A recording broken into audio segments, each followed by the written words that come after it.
You haven't been here in a couple of weeks. How much more screwed are we?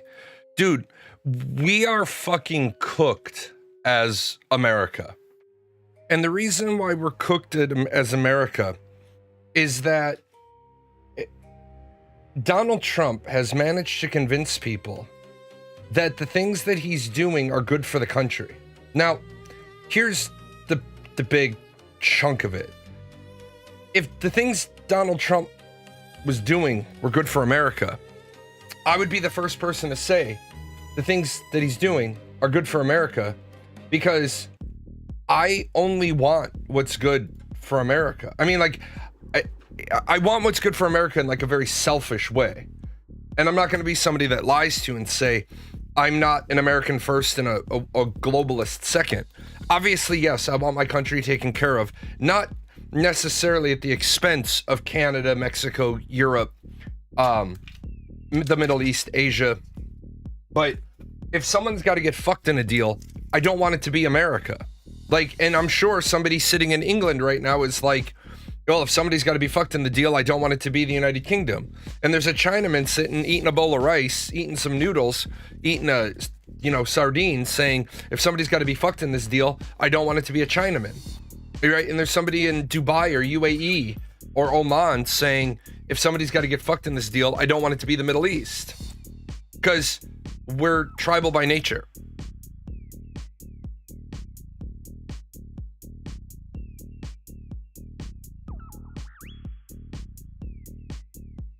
So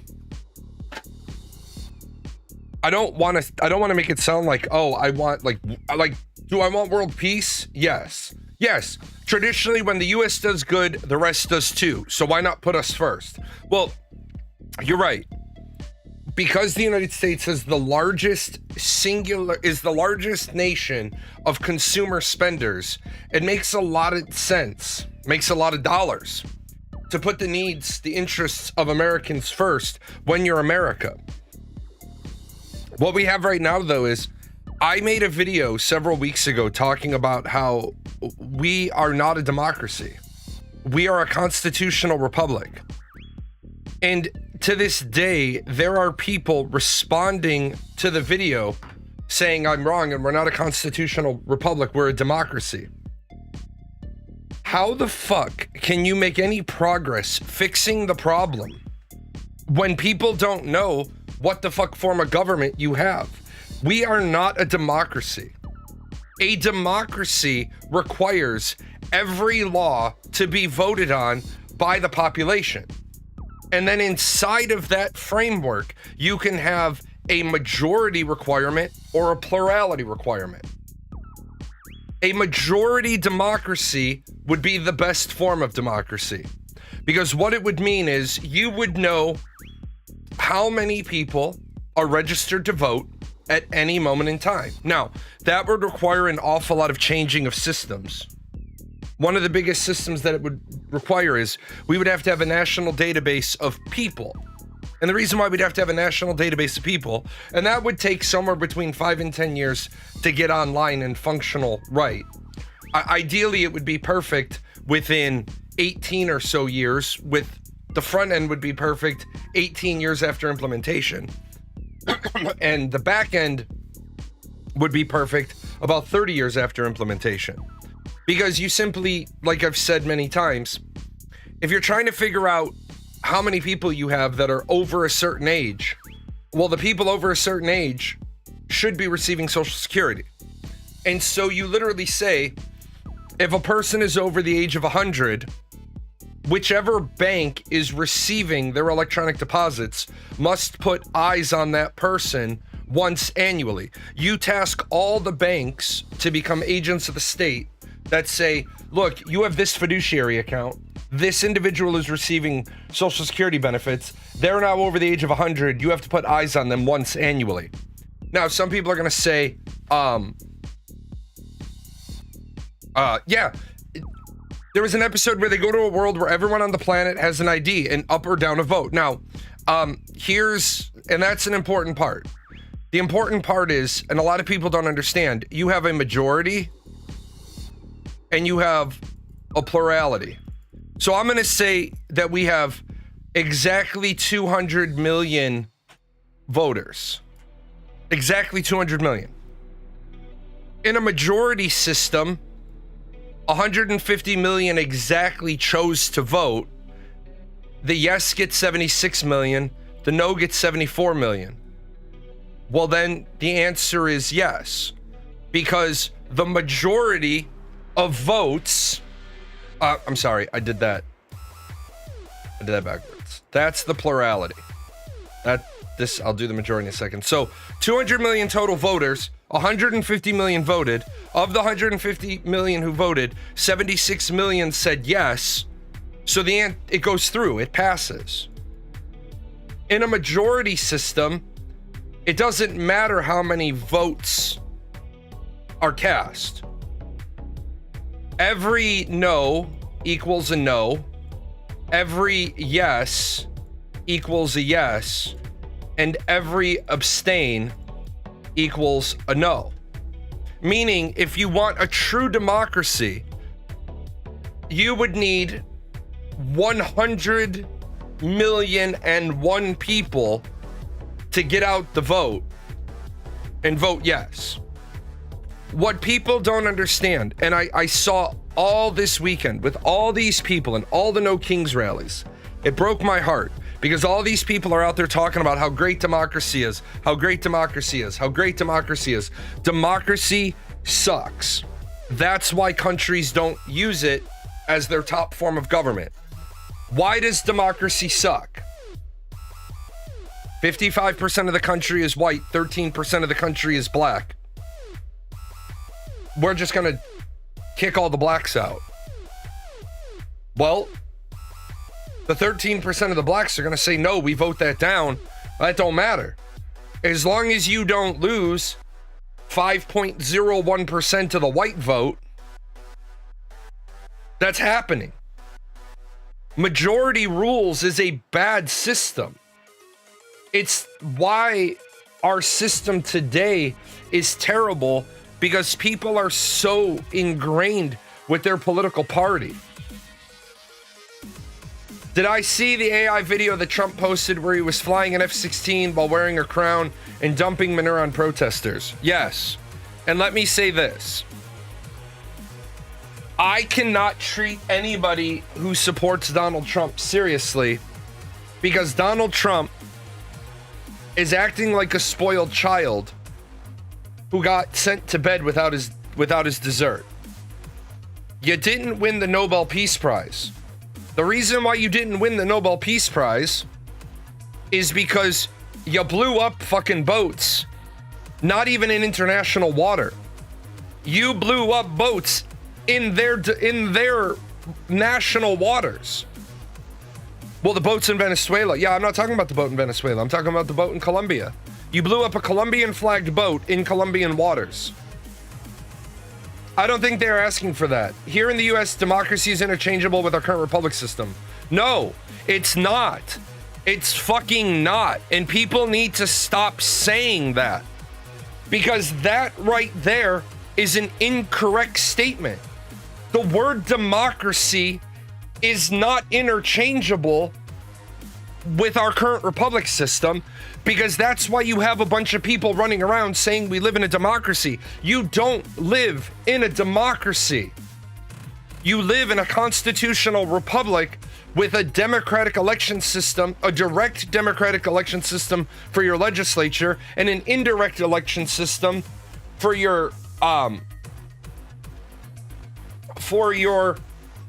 presidency. A constitutional republic is not a democracy. That is a nationalist talking point. A constitutional republic is not a democracy, because you can have a constitutional republic without elections. And people need to... Rome was a republic. They had written laws.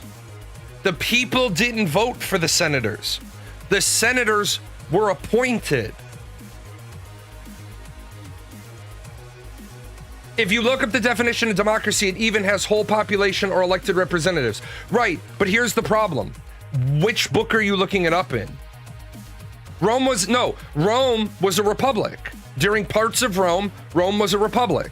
It was an oligarchy because the only place a senator could come from was the ruling elite, but they were a republic because of their structure. The people were not directly represented by themselves. The people were represented by proxies who were supposed to make decisions on their behalf. Now, yeah, an oligarchy elective republic. An oligarchy appointed republic. Because the oligarchy didn't vote among themselves either. Like, you were chosen for the Senate.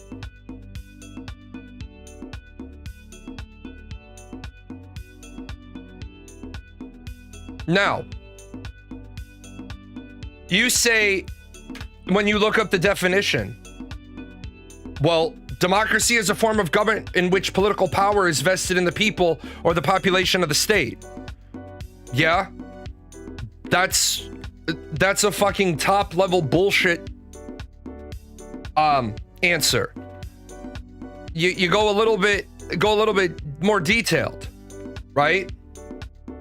Yeah, salty bread. Rome existed for so long. There were periods of time where they voted for themselves. There were other times where the emperor just appointed the senators so that he could ignore them. Rome is a long period. But to take this thing that you said, let's keep digging into when you look up the definition. Democracy is often said to mean rule by the people. An example of this is any system of government in which people vote their elected representatives into parliament. Well, now you've completely lost the narrative. If you simply look up, right, and this is funny, why is it other countries can get this right? The U.S. Embassy in Argentina, while often categorized as a democracy, the United States is more accurately defined as a constitutional federal republic. People have got to stop saying, we're a democracy, we're a democracy, we're a democracy. We're not. We're a democratic constitutional federal republic. And we weren't always that way. And people that haven't studied their own history don't understand that.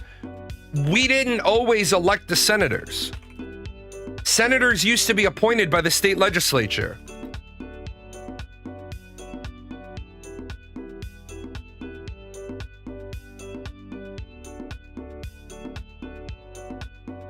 And in that regard, you elected people who elect people.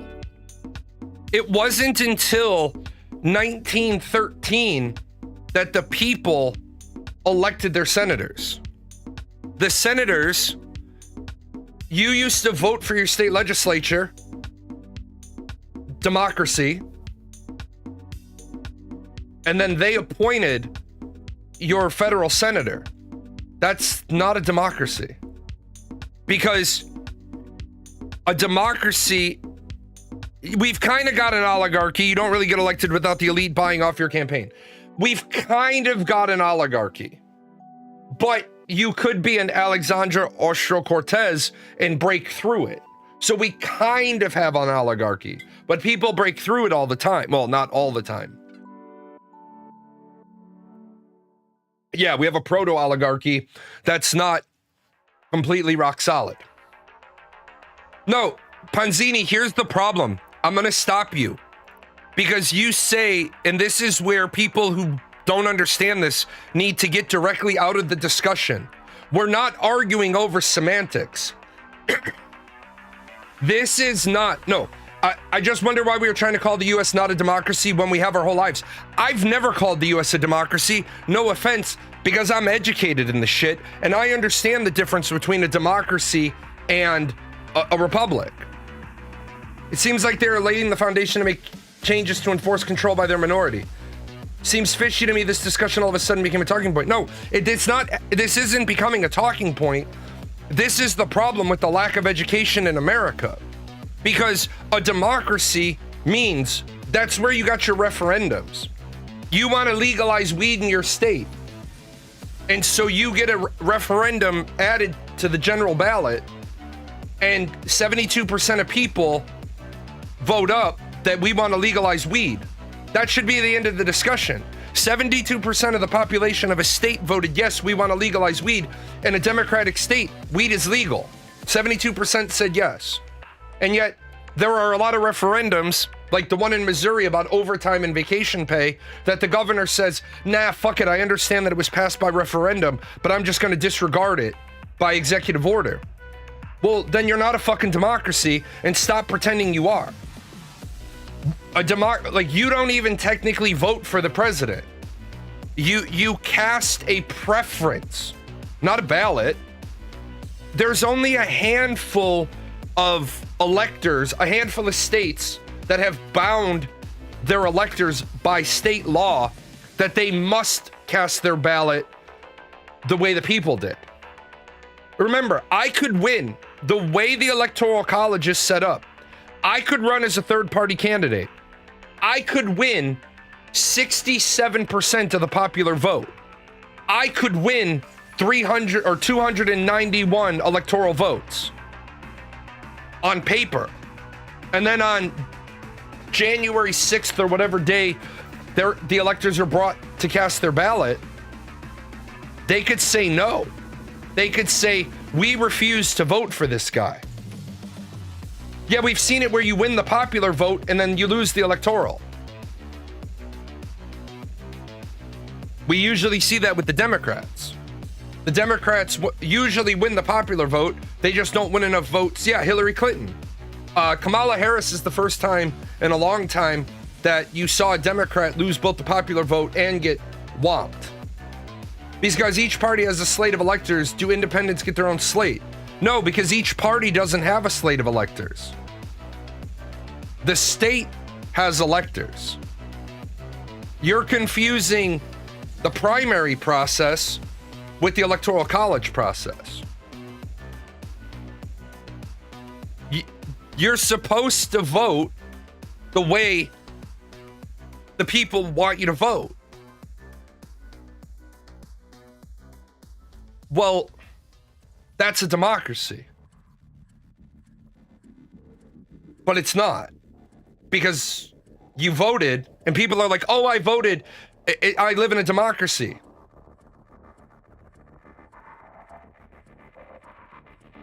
I'm not quite understanding.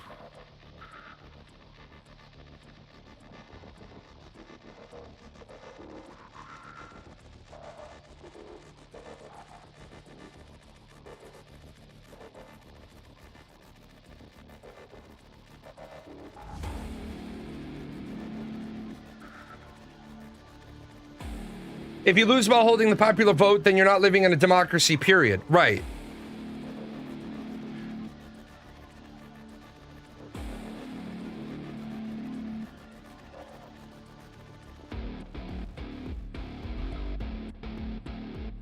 Oh, Wolfagar, you're talking about those states that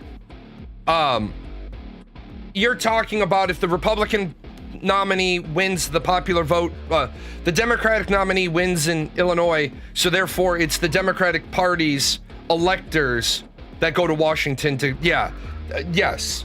In the states that haven't done other things, yes, that is the most commonly occurring way it's done. Yes, you have a slate of Republican electors and a slate of Democratic electors. And in the states that haven't broken down by district, which a couple of them have, which kind of messes everything up, if the Democrats win Illinois, then it's the Democrat slate of electors that get to vote. Now, there are states that don't do it that way, a handful, but they do it by district. And then there are states that have passed laws that even though the Democrat electors are supposed to vote one way, they can refuse. They can vote any way they want, which is bullshit. Think about when they do the predictions and each state is weighted, that is based on how many electoral votes they get, which should be proportional to the population or represent the popular vote, but that is not always the case.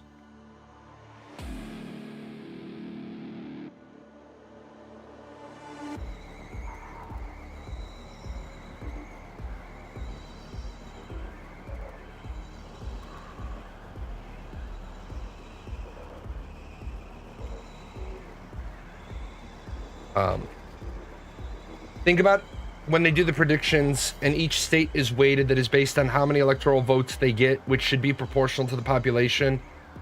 Well, the number of electoral votes, the number of electoral votes you get is proportional to the population. Unfortunately, some people are confused and they don't understand why the Democratic Party and Democratic cities and Democratic states always want illegal immigrants.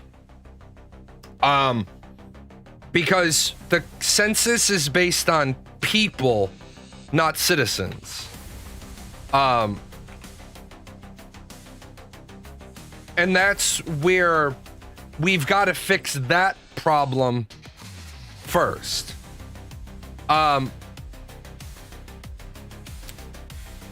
Article 1, Section 2, and the 14th Amendment requires the count of whole number of persons. We should not have, California should not have as many electoral votes as it has. Number one, it has an awful lot of people there on H-1B visas in the tech field. Number two, it has an awful lot of illegal immigrants.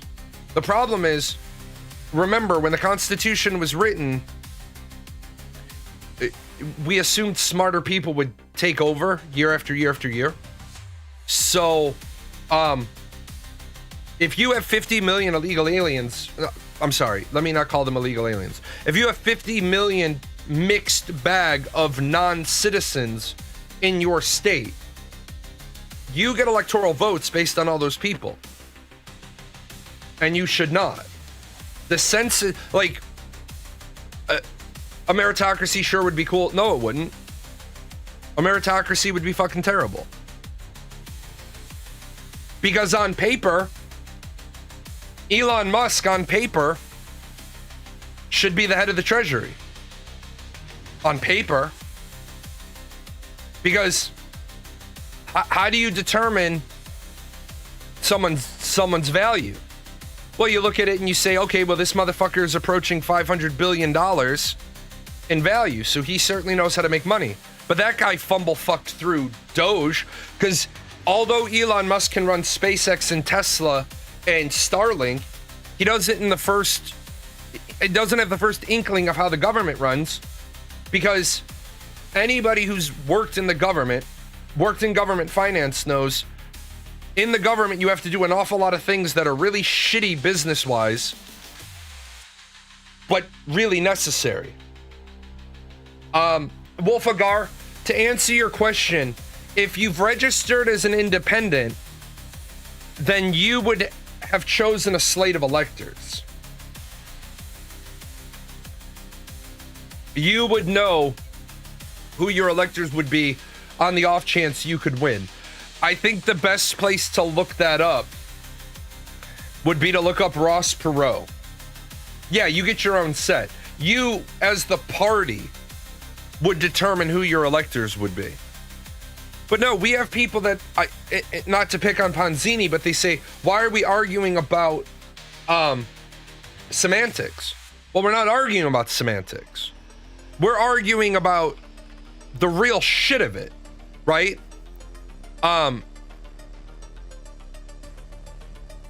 There is, like, when people say, are you a monarchy? Are you a dictator? Are you a fascist? Well, a monarchy, a dictatorship, and a fascist, you take fascist and you take it off the list. Because fascist isn't a style of government. Fascism, it's not like you have democracy and fascism. And I hate when people say democracy and fascism. It's like when people start comparing socialism, capitalism, and communism, and I'm like, hold on. Yes, there are economic components of socialism and communism, but you can only talk about the economic components if you want to talk about capitalism. Fascism is a type of dictatorship. Fascism is a very V for Vendetta, elimination of It's a very Orwellian. There is no other view. We're going to use our the leader is going to use the dictatorial power. No, if we are a federal constitutional democratic republic, isn't it fair to just say democracy? Or do we got to say the whole title every time? You got to say the whole fucking title every time, because you're not a fucking democracy. You're a democratic republic. You're a democratic constitutional republic. Democracy just means majority rule. In its core, democracy means rule of the majority, but that's not what we have. Even like right now, how does the Republican Party have a simple majority in the Senate, yet they can't force open the government? Because even in our constitutional framework, they have a majority, they have 53 votes. Yeah, they are a representative democracy, but it's also important to recognize they're not, we don't live in a democracy. You keep wanting to say we live in a democracy. I think we're gonna have no choice. We're gonna have to watch the Jennifer Lawrence thing.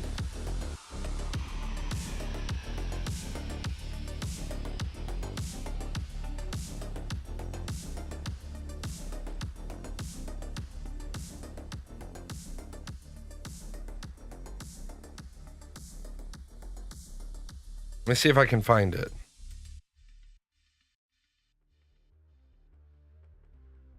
We are witnessing a... Here, I'm going to play this because this is so important, because it seems like the basic concept is missing. Right now, we're going to be watching the Jennifer Lawrence Unbreaking America Solving the Corruption Crisis. I believe this is the right video, if I recall correctly. What she's going to do is she's going to break down why we're not a democracy and why the people's opinion doesn't matter.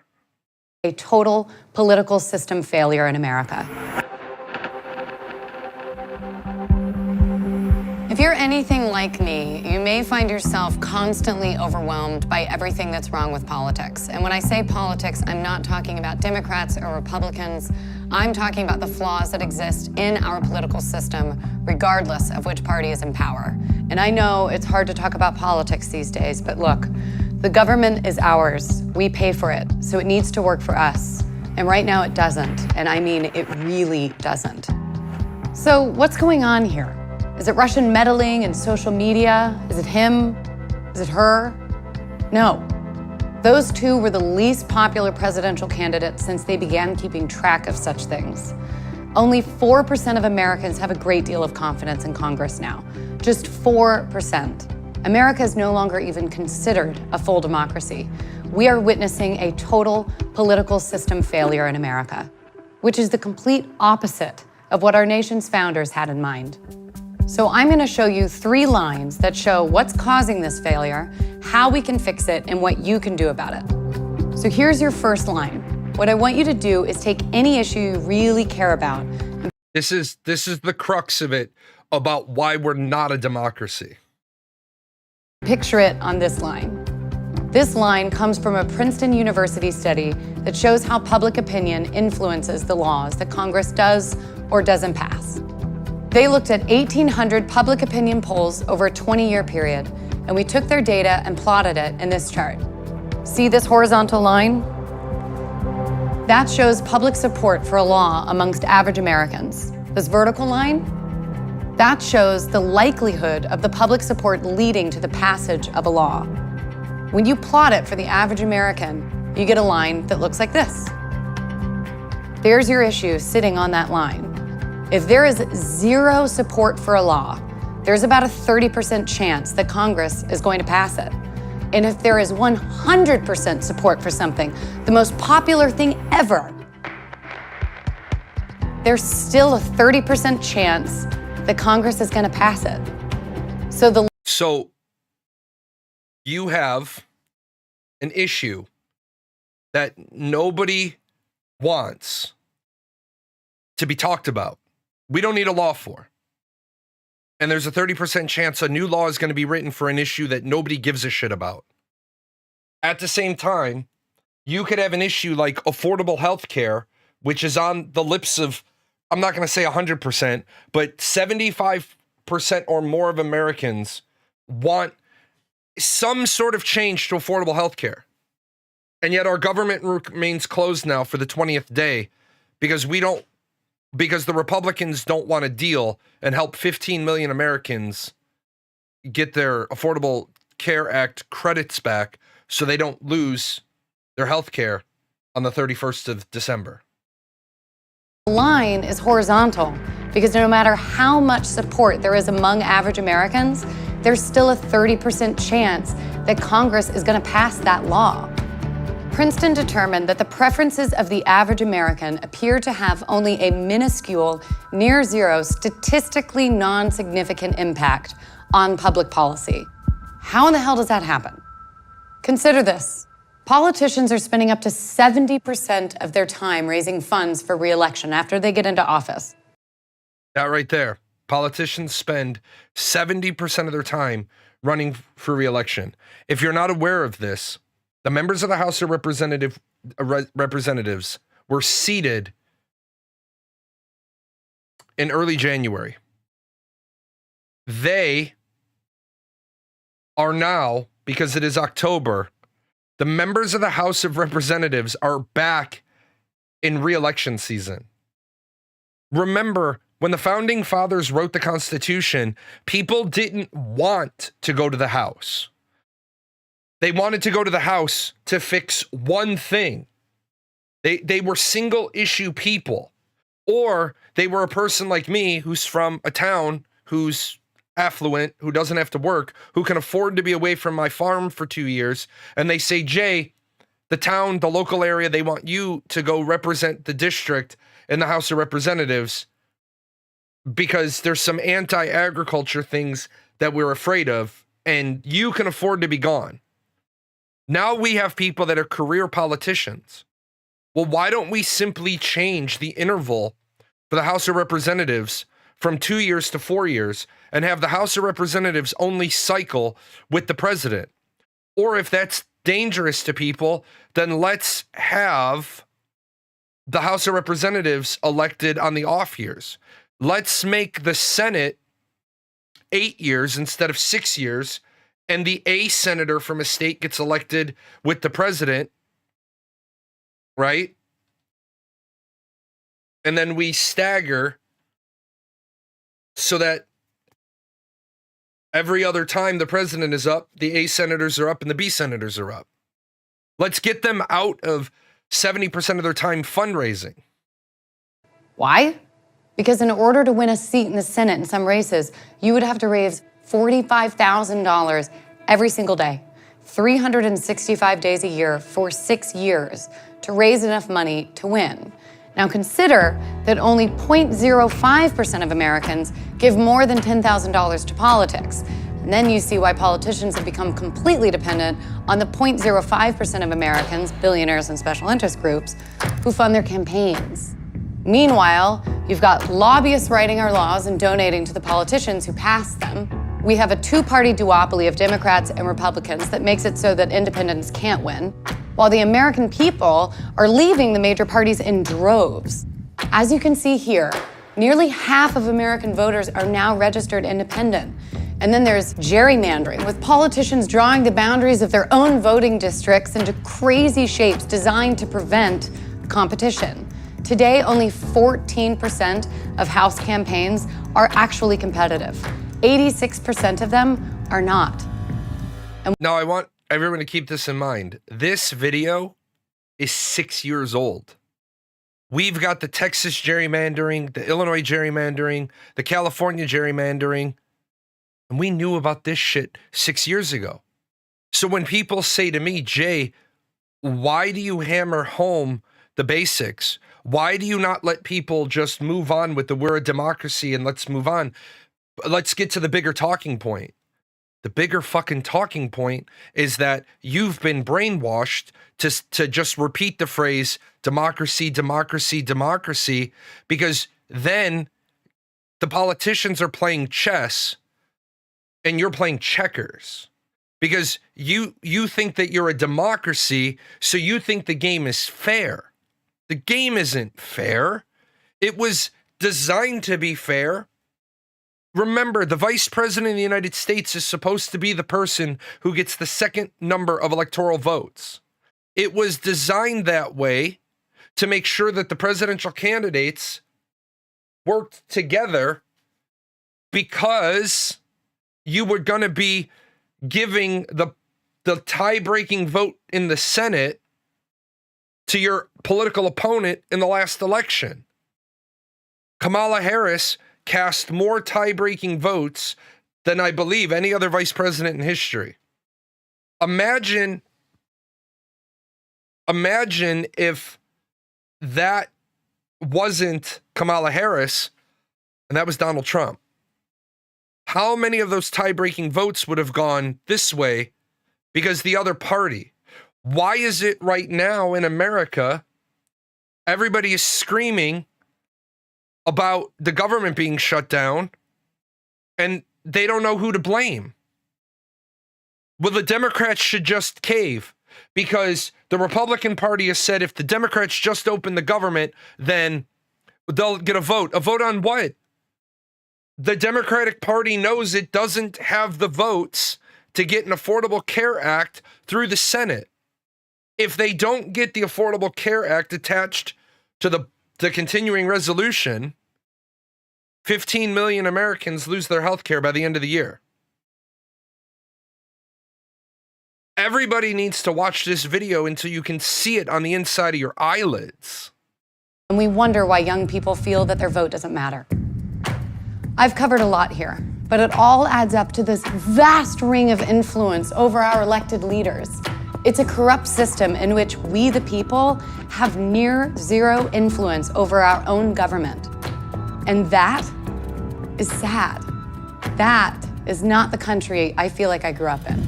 But what's worse is that by allowing this to happen, we are causing the failure of the most important issues facing our nation. We're wasting trillions of dollars a year on fraud and abuse in our own government. 1 in 5 American children live in poverty. Our healthcare is the most expensive in the world. We have more people in prison per capita than Russia and China. We're losing jobs to the rest of the world, and we're not even doing enough to keep our air and our water clean for our children. America was founded on the promise of self-governance, but instead we have statistically non-significant impact on public policy. Yep. So the question is, how do we unrig this system? I'm obsessed with this idea, not just of unrigging it, but actually fixing it.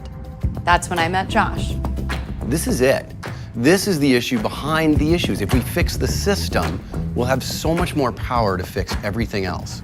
So I spoke to some of the most brilliant people in the country.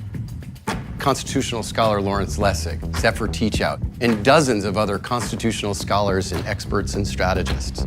They all said the same thing. You could pass a law that would stop political bribery and fix our broken elections. And if you could do that, you could wrest power away from the corrupt establishment and put it back in the hands of the people. Here's how you fix our broken elections. End gerrymandering with independent redistricting commissions. Create ranked choice. Okay, end gerrymandering.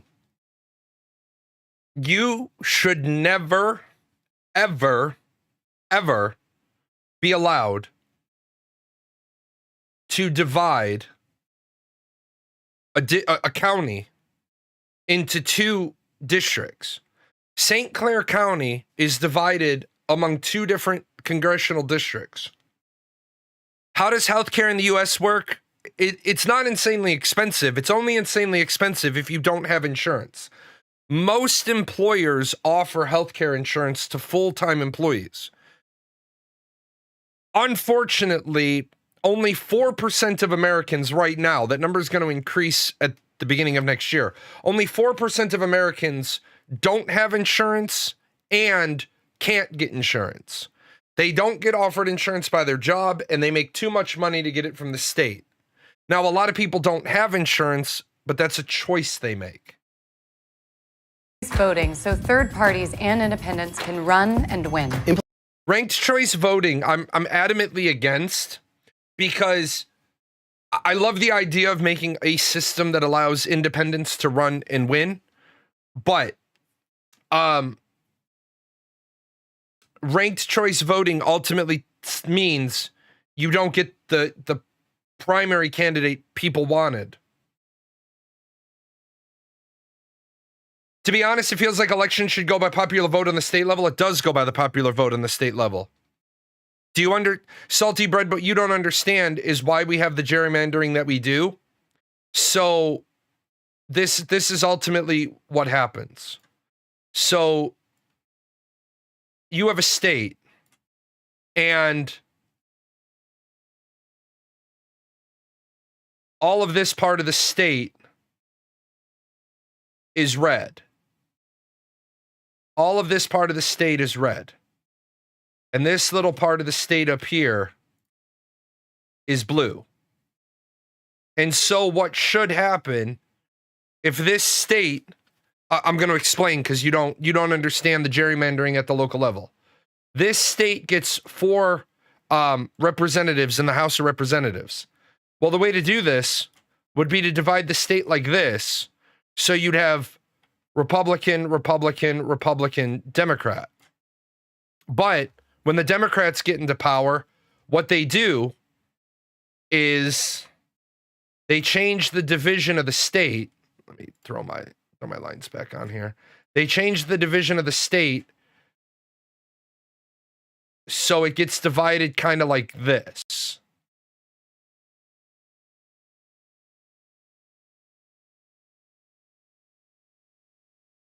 So they know that, and let me make this just a little bigger because this represents like a big city like Chicago, right? So what they do is instead of dividing the city, the state into 4, where Chicago is in Cook County, so the county should never be split. Instead of having a nice 4 grid, they divide it like this because now you have Democrat, Democrat, Republican, Republican, and now instead of it being 3R, 1D, it's 2D, 2R. Texas is a great example. Illinois is a great example. It's all bullshit. The district should be mapped out once according to the Senate, or I'm sorry, according to the census, and then that's it. You can't divide Cook County. Cook County is large enough that it gets 3 representatives of the state's 21. Okay, you can divide Cook County amongst itself, but you can't take a part of Cook County. Why do we have districts at all? Because remember, and that's a great question. Why we have districts at all?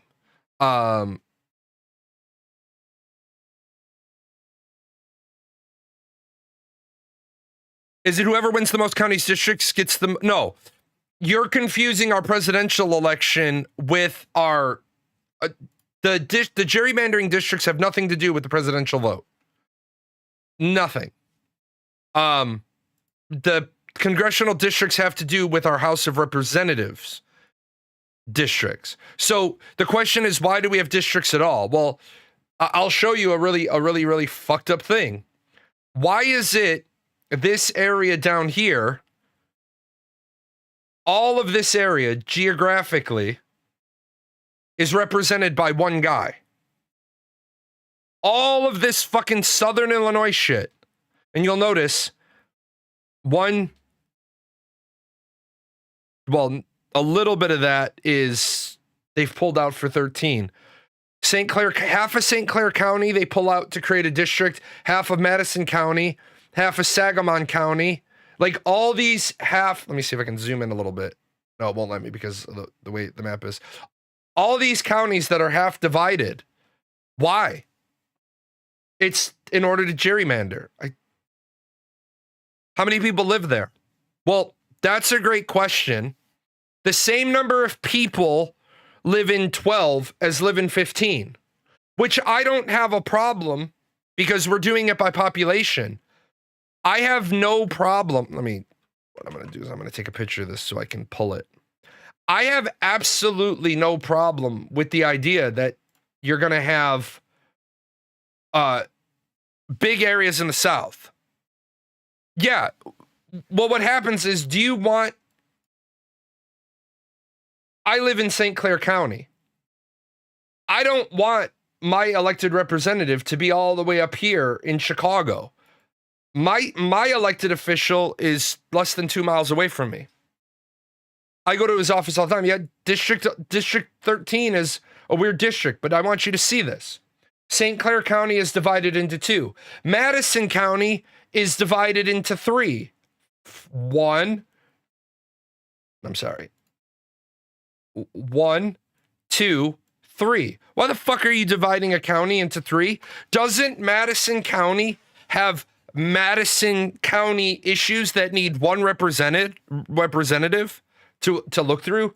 Sangamon County, where our state capital is divided into 2. That county is divided into 3.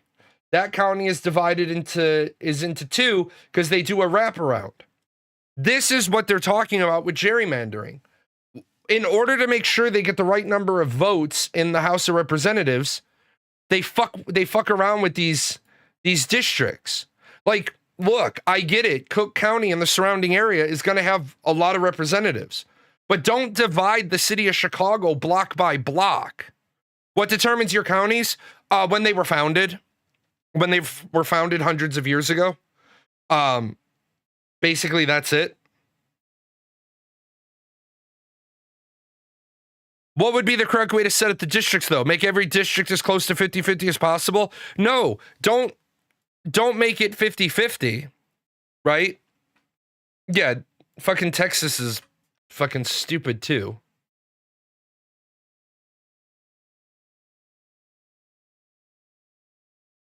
They want to lower the number of Democratic districts by stop this shit. Stop this bullshit. The way you do it is take a whole county, and guess what? Does that mean that you might have a representative that represents 1.1 million people, and you might have a representative that only represents 900,000 people? Yes, because I think St. Clair County, which is where I live, needs one representative to represent the entirety of the county. We put in a new airport here. The guy that did all the work had to share the credit with the guy that voted against it. Like, the fuck?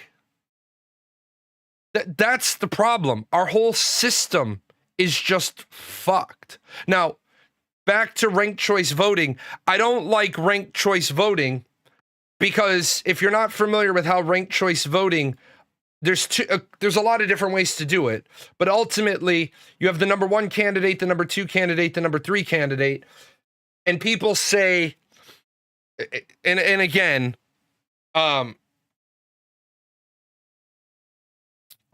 people are going to say, well, that's not how ranked choice voting works. Again, remember, there's a lot of different ways to do this.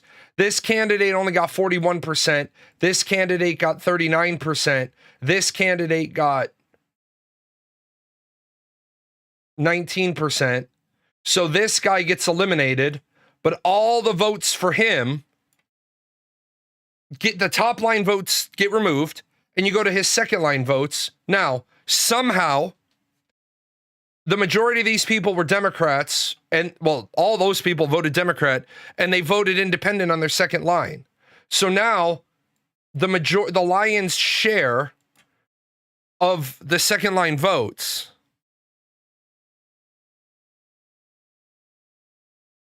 go to the independent. Why did the independent get elected when in the first round they only got 19 votes and in the second round they got 39? It shouldn't work that way. That's not how an election should work. An election should be a plurality. Now, if we want to move to a majority, I'm all for that. I'm all for that. But then when nobody gets a majority, let people vote again, removing the candidate who didn't win. But that would cost money. Well, I'd rather have it cost money than have the third place candidate win the election because ranked choice voting sucks. Why aren't we voting for representatives and taking the top X based on population of state? Again, great question, but that's not how you want it, because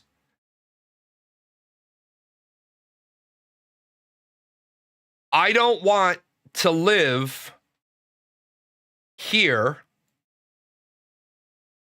and have all of my representatives up here, because all those little dots you see are the same amount of people in this whole area down here. All of the people in 15, all of the people in 12 represent one itty tiny bitty part of the city of Chicago, because it's voted on by population. I don't want my representative all the way the fuck up in Chicago being wined and dined by businessmen, making businessman decisions for agricultural Southern Illinois. I want a guy who's 2 miles away who I can go walk into his office and say, what the fuck was with your last vote? I want a guy that I can hold accountable. There is a big difference between a person who has to get reelected by the members of the district versus the guy that only has to be reelected by the aggregate of the state. Why is Chicago voting for Southern Illinois' representation? Why is Southern Illinois voting for Chicago's representation? Yes, this is, now you're starting to see the big flaw in the House of Representatives as written by the founding fathers, who could have never imagined how far technology would take us. Remember, when the founding fathers wrote the Constitution, pretty much was everybody was the butcher, the baker, the candlestick maker, the farmer. You were all equally important. You were all on the same level. In fact, farmers, plantation owners, landowners were seen as above. Now we've taken it and we have, and we've said skilled tradespeople are more important. Would it be possible to redesign the system so that gerrymandering becomes obsolete as a political tactic? Yeah, absolutely. Because as I said, what you do is you make it as equal as possible, but you never split a county for the sake of splitting a county. So say, for example, we have a big city here, right? And then we have, well, let's just do Chicago. We have a big city here, and then we have the rest of the state. Well, let's say we get 8 votes. And so that means we have 8 million people. Well, there's 5 million people there. Okay. So you divide the rest of the state, and you're like, okay, over here we have 1.1 million people, because we don't want to break up any counties. Okay, so we're not going to break up any counties. We have 1.1 million people. This is District 1. And over here, we have about 982,000 people without breaking up any counties. So this is District 2, right? And now everything that's not Cook County, right? We have about, let's say, 1.2 million people. Okay, we'll make that 3. We can't redraw the counties because who handles the road? Who handles the sewer? Who handles the water reclamation, the trash, the county sheriff? The counties can't be redrawn. I wouldn't want to be in a place where the county could get redrawn every 10 years. That would suck ass. In this, because your school funding is through the county. St. Clair County is responsible for collecting St. Clair County school money, and then they cut it to the schools. This way works. Now, yes, some people are going to say, well, these people are overrepresented and these people are underrepresented. You're right. But in the grand scheme of things, we're talking a rounding error. And now you've got the city of Chicago that has 5 votes. If I got the chance to redraw the counties once, would I? No, I wouldn't. I would not redraw the counties because Redrawing the counties is like that scene from All Quiet on the Western Front. I don't want to redraw the counties and give away land that's been really well cared for and take in land that's going to require an awful lot of reinvestment. Every county would want to redraw and get rid of their shit. And every county would want to redraw and get good neighborhoods. Like, we have a place in Illinois called East St. Louis. Madison County, wait, hold on. Because I think it's in St. Clair County. Yeah, East St. Louis is in St. Clair County. I guarantee you, if people were getting to redraw the counties, nobody would want East St. Louis. Nobody would want it. East St. Louis, I will go so far as to say this. East St. Louis is such a shithole. Illinois would be willing to give East St. Louis to Missouri. The risk of gerrymandering too much means you can lower your margins across the board so it can backfire. Well, it does. That's exactly what happens. Which is why we need to redraw the districts, not the counties. Redraw the districts one time, and then the only time it ever changes is when the population of your state changes by so much that you have to just move a county. Madison County used to be in this district, but now this district is underrepresented. The people are underrepresented due to having too many people. So now this goes somewhere else, and now the populations are level. By the way, it's a stupid fucking theory anyway. It's a dumb system, but it's predicated on the way we designed it. Implement automatic voter registration. Automatic voter registration is a great thing. Lots of states have motor voter registration. They still don't get to 100% turnout. And vote from home. And I don't want people to be able to vote from home. I'm sorry. I agree with Donald Trump on the idea of absentee ballots. I agree with Donald Trump in this regard. The only people in my mind who should be allowed to cast an absentee ballot are members of the military and the government who are serving overseas who can't come home in time. Now, some people would say, well, why can't you just have voting on the base in Germany and Italy and Japan and Korea? And it's because they all come from different places. Like, I spent 4 years assigned to Kansas, but I voted in the Illinois election because I never changed my residency. I spent another 3 years in Ohio assigned to the Pentagon, but at the fuels lab, I never moved my residency out of Illinois. So when I came back to Illinois, I walked in and they were like, oh, a military member, I'm going to need this. I said, you're not going to need any of that. I slid on my continuation card. What about early voting? No, fuck early voting. I'm sorry. Fuck early voting. Why do you need it? Why do you need early voting? If you want to vote, fucking go to the polls and vote. No early voting. No mail-in ballots. The only people... What about handicapped people who don't drive?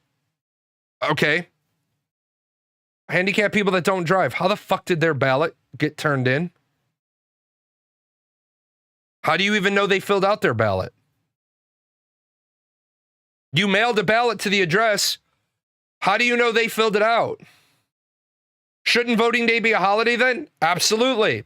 Absolutely the fuck it should. A firefighter, a cop, a paramedic show up to vote. They don't have to wait in the line. They walk right up to the front of the line. Yes, voting day should be a holiday. Abso-fucking-lutely. When people say, what about handicapped people that don't drive? Okay. And?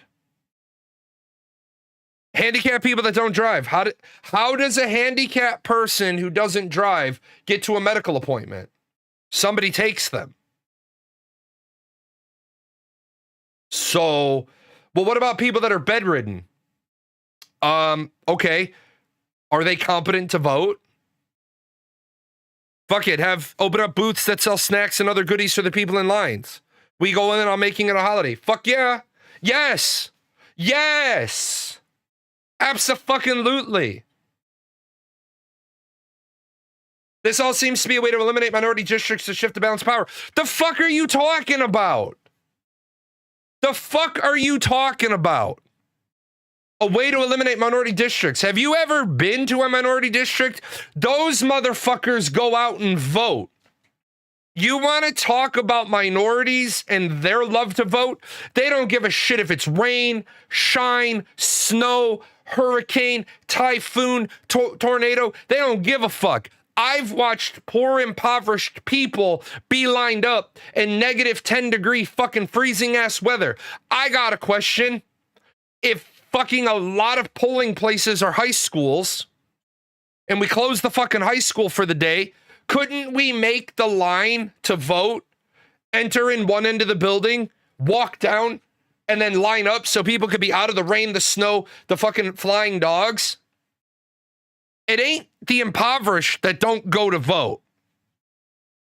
It's the fucking middle class, comfortable people who aren't worried. Oh, well, Donald Trump's been polling up by 9% and it's cold out. I'm not going to vote. I can't believe Donald lost the district. He lost the district because your fucking comfortable ass didn't go vote.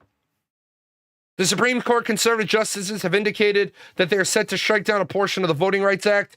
The conservatives have expressed hostility to the portion of the act that promotes the creation of majority-minority districts. Striking down that portion of the Voting Rights Act could allow states to eliminate majority black districts, significantly decreasing black and Democratic representation. TWO, shut the fuck up. What the fuck does it matter? If there are predominantly black districts through fucking gerrymandering, they should be struck down. If you notice, I don't care what the fucking reason a district is, a county is split in two. Fucking align it and fix it. Well, by aligning it, I'm not taking away rights from anybody, because guess what? They're not fucking serfs and they're not fucking slaves. They're not bound to the land. If they don't like where they live, they can pack their shit up and they can move. Well, a lot of them can't afford to move. If they can't afford to move, how fucking concerned are they in who's electing them? They ain't being taken care of anyway. I just saw a lady in my town complaining on Facebook. She's lived here since 1970. And every year she's been promised that the flooding on her street will be fixed. I don't know, man, but after 55 consecutive fucking years of you being told they're gonna fix the flooding on your street, and they haven't, either you like the flooding or you like being lied to. I am so tired of the fucking idea of minority. I don't give a shit about preserving minority, anything. And guess what? A lot of black people agree with me. I don't want the fucking word black, minority, Hispanic to come into the fucking discussion about elections, because I want to get racism right the fuck out of here. You're either a Democrat or a Republican or an independent. This fucking bullshit that we have a black caucus in the Democratic Party, get the fuck out of here with that shit, because show me where the white caucus is. There is no white caucus. It's called the rest of the fucking party. Tell me what a fucking black issue is, and I'll show you an issue that is shared by people of every race, every creed, every color, every gender. There is no need to protect majority black districts. Tell me a fucking, and I'm so fucking tired of this shit. Show me a fucking right that white people have that black people don't. But the Supreme Court shouldn't be changing the fucking law. It's not up to the federal Supreme Court. We have the Supreme Court should have issued a fucking injunction against Texas for gerrymandering. It's fucking bullshit. It's fucking bullshit all the way around. It should be this county either goes into District 1 or District 2, in order to make sure those districts have approximately the same number of people. Approximately. We don't need to get down to 1,192,000, 1,191,997. Okay, those are close enough. Shit, man. 1,1,900,000. Fucking close enough. Because within 10 years, people may have flip-flopped back and forth across those fucking lines, depending on a number of issues. For example, I don't pay property taxes. I'm broken and my state gives me an exemption to property taxes. If I had to pay property taxes for the house I live in, I wouldn't live in this fucking house. You know what I would do? I swear to fucking God, I would rent a fucking apartment and I would take the money out of this house and I would move one town over. No, we start getting tax exemption in my state at 70%. I would get, okay, a $500 a month apartment, and I would pay $6,000 a year for my kid to go to the school district, right? And save myself, you know, $2,800 in property taxes, because fuck that. We gotta stop. We have to stop with every fucking thing. We need to stop bringing up race, gender, all of that shit. Now, are there a time and a place and a space and a face for gender to be brought up? Yeah, like if we're talking about abortion rights. Do you have a uterus? Yes, you have an opinion on this matter. Well, I don't have a uterus, and I didn't ask you your opinion then. Sorry. Do you have a uterus? No? Then this conversation, this vote doesn't concern you politically. Look, I'm against abortion morally. Politically, I'm pro-choice. Because I support a woman's right to choose. Like, I supported my right to go, you know, deface my body. Well, that's just a tattoo. Okay. Well, if you tell women they can't have abortions, how long is it before you tell people they can't have tattoos? It's just at the end of the same slippery slope. I don't give a shit. Do what you want with your body. As long as you're consenting. As long as you're of the age of consent and consenting. Let's finish up this video. And here's how we can crack down on political bribery. Overhaul lobbying and ethics laws and close the revolving door so politicians can't be bribed with high-paying job offers. Mandate full transparency of political spending so we know who's trying to buy influence. Give every voter a $50 or $100 tax voucher so politicians spend time fundraising from their constituents, not just that 0.05% that I talked about earlier. If you could pass even just some of these reforms, you would undo that ring of influence and begin to reinstate we the people as the most important influence over our elected leaders. So we took all of these reforms and put them in a model law and named it the Anti-Corruption Act. And get this, 87% of Americans support making the Anti-Corruption Act the law of the land. Look at the breakdown. 91% of Democrats and 83% of Republicans. It's incredible. Now you might be thinking 9 out of 10 Americans. Surely Congress will pass it. But on this issue, more than any other issue, it's like asking the fox to put a lock on the henhouse. Politicians won in the current system, and they have an incentive not to fix it. So we need to go around Congress, in this case, by passing anti-corruption acts in cities and states all across America.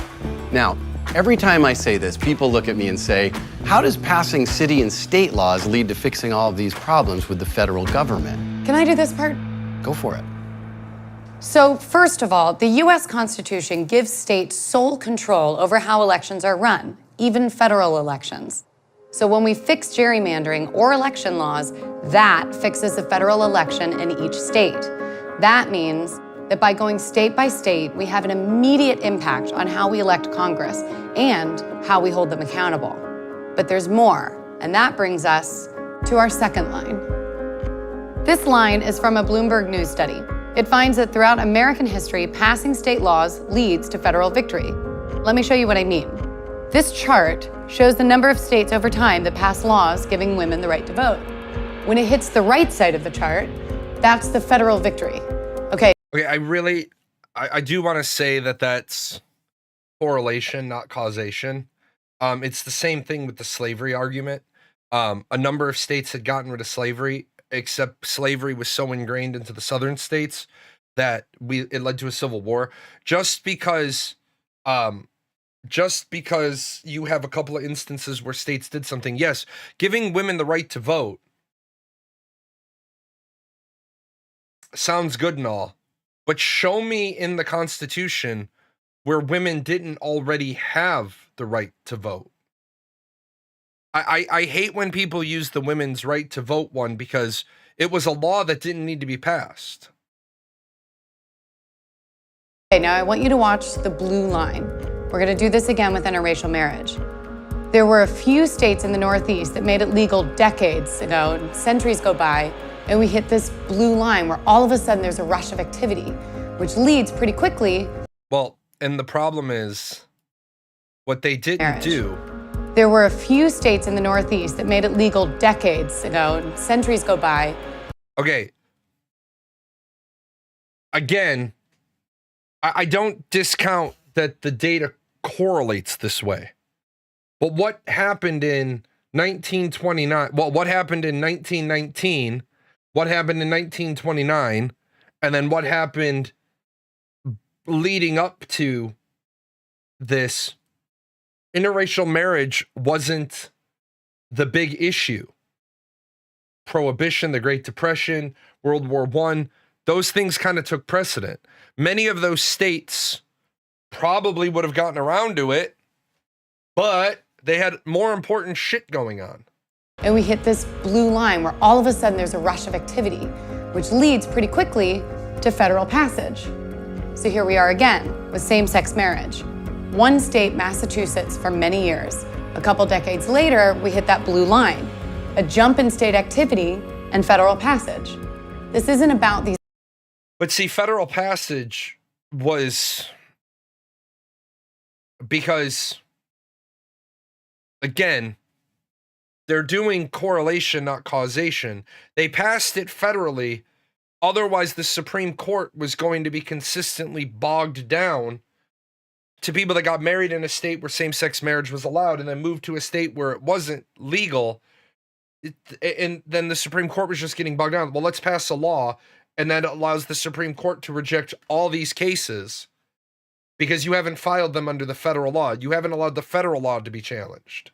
I'm not saying that there isn't some value, but they picked 3 items, and there's other issues that they could look at where this wasn't the case because we don't have a federal law for everything.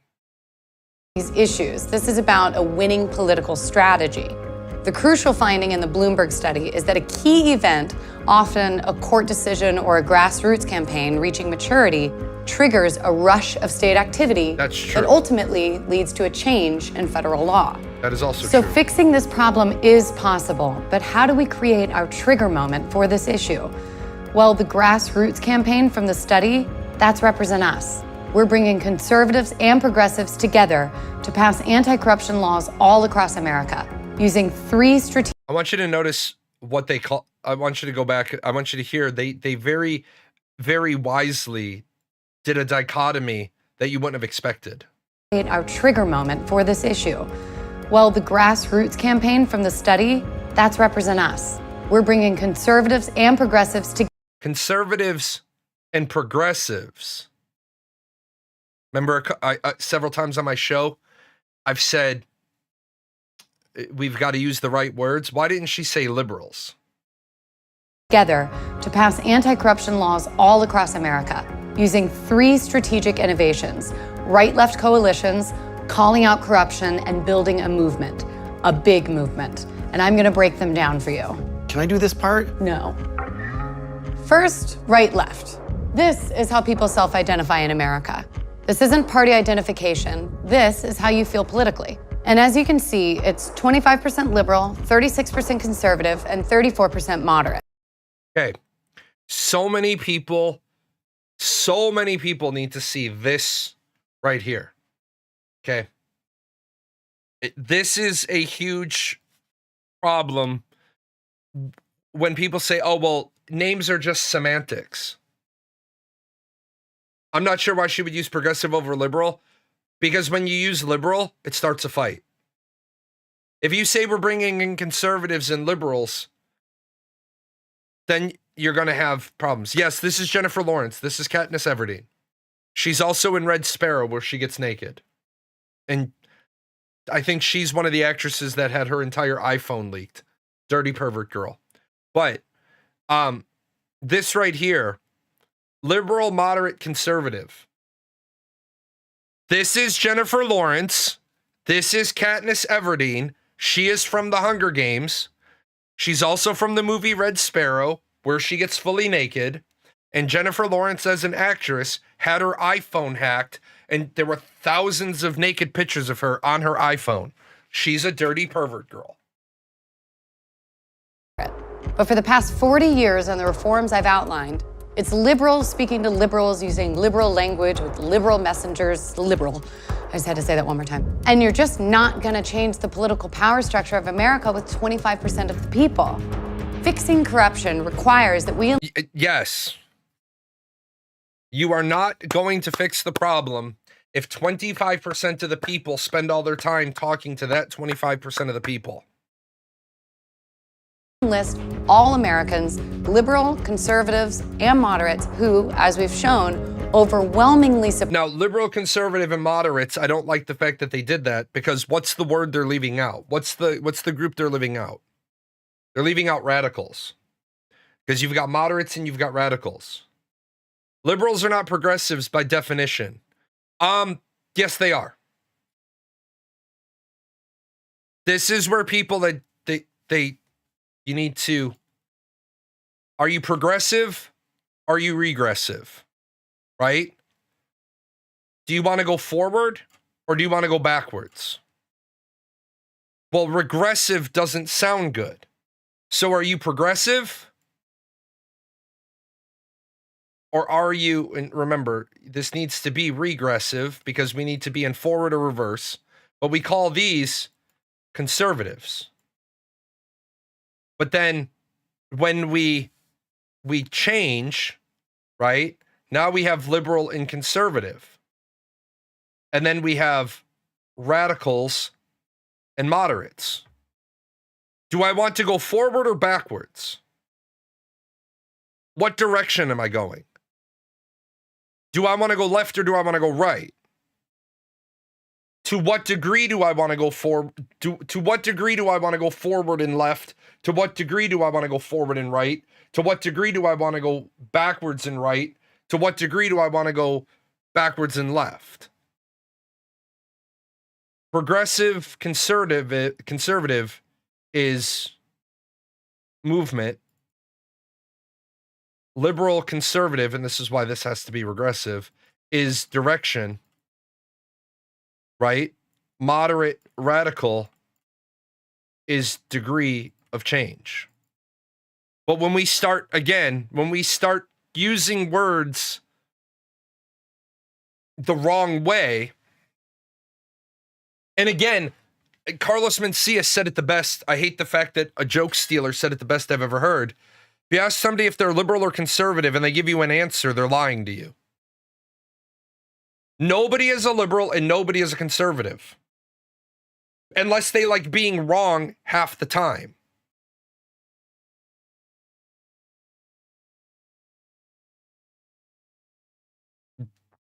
This is the parties and their stances. If you say, I'm a conservative, that means you agree with everything in the red. If you say, I'm a liberal, you agree with everything in the blue. If you say something along the lines of, well, I agree with this, and this, and I'm uncertain on this, you are not a fucking conservative. And you are not a fucking liberal.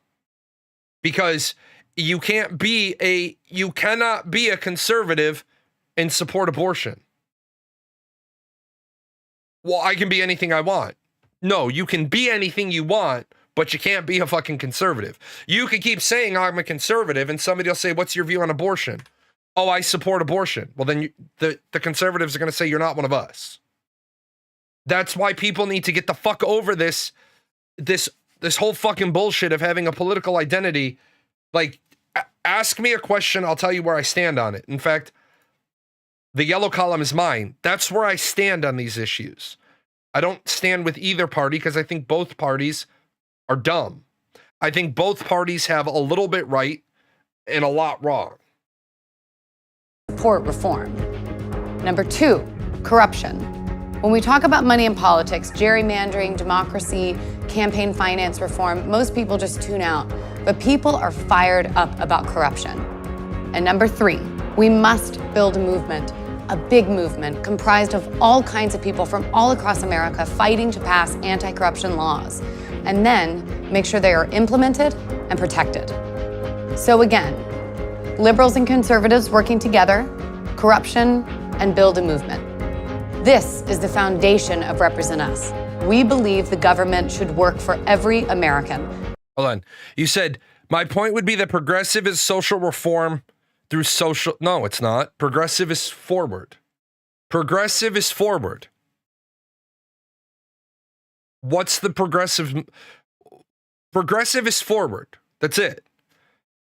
Conservative is return to what we had. Progressive is I want change. You don't have to have progressive is social reform through government.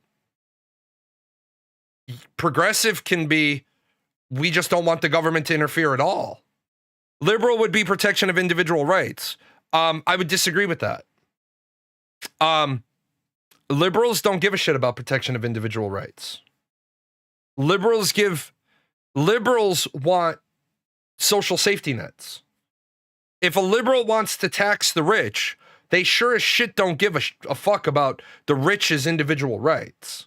See, that's where you try to define these things, it all falls apart. So liberals agree with the protection of individual rights, but liberals want to tax the rich.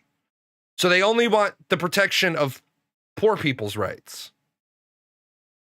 They want to have the right to spend rich people's money. Well, I don't like anybody in my pocket.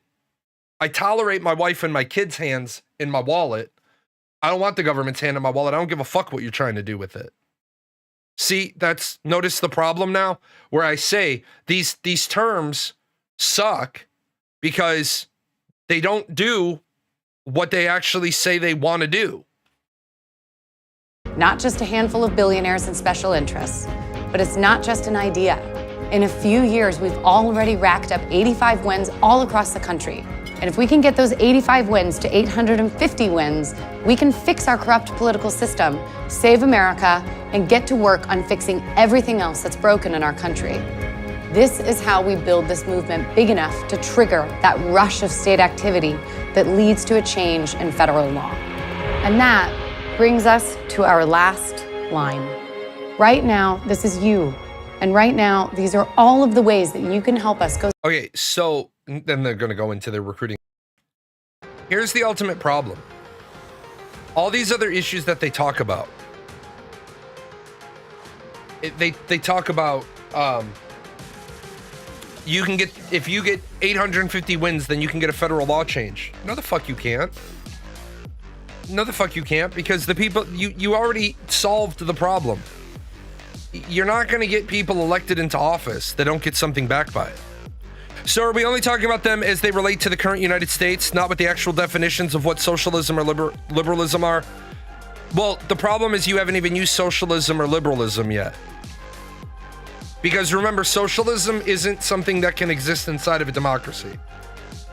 And people need to stop saying socialism can exist inside of a democracy. They can't.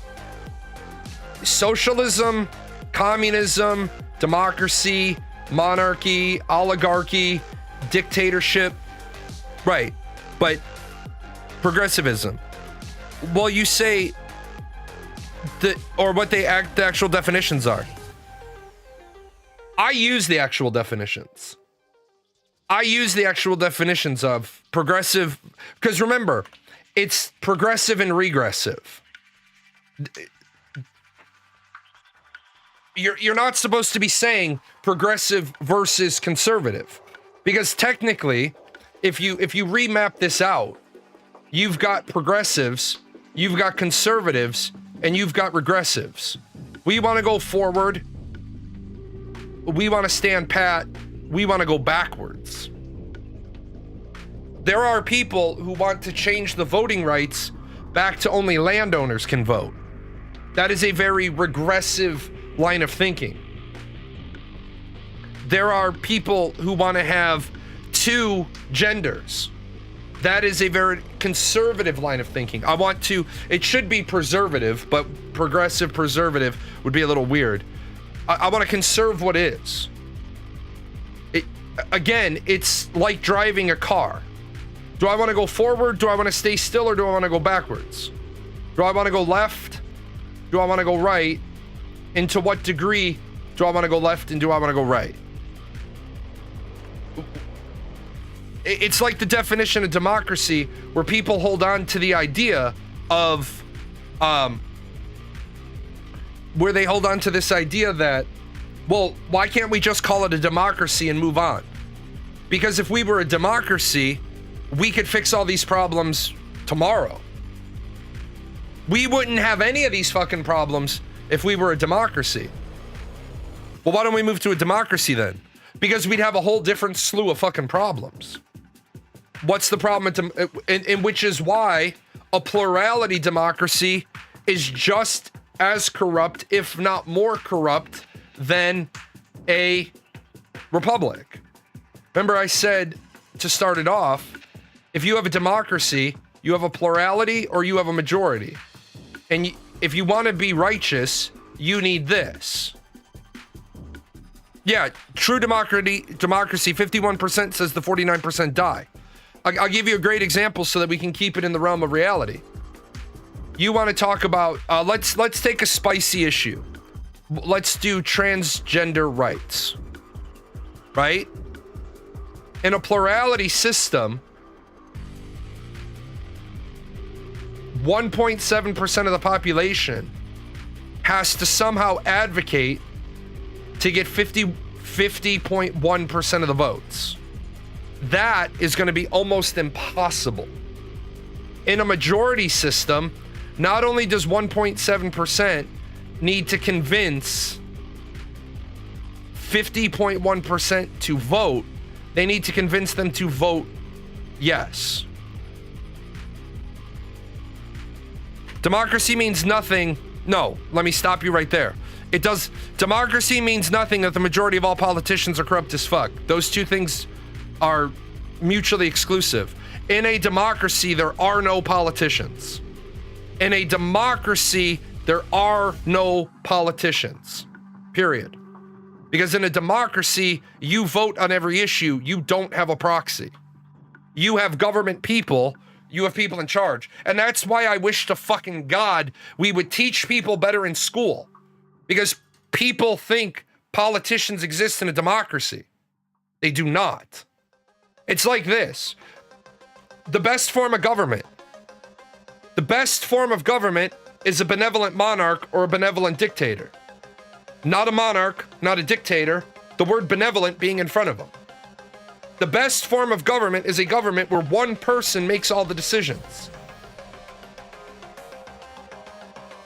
Yeah, and that's the problem. People, you constantly get drawn back. Our government is such a great system of a democratic monarchy. Right, and there are countries that are, well, I don't think there's any democratic monarchies.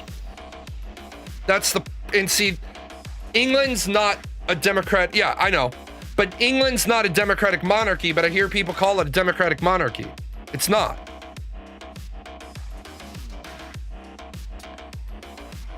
Is Belgium?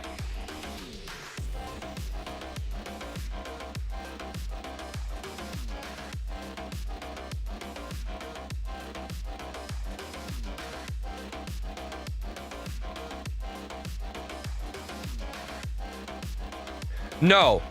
Belgium is not a democratic monarchy. A democratic monarchy would mean that you vote for the monarch. You don't vote for the monarch. Belgium is a democratic federal parliamentary constitutional monarchy. And why is that important?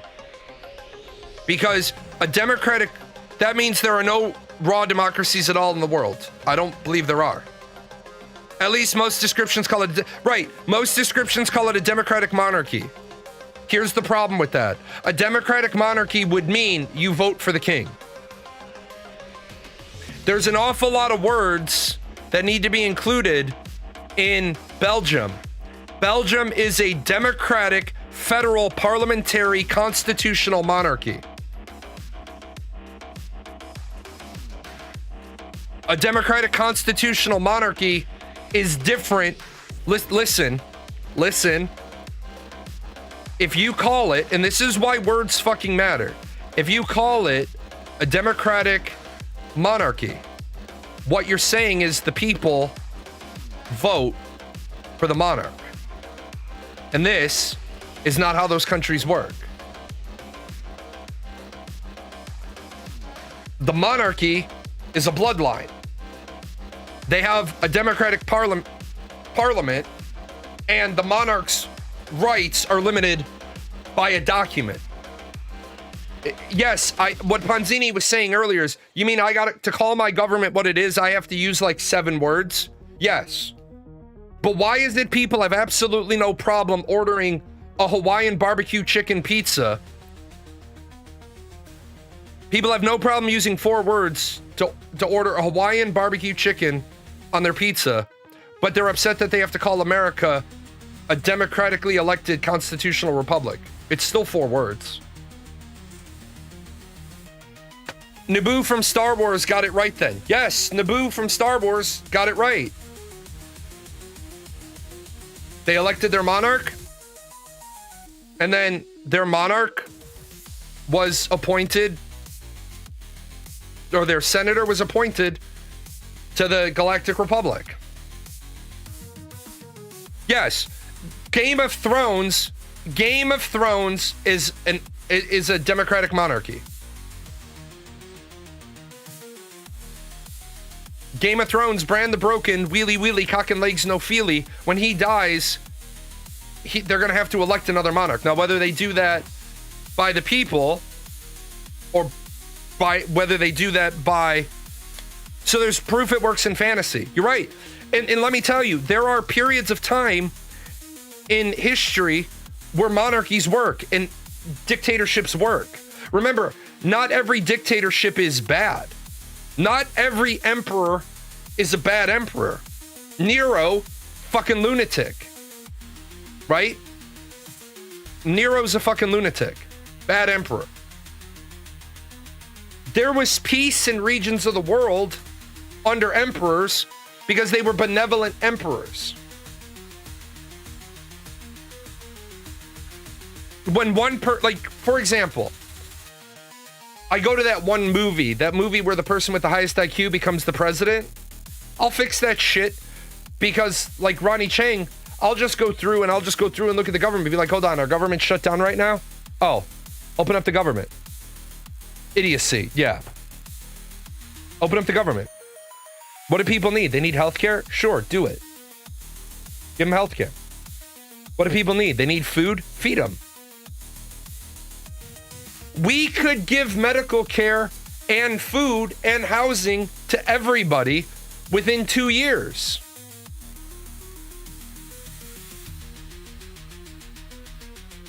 Do we do it? No.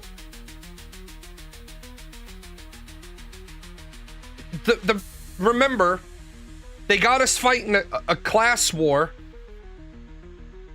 They got us fighting a race war and a class war, so we don't look up the food chain and say that's where the real enemy is. Elon Musk having $500 billion of potential wealth lets you know that rich people have built a fucking world on monopoly money that everybody suffers from.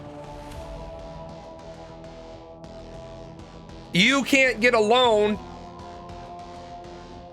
What pisses me off is you've been paying $2,400 a month in rent for 3 years. You've never missed, but you can't get a mortgage for $1,800 a month. You've proven for 3 fucking years you make enough money to have a $2,400 a month rent payment, but you can't get a mortgage for $1,800 a month. That's bullshit.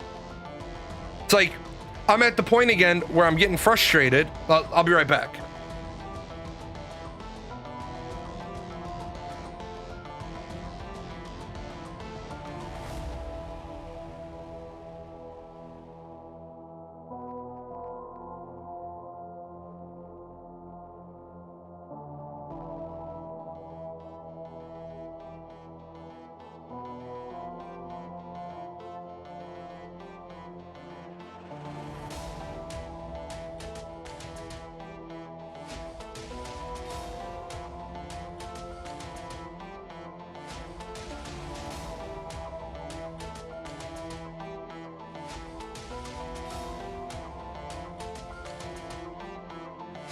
So like, I mean, should that be surprising if we put 40 billion in ballots for Argentina? But we didn't give Argentina $40 billion. See, if you're gonna complain about something, actually no, it's a loan. It's a loan. We don't need Argentina's country collapsing, because then that's a problem for us.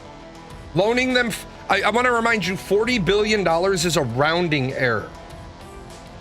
40 billion is nothing.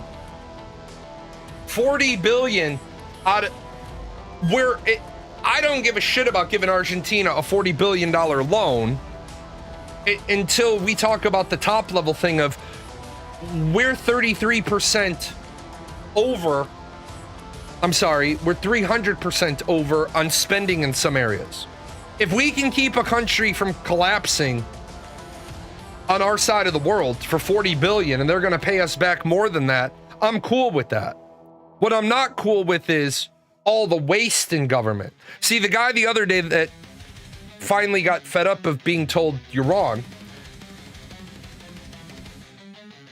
Yeah, it might be 20 billion, 40 billion. I think it's actually 20 billion.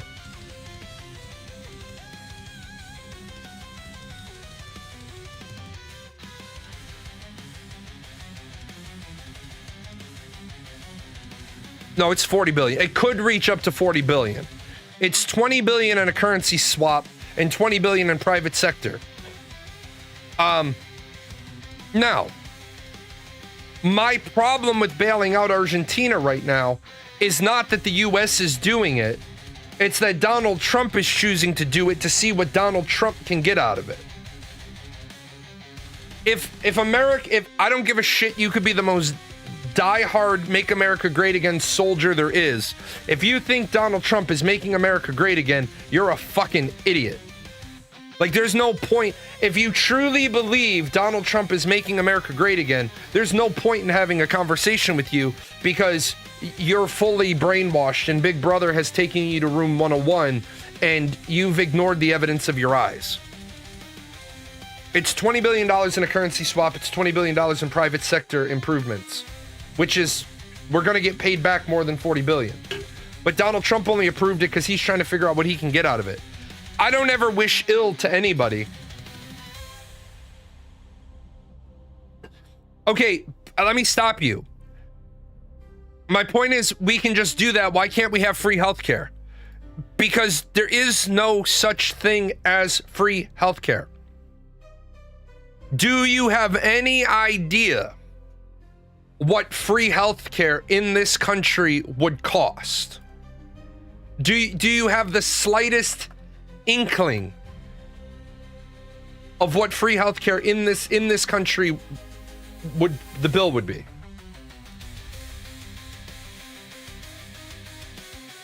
To do free healthcare for everybody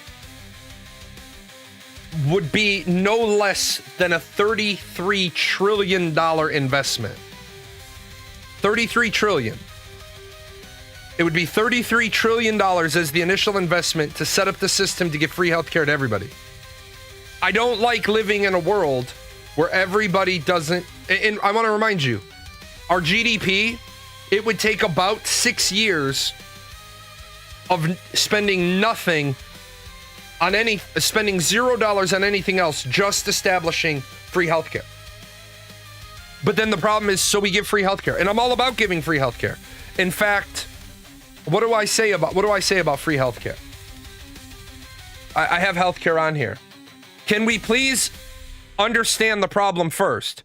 Private healthcare, public healthcare, Medicare, Medicaid, Veterans Affairs, TRICARE, military healthcare. Nobody ever talks about all of them properly. I'm all for taking care of people. But when you call your doctor and you get told for a routine exam, it's a 4-week wait. Think about how long that would be if every single American suddenly got dumped into the existing healthcare. Most people get the European free healthcare totally wrong. Most people in the system are paying for health insurance. Free only means people who cannot afford getting healthcare too because everyone else is paying for. No, you're close. Free healthcare means it's paid for by taxes. Now, I'll give you an example of great government healthcare. My stepmom died. I didn't know. Nobody told me. I was never really close with my stepmom. I kind of hated her. She's down in hell eyeing my seat. I'll be there soon. She was in the hospital for 3 weeks. My family incurred, to my knowledge, less than $1,000 worth of healthcare fees. A 3-week hospital stay, about $1,000. It's a good system. Good system. The problem is,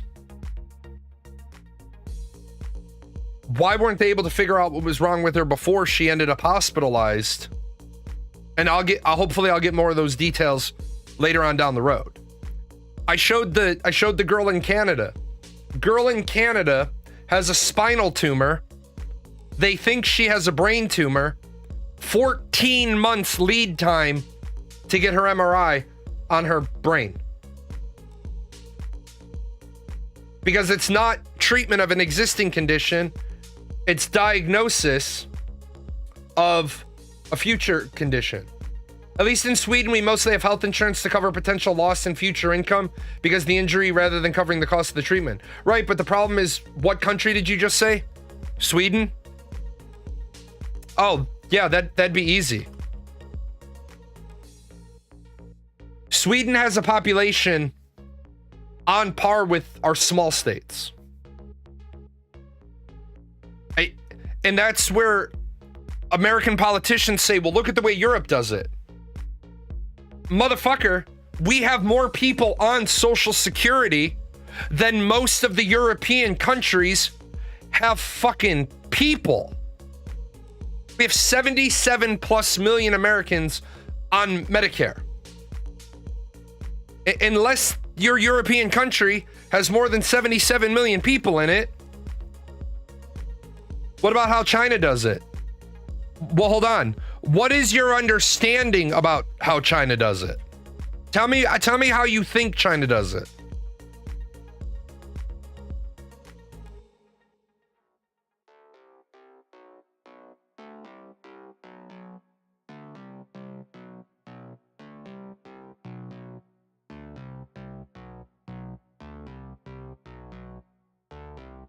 Because a lot of people will say, but why it can be in such a rich country? Why don't we give these people into caring for their needs? Because who's gonna pay for it?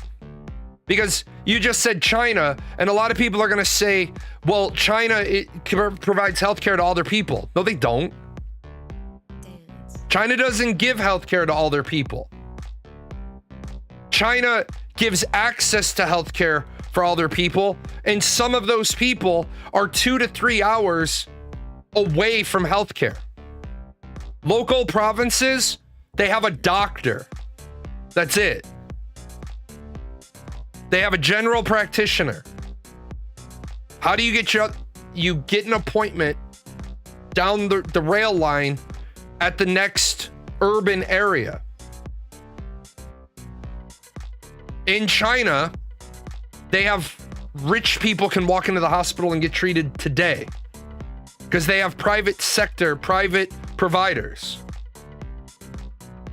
Yes, 95% of China is covered under their national system. China has a lot less health issues than America. Why? America has a ton of health issues related to obesity. China doesn't have that problem.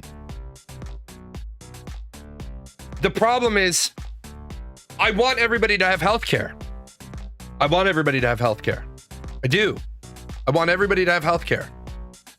That's not a next year goal or a 5-year goal.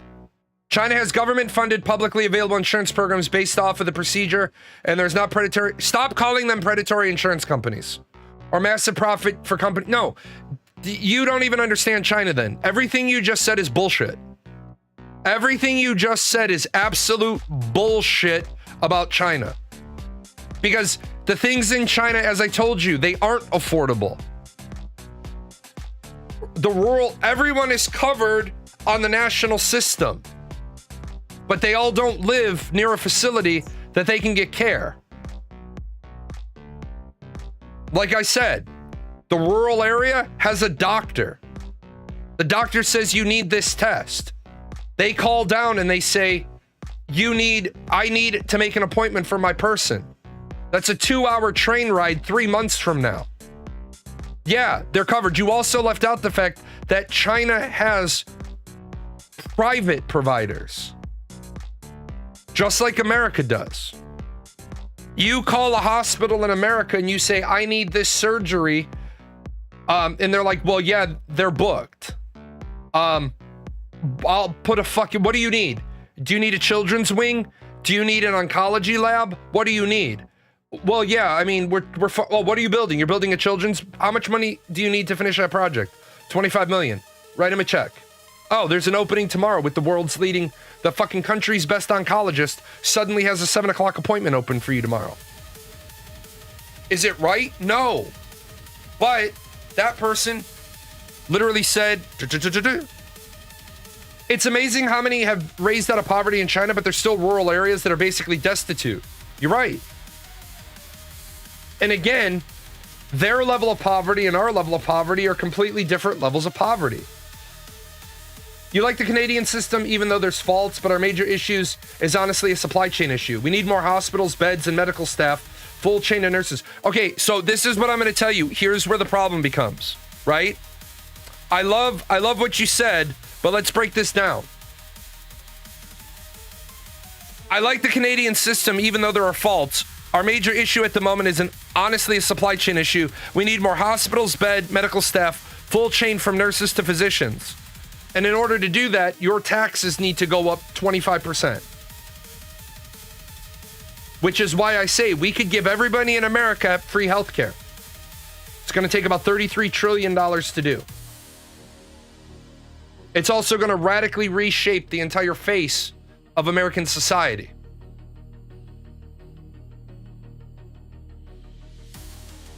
The US does do that, TWO. I hate to tell you that. That's why your insurance premium is based on your previous health. Why the fuck do you think I served in the military for 20 years? Do you think with my medical issues I would be able to afford private health insurance? Fuck no, I would not. The problem is you call your doctor and you get an appointment in 6 weeks or 4 weeks. Now, if it's an emergency, you get triaged. You get triaged accordingly. Hey, doc, I'm a 45-year-old, relatively healthy male, non-smoker who's having chest pain. Get your ass to the hospital. Get your ass to the cardiology lab. You're having a stress test echo. Because a 45-year-old male, relatively healthy, shouldn't be having chest pain. If I was a 65-year-old obese chain smoker, I wouldn't have been in on Monday morning for a stress test echo. My work premium health insurance doesn't take into account my health level. Maybe it happens at a larger scale. It does happen on a larger scale. It doesn't, the workplace health care isn't based on you for you. It's based on the aggregate of you.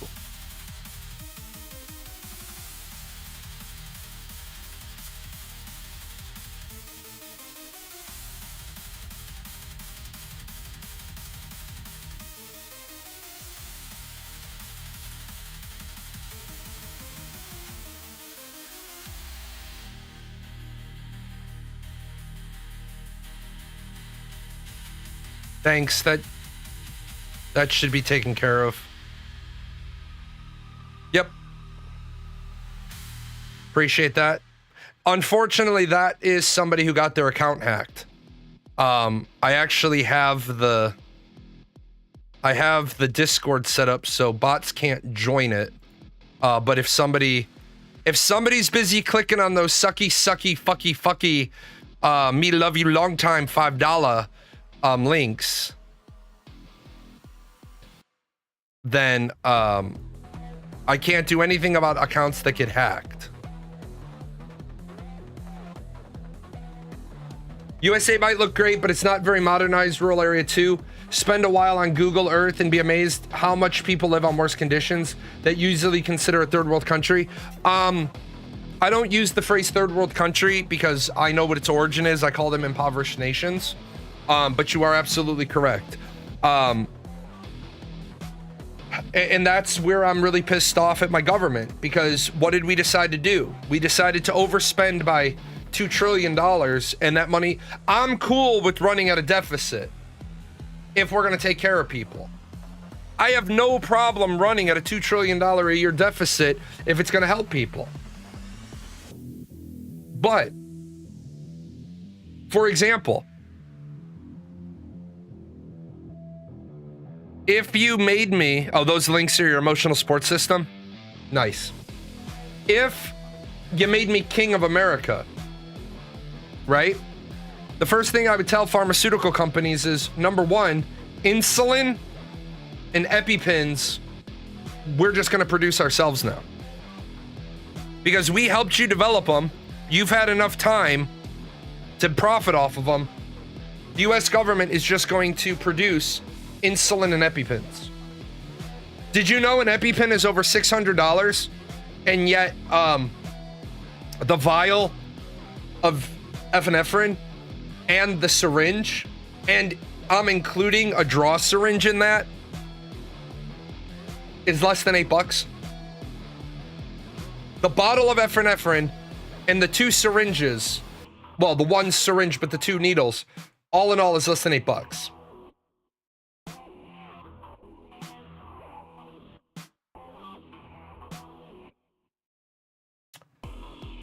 Why are people paying, like my family, if we didn't have health insurance, I would have to come up with $1,200 a year for EpiPens.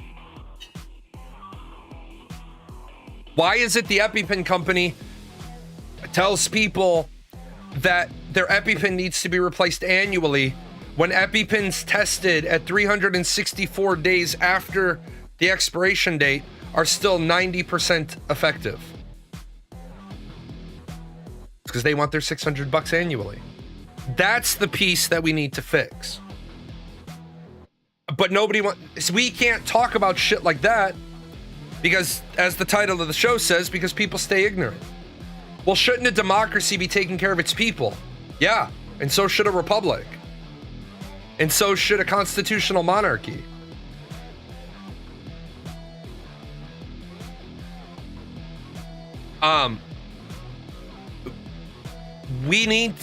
People need to understand, what value does the federal government have right now? Why do we have non-essential federal workers? I said this not publicly because I wasn't allowed to stream the last time we had a government shutdown like this.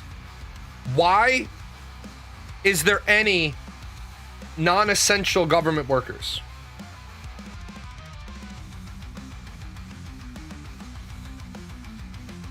For example, I hated being the hatchet sergeant. Right when I was coming on to active duty, we were dealing with PVD 720, Policy Budget Decision 720. We had to get rid of about 1,100 people out of just one division, one command. And it came down to a lot of, well, if your job isn't necessary, why do you have it? Well, I used to always say to people, because I was CPI, I was AFSO 21, Air Force Smart Operations for the 21st Century.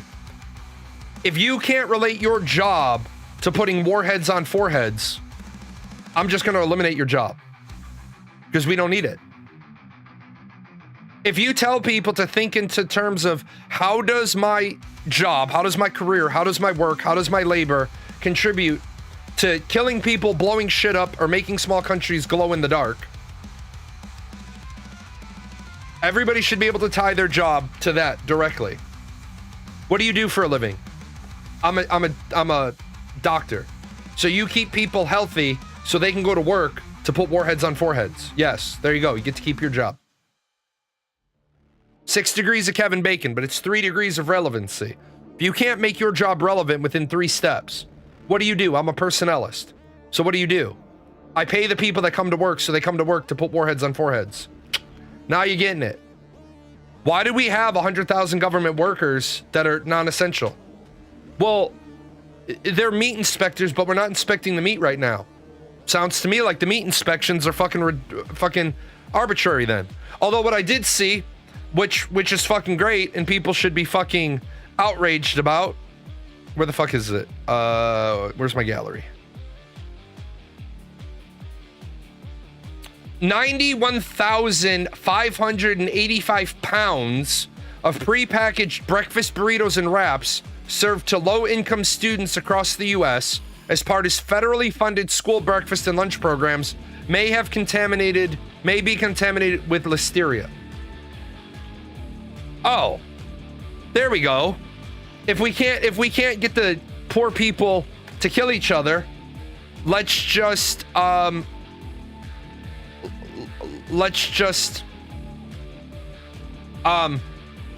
give them infected meat. Either meat inspection is important. Yeah, I built the bridges that took the bombs across the river so we could make those small cities glow bright. Right, exactly.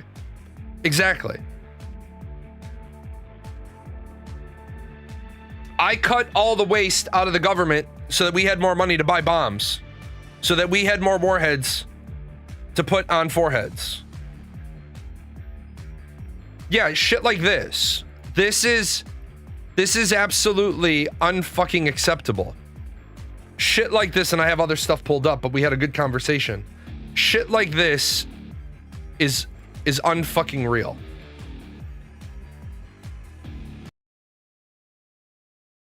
So the judges are saying some incredible things. Ryan Goodman is a law professor at New York University who heads a nonpartisan law journal. His team has analyzed hundreds of suits filed against the administration, and he didn't imagine what judges were saying to the Trump Justice Department.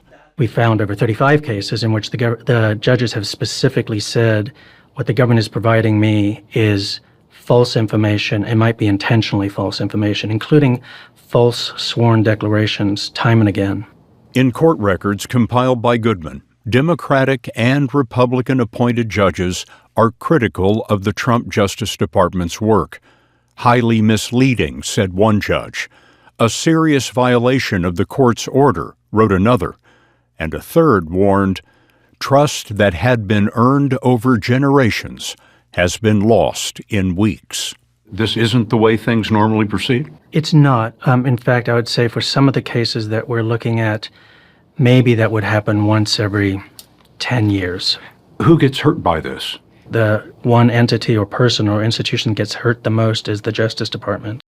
So the judges... So what you have is we're literally at a point in America where we don't, first of all, a lot of people say that we have a justice system. We don't have a justice system. And again, it matters. It's not a matter of semantics. We don't have a justice system. We have a punitive adversarial legal system. And a lot of people will say, well, it doesn't matter. Well, you don't think it matters until you're in it.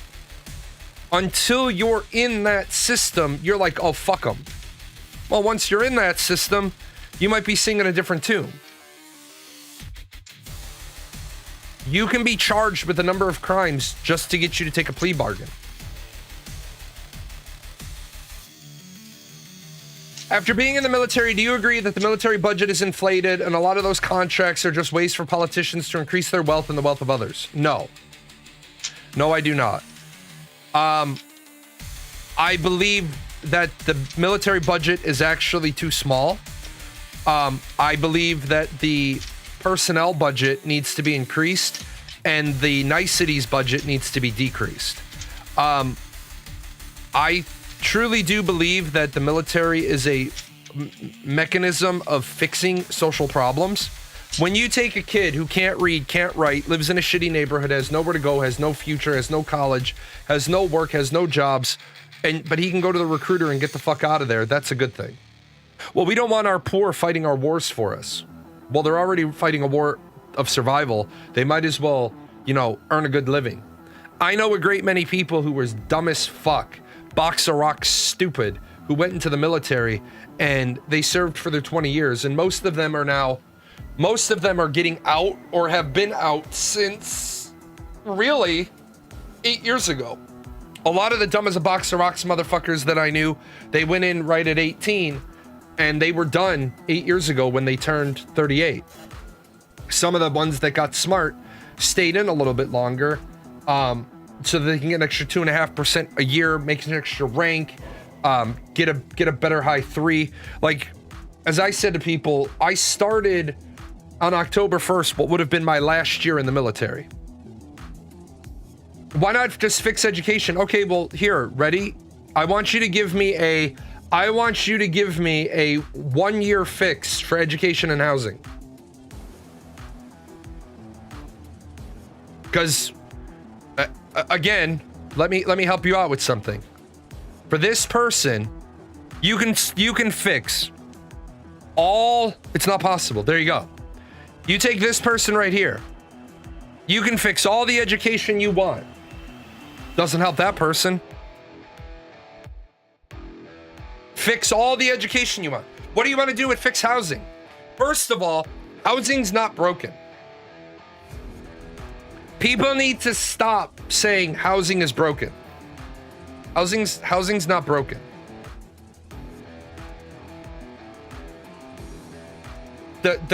I'm sorry, but the crybaby generation doesn't want to do what my generation had to do, what my parents' generation had to do. They don't want to do that. Okay? They don't want to do that. This generation, like, I'm thankful to be Generation X.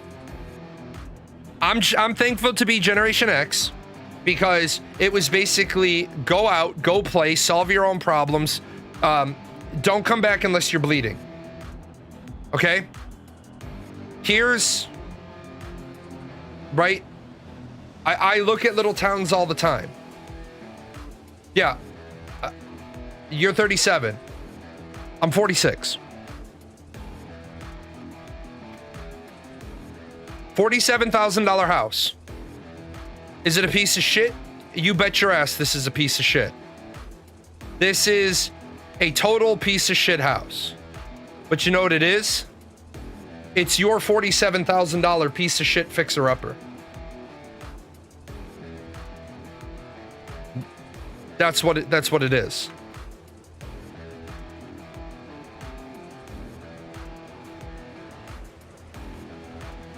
Okay? $5,000 fucking auction. $5,000 auction. Right? Let me filter this out.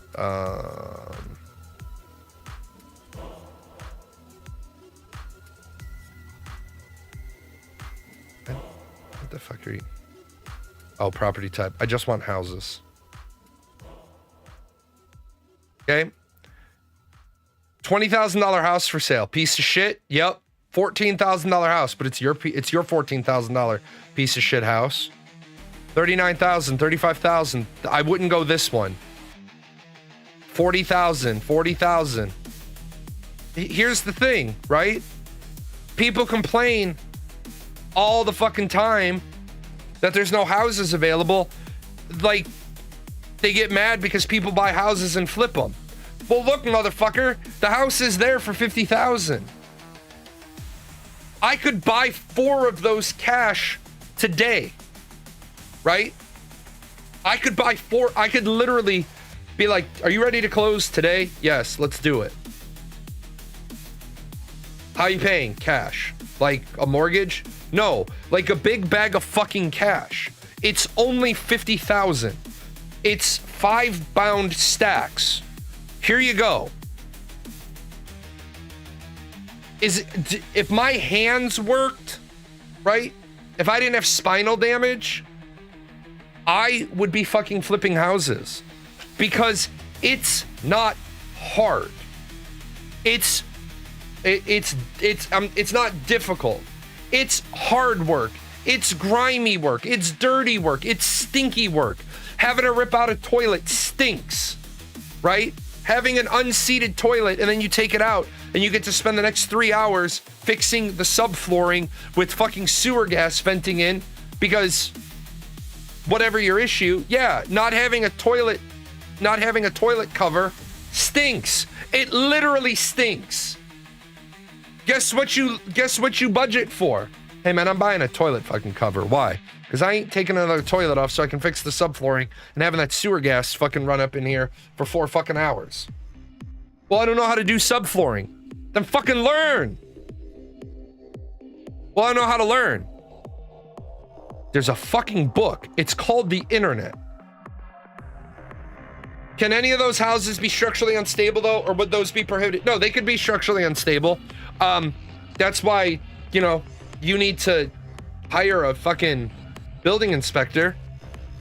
Some of them already have building inspections done so that they can prove that they are structurally sound. But it's like the house is 40,000. You ain't buying fucking Shangri-La, man. You're buying 4 walls and a roof and a fucking functional toilet and shower. That's what you're buying. If you want nice shit, go make nice money. Being useless is a trait only the rich can afford.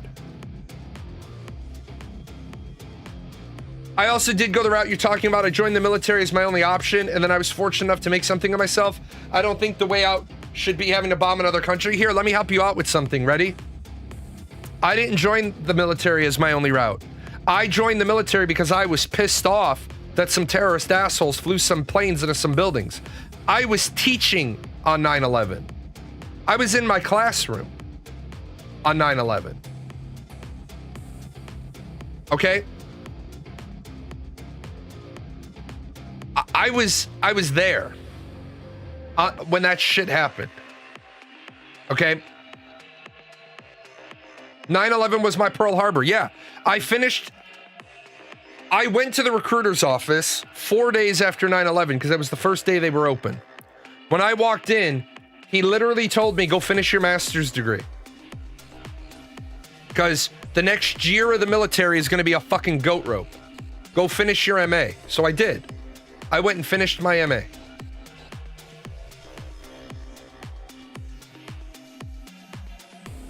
I left for the military at 23 years old, having significant money in the bank, which I had to explain because whenever you're financially independent, you have to explain that to the military. They want to know, are you going to be a pain in the ass? You realize jobs go to where the population is. That's why cities continually grow. Investments go into cities, making new jobs, which draws more people, but housing fails to catch up, resulting in increasing... No, Connor, you have... What you don't understand is you've got all the right data. You've come to the wrong conclusion. Let me help you out. The piece you're missing. So here's St. Louis. Okay? And here's the Illinois... Here's the river. Here's the Illinois border. Now, East St. Louis is an anomaly. It's right across the river. It's a pile of shit. Well, we're going to ignore that for a second. You come down here, you have Fairview Heights. Kind of nice place to live. The mall's here. Lots of jobs. Lots of stuff. Housing price? High, except in the dilapidated areas because it's been around for so long. It's got slums. You come out, you got Belleville, you got O'Fallon, you got my town, and then you got New Baden. New Baden is starting to pop. You're right. Jobs go out to where the people are, right? They're starting to open stuff out here now because there's people out here. The trick is this. In 2016, my house sold for $175,000. In 2025, I've had an offer on my house for $325,000. That's fucking insane. Okay? That's $150,000 worth of worth in 9 years. No, they won't be. The lower income residents don't get priced out. They already fucking live there. They don't get priced out. They cash out. There's, for example, I will be here for 6 more years because my daughter wants to stay in this school district. If I bought this house for 175, and let's say my house is 425 in 6 years from now, why the fuck would I stay? I have the ability. Low-income people rent. Bullshit. Low-income people rent. They don't count in this fucking market because you don't suddenly take a $500 a month apartment and start getting $2,000 a month for it. Yes, what ends up happening is that you own the building, you own the equity, you flip the property, you make it nicer so you can put higher renting people in it. But when you make the building nicer, you, me, as the landlord, incur more cost. If my building's only $100,000 value, I only pay 8% annually. No, Connor, let me stop you. It's not a delusional take. One of us is a millionaire from dealing it. No, they don't kick out the tenants. They don't kick them out. They don't. One of us is a millionaire from owning fucking rentals. One of us isn't. I think, honestly, man, I think I might have a little bit better of a take than you do, because this is how I was able to retire before I was 40. By owning real estate. I don't kick my tenants out. Number one, if they're a renter, they have a lease. At the end of the lease, they don't have any right to the property. It's not confirmation bias, you dumb truck. It's reality. I have a building that I never touched and I never raised the rent on because I happen to like that 13 or 14 of my tenants were within walking distance of the hospital. I didn't need any more money. But you're like, they kicked the tenants out. Here is the reality of everyone I know under 30, but you said it's the reality of renters. You're saying it's the poor people. Talk to me when it's the homeowners getting kicked out. That's when I need to sell my house. Why do they have to sell their house? Bullshit.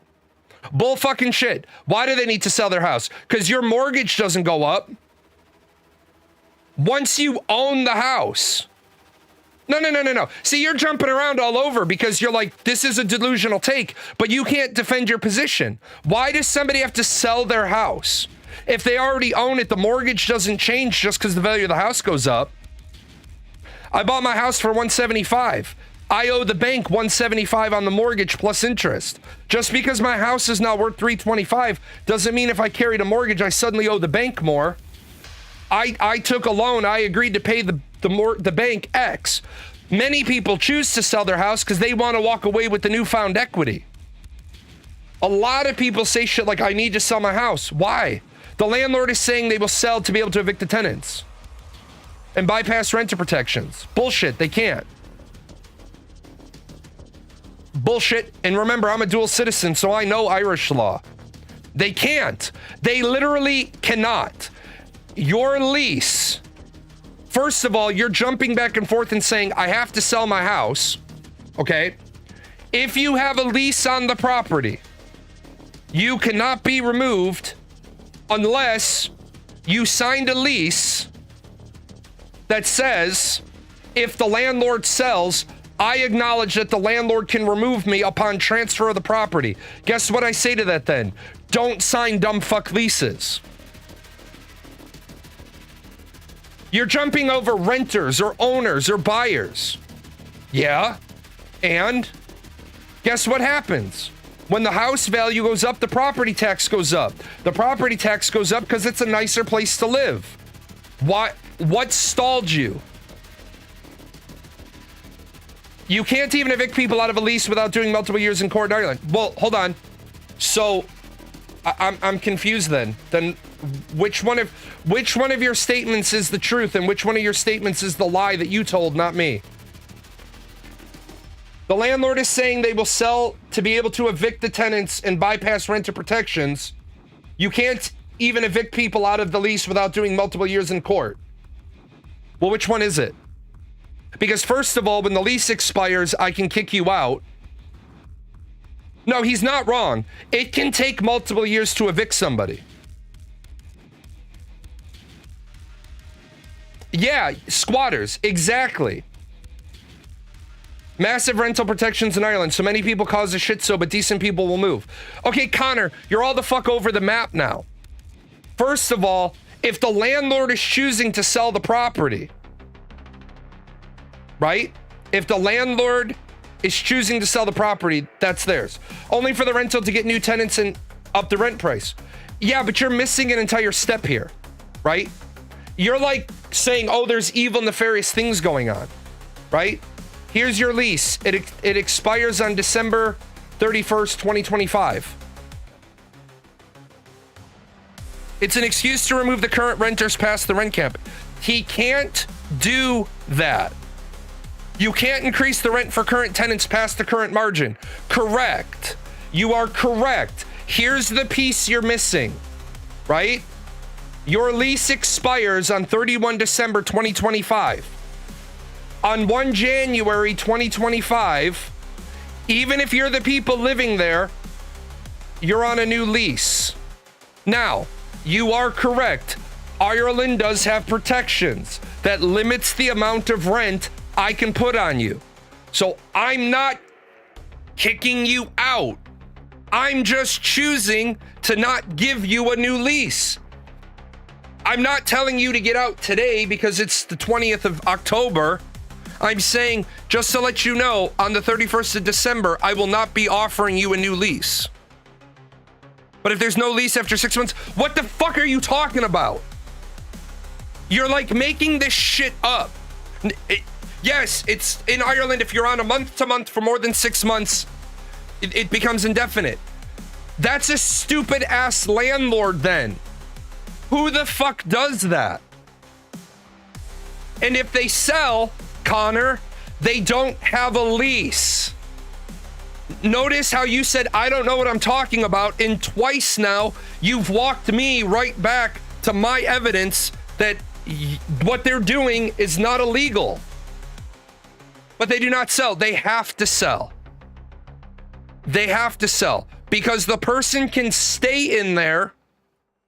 Yeah, they use the excuse of selling to replace the tenant. Cool. It's not illegal. Hey, just to let you know, I'm thinking about selling the place. The tenant has to make a choice. Do I want to leave on my own terms? Or do I want to, shit, he really did sell, and now some people are showing up. And in Ireland, once the property is transferred and there is no lease, how many days does the new owner have to give the current tenants? Because everyone's going to be shocked by this, but how many days does the new owner have to give the current tenants to get out? 0 days. Ding, ding, ding.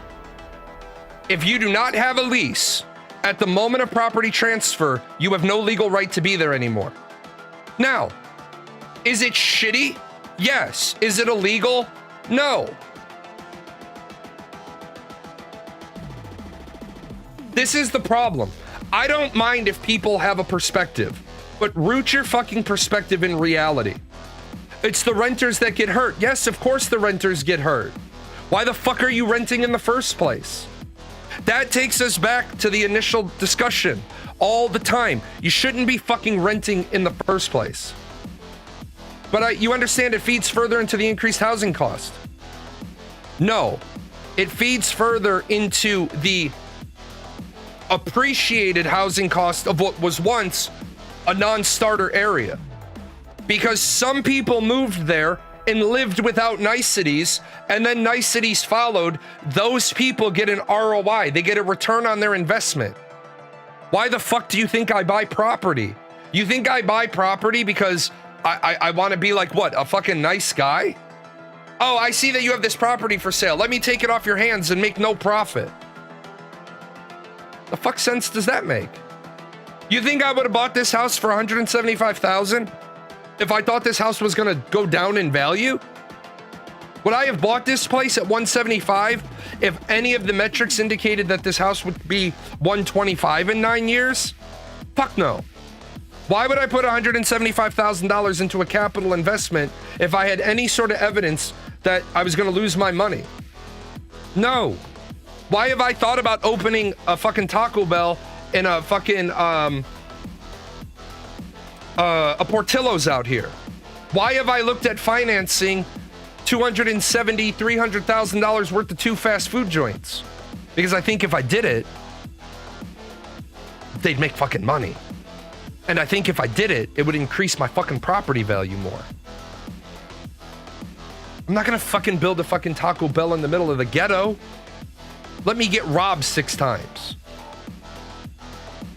I rented to save and didn't know exactly where I wanted to live. I bought a house and it ain't nobody can tell me to leave. Also working on getting enough investments to be able to say fuck you to anyone that tells me. Right. 6 foot. In the years that I've known you, you've done all the right things. You look at the amount of income you have, you take a 30% haircut off the top, and you invest that. Because you want fuck you money. You want to be able to say, nah, fuck that. Not interested. Everyone can get a cheap one and flip it, but it's not like this in the US. That house mortgage is a percentage of house value. No. The mortgage is... Okay, so... Let me bring up the mortgage calculator.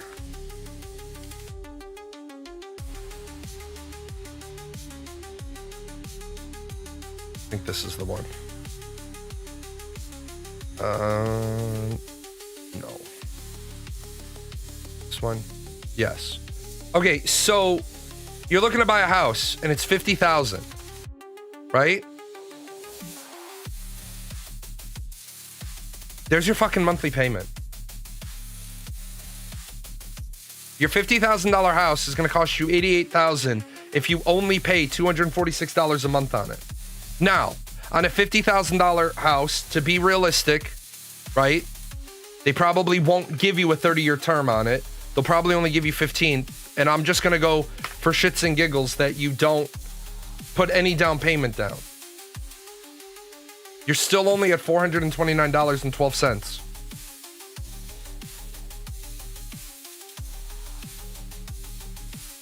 You can come up with 5% of the house down. You can come up with 5%.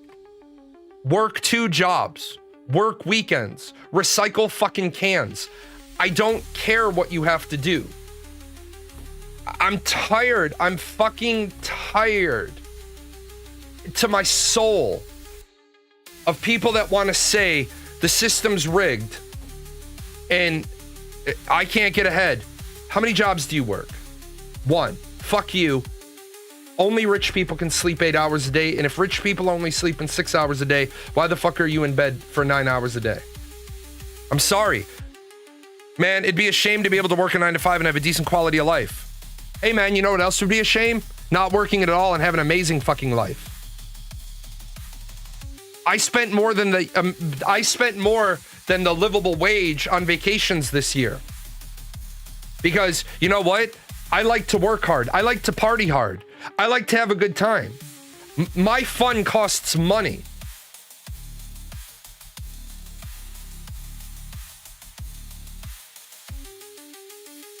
I wish I could work a 9 to 5 and have a decent quality of life. Yeah, but you don't understand what a decent quality of life is.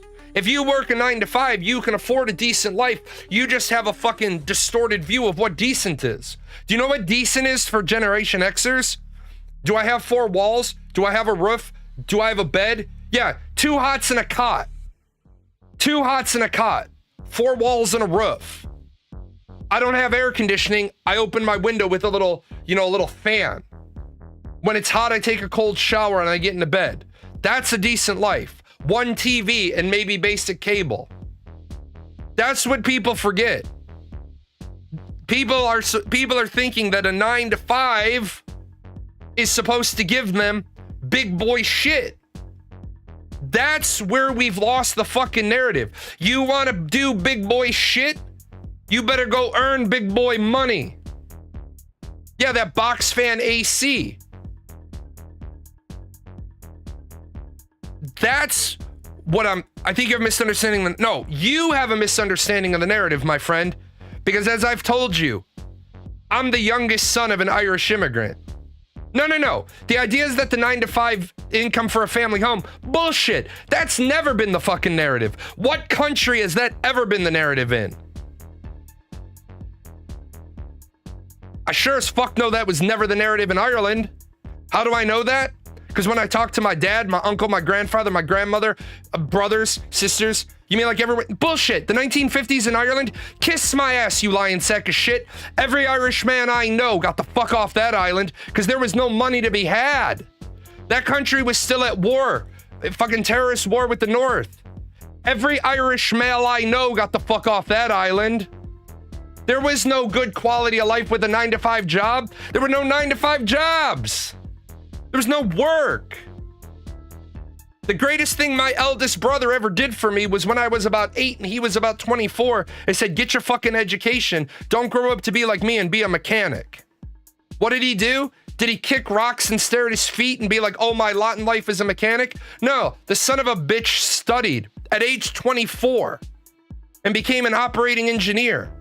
So his 9-to-5 job did pay for a family and a nice house and for 3 sons to go to college. Because my eldest brother and I have the same mentality. We're first generation Americans. Let's fucking tighten the belt and let's work hard. How many hours a week are you working? 40? Kiss my ass. Then have a 40-hour-a-week life. Because people have lost the narrative. You're not supposed to be doing cool shit. You're supposed to be fulfilling the bottom of your hierarchy of needs. I can't even fathom this shit with people. Right? People talk about, oh, well, in the 1950s in America, a 9-to-5 job, and now, fuck off. It has nothing to do with the work. It has to do with the fact that in 1973, we went off the gold. We were finally off of a hard currency standard, and we moved to a fiat currency. And anybody that knows anything about economics knows a fiat currency devalues your money because it allows banks to do fractional lending 10 times more than they can on hard currency. You have a bank that's still running on a gold standard or a silver standard, gold certificates or silver certificates. They can get away with a little bit of fractional lending. But the moment anybody finds out, they're all doing a run on the bank. Right now, $100,000 earned by me turns into $990,000 for other people to use. Home loans, car loans, college loans, fucking small business startups. Why should your entire life be work in order to survive? Who the fuck said your entire life? When in any of that rant did I say your entire life? Spend a few years living like others won't, so you can spend the rest of your life living like others can't. Do you think I liked teaching all day and then teaching at an alternative school 4 nights a week and then on the weekends working at Best Buy? Yeah, I worked my ass off for a few years. My first house was paid for. It's not a secret. I tell people this. Don't get involved with this bullshit that people tell you to do. Get this first house paid off and then get your first rental. And the mortgage you've been putting on that first house, put on this, and then put the rent into this. And then do it again. And then after that, yeah, but Connor, what life do you want? Ready? You're like, I should be able to work a 9-to-5 and have a good life. Define a good life. A family home? Well, who the fuck said you get a family? Right? I'm sorry, nobody. Again, I feel terrible that dumb motherfuckers have never been taught this shit. Where the fuck is family on the hierarchy of needs? Family ain't at the bottom, right? You want a family? Fuck, man. Family's 3 steps up. You want a family? Then earn it. On other side of this, if Jelana's finally to get the first house, who is renting the second? Exactly. There should be no renters. If I was in a position right now to strike, and I'm not, because I'm not liquid, I don't have liquidity at the moment, I would have bought... No, Maslow's hasn't fallen out of favor. Parts of the not the hierarchy of needs. Other things he said has fallen out of favor, but the hierarchy of needs is the hierarchy of needs.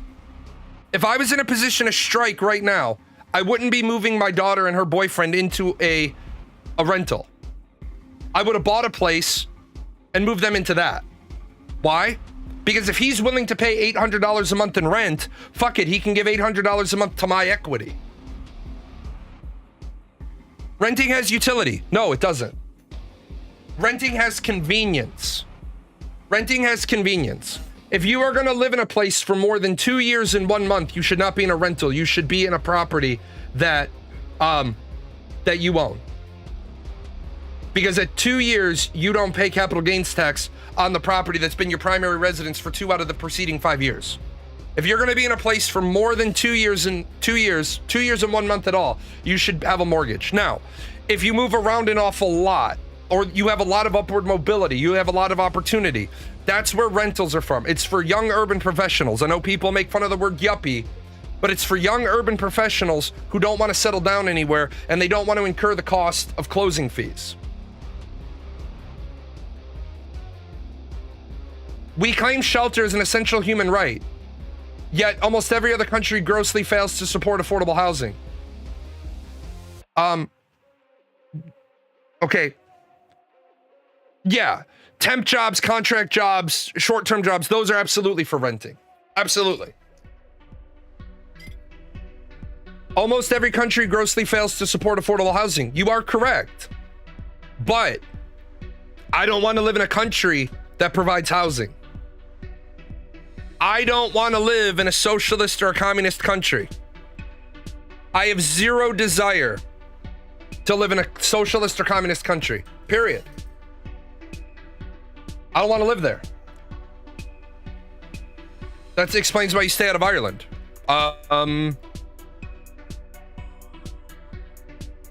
Last I checked, I owned my property in Ireland. What the fuck do you mean you have social housing? Having social housing, let me stop you, Connor. You're a guppy and you're arguing with a shark. Social housing isn't socialism. It's socialist. I don't want to live in a socialism country. I don't want to live in a communism country. That is not mutually exclusive to saying I don't want government support for people's housing. Those are two totally different things. Two of those systems involve the government owning all the housing and deciding what happens with all the housing. I live in a country that is Section 8. Communism exists. It does. There's multiple types, some that exist and some that exist at the that can only exist after the natural evolution of socialism. Communism exists in the same way that pure democracy exists. It exists on paper, but the moment you try to implement it, it's a terrible idea. I somewhat believe government oversight on private housing would be a good idea. Well, why? Why would government oversight be good, considering housing is selling at the fair market value to willing buyers, particularly when you have large corporations buy a lot of property, and just tax them accordingly. Airbnbs that are rental properties and not B&Bs. Well, Airbnb is a rental, so that line is dumb. Airbnbs that are rentals. You've never lived in a rental? You've never lived in a hotel for more than a month? Shit. I've lived in hotels for months at a time. In Ireland, that would bankrupt you. I think you grossly underestimate how much money I have. I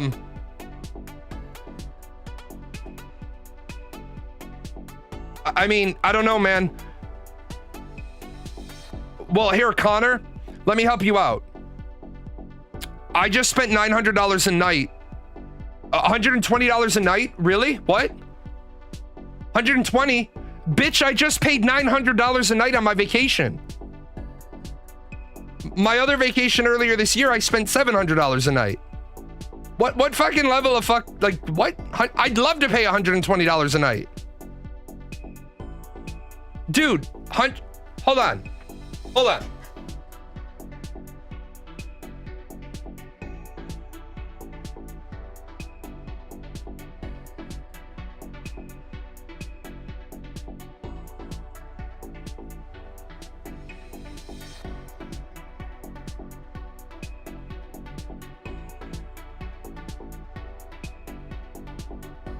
Hold on. See, I can't even right now. Right? I can't even right now. We're fucking pissing and moaning. We're pissing and moaning over $120 right now. Here. This is you'll notice this is the fuck around money, right? This is the fuck around money. 20, 40, 60, 80, 90. There's 110, 11, 12, 13, 14, 15, 16, 17, 18, 19, 20, 21, 22, 23, 24, 25. Shit, I'm a little short on tax. And this is the fuck around money. This is the front pocket cash. Like, what the fuck are you I spent more than $120 on video games yesterday. I bought all the DLC for War Tales yesterday, and I bought Bloodlines 2, the deluxe edition. I'm working off the logic the average income should be 40 to 60. Well, which one is it, man? 40 or 60? Because one of those is 150% of the other. Why should the average income be 40 to 60?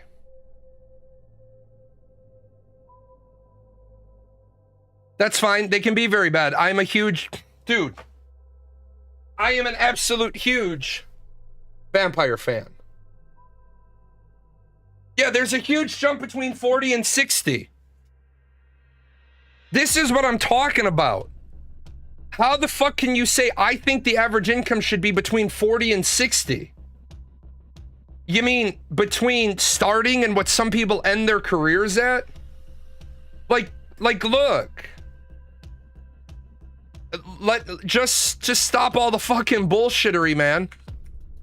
My starting wage without benefits, 401k matching, anything, to get me to come out of retirement, you got to put $75 an hour on the line and a very generous benefits package for me to ever think about coming out of retirement. Dude, you're in a chat with a bunch of people that fucking make a lot of money. You're in a chat with like retired people. The financial disconnect is this. You want to make this much and live up here. I want to make up here and live down here.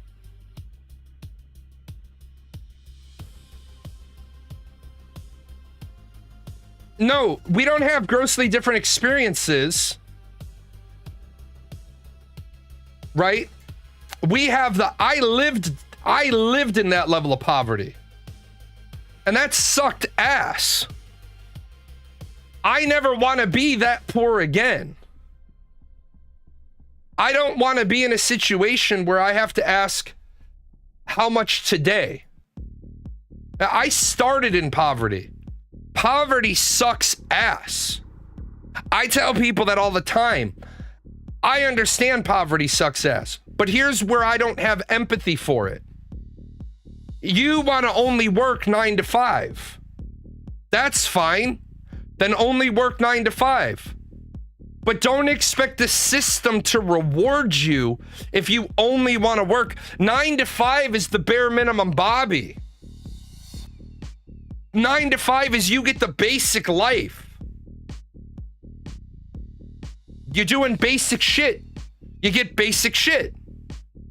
It's like I said, when I bought the house that I moved into, I needed a washer, a dryer, an oven, a microwave, and a refrigerator. I got a job at Best Buy because at the time, Best Buy still allowed its employees to buy shit at cost plus, but you had to be there for 90 days. I didn't touch a dollar of my Best Buy money. Not a dollar. Every paycheck went into a bank account called Best Buy. At the end of my 90 days, I walked in and my manager was like, hey, congratulations, you've been here for 90 days. You can now use the Cost Plus program. I said, excellent, I need to make a purchase. He's like, what? I said, I need a washer, a dryer, an oven, a microwave, and a refrigerator. We went around, we rang it all up, we scheduled the delivery, and my manager said, so I guess you're gonna be quitting after today's shift? Nope. Why? Because I still need a TV, a surround sound system, I need a computer, I need speakers, I need that nice shit. Why couldn't I just buy the nice shit? Because I didn't have a job that was making big boy money. Which was better, work at Best Buy and buy all that shit for Cost Plus? Or stare at my feet and say, I wish I had better. This is the kick in the ass some people need.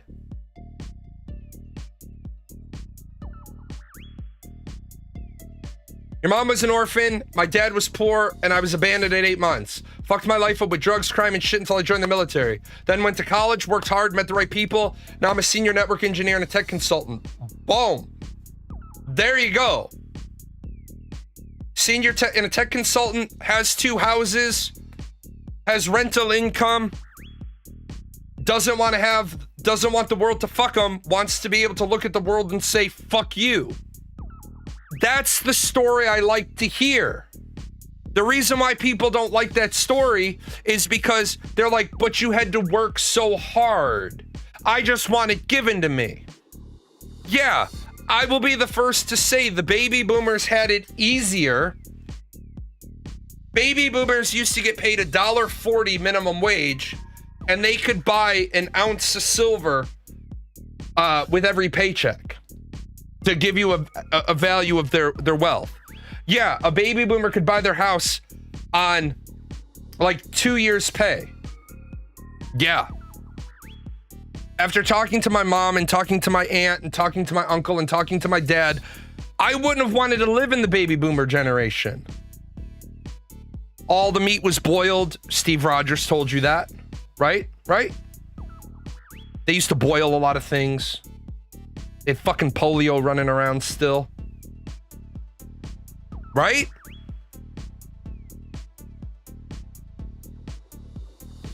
Yeah, they had it easier. They also, I will be the first to say, you could be a high school dropout and be a plant manager. No shit, real talk. You're 17 years old, you're in the second semester of senior year. Bob gets hurt on the job. Bob decides to take early retirement. They bump everybody. You've already been working at the factory at night and weekends part-time. And they come to you and they say, hey, Bob, Bob got hurt and we want you, Bob, to be the new Bob. Drop out of high school and work second shift. A lot of guys did. Because the guy knew he was going to be at American Can for 40 years. He was going to be at the Tootsie Roll factory for 40 years. He was going to be at the Pluckman's Mustard factory for 40 years. Because remember, people didn't leave. People didn't go far from their homes. Most of the time, your family was within like a 3-hour drive of wherever they grew up from because you didn't move across the country. But this bullshit of I want a good life on a 9-to-5 job. 9 to 5, motherfucker. 9 o'clock. 9 o'clock, I've been at work for 2.5 hours making decisions, yanking and banking. You want to go home at 5? Here, we'll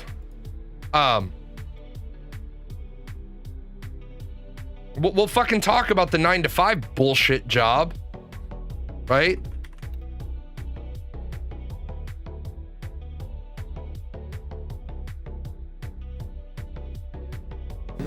Here, this is a great fucking scene from a movie with this people with this 9 to 5 bullshit.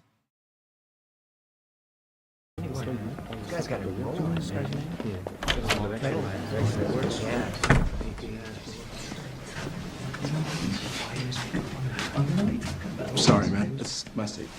Shit, I'm so sorry. It's okay. Don't worry about it. Fucking dumbass. Get the fuck out of here. What? Don't talk to me. Don't look at me. Just pick your ass up out of that Italian leather chair and get the fuck out of this room right now. Come on, let's go, Schleprock. Out. That's it. We expect everyone here to treat their coworkers with a certain level of respect. Okay, before we get started, I have one question. Has anyone here passed the Series 7 exam? I have a Series 7 license. Good for you. You can get out too. What? Why? We don't hire brokers here. We train new ones. That's it, Skippy. Pack your shit. Let's go.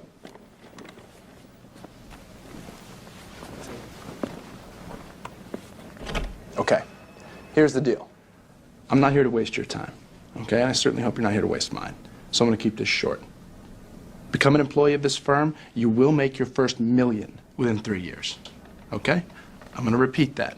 You will make $1 million within 3 years of your first day of employment at JT Marlin.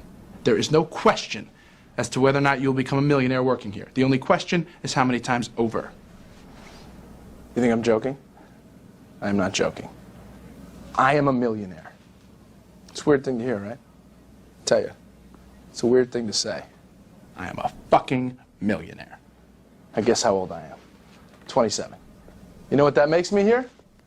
A fucking senior citizen. This firm is entirely comprised of people your age, not mine.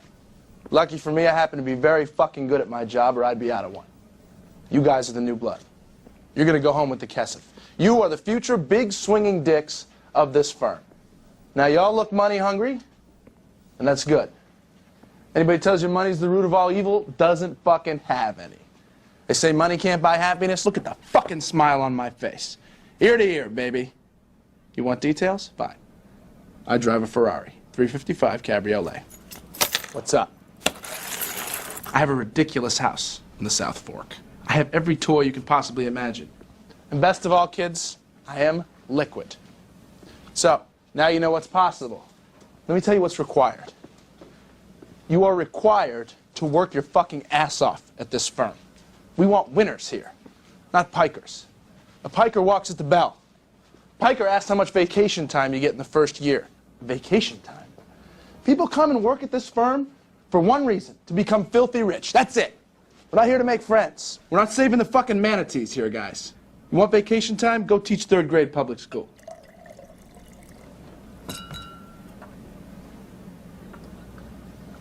Okay. First 3 months at the firm are as a trainee. You make $150 a week. After you're done training, you take the Series 7. You pass that, you become a junior broker, and you're opening accounts for your team leader. You open 40 accounts, you start working for yourself. Sky's the limit. A word or two about being a trainee, your friends, your parents, the other brokers, whoever, they're going to give you shit about it. It's true. $150 a week, not a lot of money, but pay them no mind. You need to learn this business, and this is the time to do it. Once you pass the test, none of that's going to matter. Your friends are shit. They tell me you made 25 grand last month, they're not going to fucking believe you. Fuck them. Fuck them. Parents don't like the life you lead? Fuck you, Mom and Dad. See how it feels when you're making their fucking Lexus payments.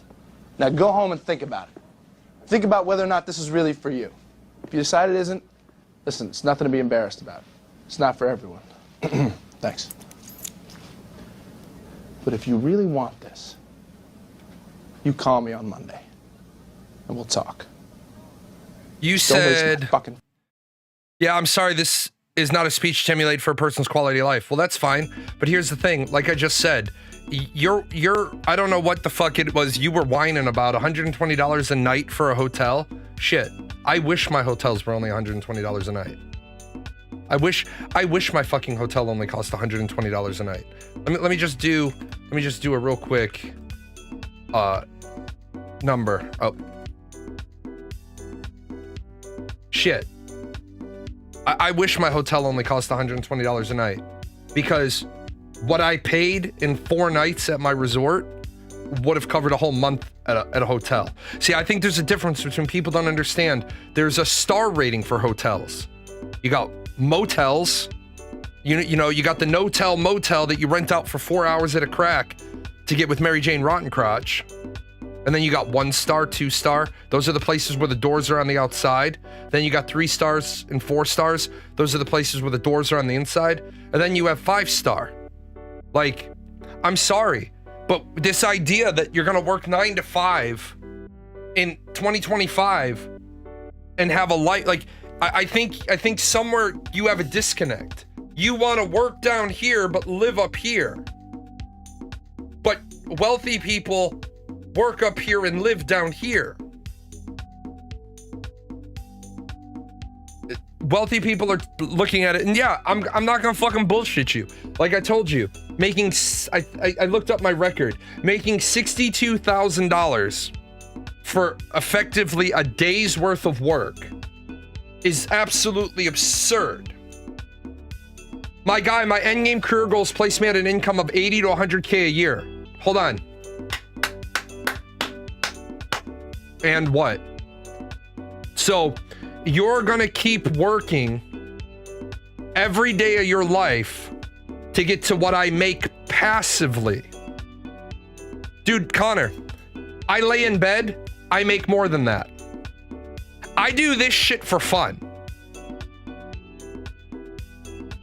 I do this shit for entertainment.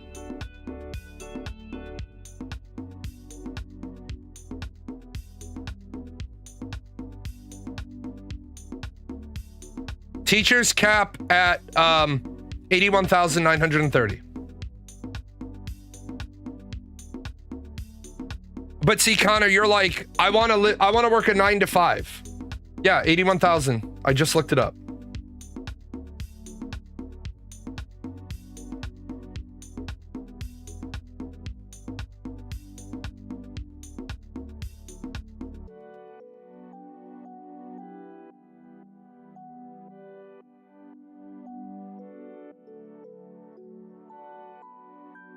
You're currently working at a medical device company. Right. I want to key you in a word there. You're working. See, the trick here is what I try to tell people is figure out a way to be liquid in your early 20s. Because what the fuck else do you have to do in your early 20s? Get drunk, go to the ball game, go to the club, piss your money away at the bar. Gary Vee is an awesome guy. If you don't believe me, listen to Gary Vee talk about it. Gary Vee is a multimillionaire many times over. If everyone is doing the same as you, who is working for the things like healthcare, nursing, cleaning, repairing your cars then? Here's the problem. Not everybody can do what everybody wants to do. And we know that to be a simple fact. Some people that start off repairing cars realize repairing cars sucks balls. Like my brother. My brother realized he could have worked really, really hard his whole fucking life as a mechanic, owning his own shop, owning his own garage, owning his own scrapyard, parting out cars, making that money. Man just stumbled upon why every job should have a good income. No, not every job should have a good income. Why should somebody who is a fucking mechanic make the same amount of money as a person who's a doctor? Because here's the trick. I can buy a new car, can't buy a new body. I don't need somebody to clean my house. I can clean my own house. I don't need a housekeeper. But they shouldn't, but they should be able to support. No, stop saying that shit because that's they should have an existence. No bullshit. What do you mean no financial stress? What the fuck people have financial stress, Connor? I guarantee, if we broke this down, the people you're talking about have a bunch of fucking niceties in their life. That's why they have financial stress. I stopped volunteering my time at the fucking financial assistance place. Why?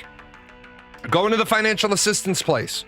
Ask, part of the requirement is that they bring this document printed, this document printed, this document printed. Right? What's a good life? We need to stop using fucking cute words. What is a good life? Because a minimum wage job should give you 4 walls and a roof, 3 hots and a cot, and not much more than that. A minimum wage job should give you existence. I don't know why people have gotten it in their head that a minimum wage job, a minimum wage doesn't get you that house in Ireland.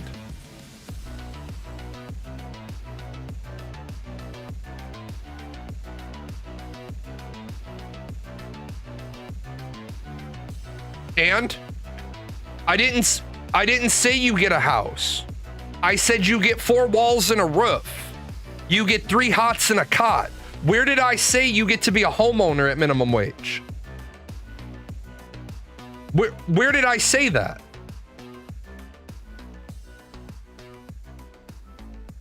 Why are you living on a minimum wage? With groceries and rent this high, I doubt you get that. Bullshit. I just did the math again. You can live in a 1-bedroom in this area on a minimum wage job. I'm tired of that fucking argument. I'm not even having it. It's bullshit.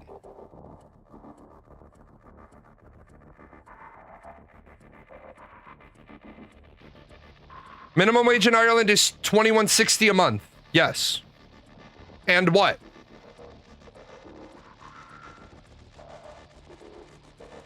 Okay, guess what then? Don't live in Galway.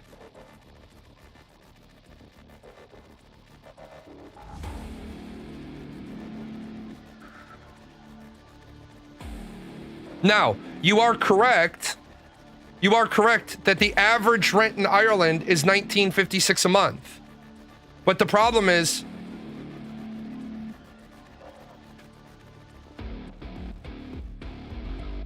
if you can't afford, like, outside of the greater Dublin area, Ireland has 3 main economic hubs. Dublin, Galway, and Cork. True. But guess what? Why the fuck didn't you do better in school then?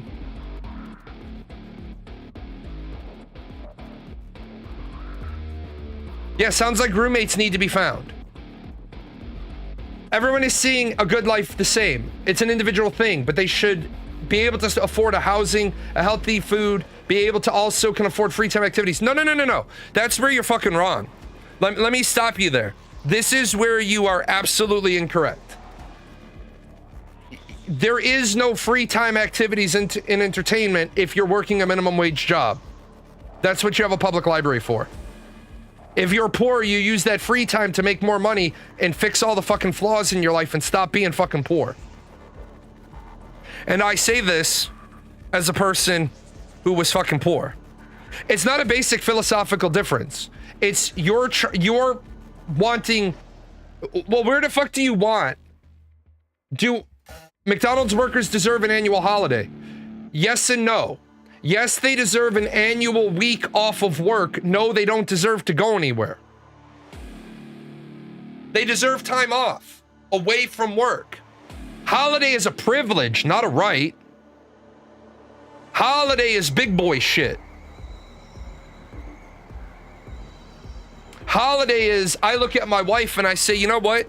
I really want to go to Cirque du Soleil. And she's like, there's one showing this year. I said, okay, get me as close to the stage as you can. She's like, the tickets are, I don't care. I said, I want to go. Get them. Luxury is when my daughter was like 11 or 12 years old, she really, really, really wanted to see BTS. And the tickets sold out so fast. The only way for me to take my daughter to the BTS concert was to buy front row tickets at $800 a pop. She went. If you want to do big boy shit, stop whining about this 9 to 5 bullshit. 9 to 5. Really? So either lower your standards or up your income. This is well, you don't live in America, but for the Americans, this is America, baby. There's more money to be made out there. Shit. When I wanted to take 2 months, I spent $10K in gas alone road tripping around Canada. No, they deserve to go camping if they can afford it. And again, you're like making this like snide, they don't deserve this. Where's the deserve come in? Right now, we're I said this. I was just in Orlando. A couple of years ago, down in Orlando, hotel would be jammed. Every restaurant would be jammed. Yeah, you earn it. You don't deserve shit. You earn it. That's maybe people have never been actually. I have a good life. I can argue for the quality of lives of others. I argue for the quality of life as well. You want it to be given to them as a handout. You said they don't deserve to go everywhere if they have a vacation. I said they don't deserve to go anywhere, but they deserve time off from work because they're at a minimum wage job. Who the fuck's gonna pay for their vacation? Who do you want to pay for their vacation? McDonald's has already realized, my guy, I believe universal basic income would be a great thing. No, it wouldn't. A universal basic income gets you absolutely nowhere. Why? Because a universal basic income causes inflation, and then all of a sudden, the universal basic income isn't enough. Because what the fuck do you think happens to prices when you raise the universal basic income? Where the fuck does that money come from? It comes from taxes. We already have job seekers, disability. You're right. You have disability. The majority of people on disability, the majority, not all, but the majority of people on disability had jobs and became disabled and are no longer able to work. Most disabled people will tell you they would love to go to work. And for the record, and what? The problem is, yeah, disability in Ireland is about $1,500 a month. Yeah? And what? And what?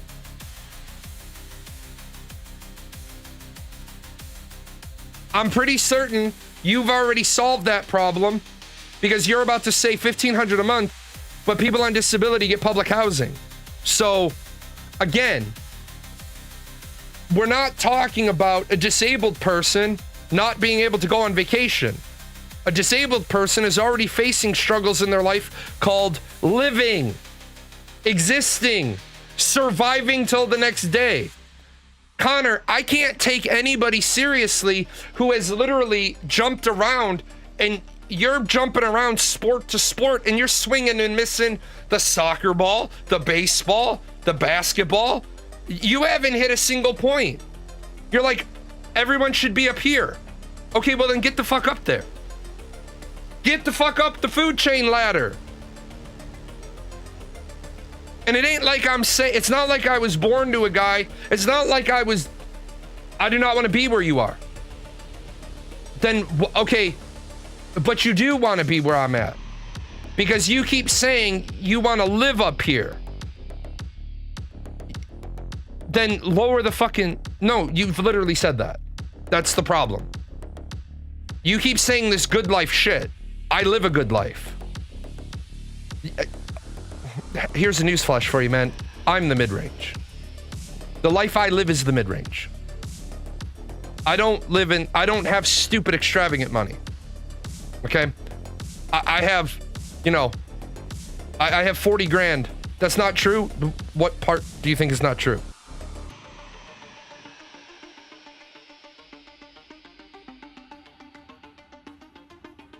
It's not about average income. I don't have income. Do you know what my income is? My earned income is? My earned income is zero. My earned income is zero. I don't go to a job. This doesn't pay me. I don't do a draw from PGN. Everything for PGN. I am on my pension from the Air Force.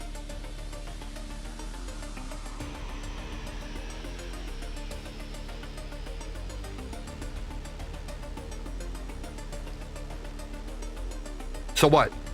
That's not earned income. Earned income is money that ironically you go out and earn. That's not earned income. Earned income is money that you go out and you earn from somebody else. I have investment income.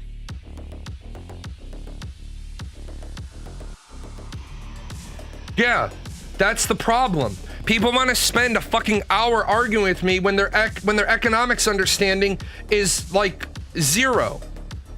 There is a difference between, this is why I say work hard in your 20s. Don't go to the club. If you want to fucking sit around and drink, as a former bar owner, my money also comes from somebody else.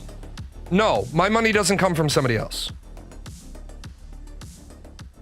My money is a result of me earning it and earning a pension. That's how that works. I earned my pension. They would have been paying me that naturally starting next year. What do I think the middle class is? What do I think middle class income is? Anything north of the poverty line and anything south of the median income.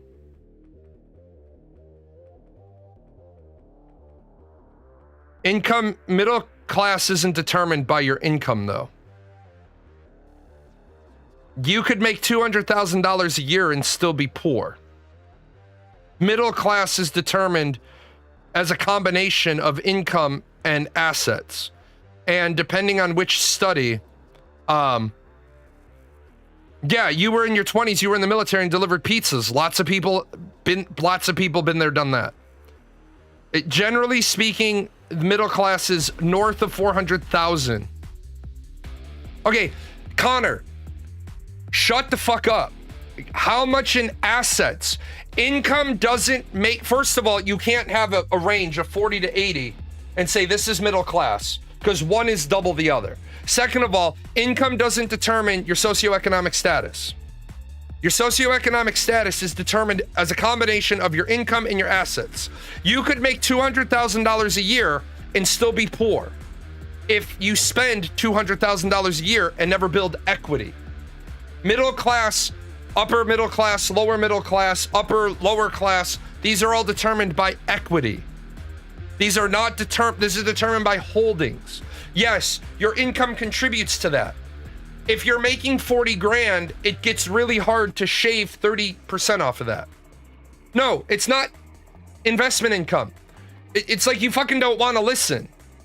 What is the fuck it, I'll just look it up myself because apparently I need to know two countries.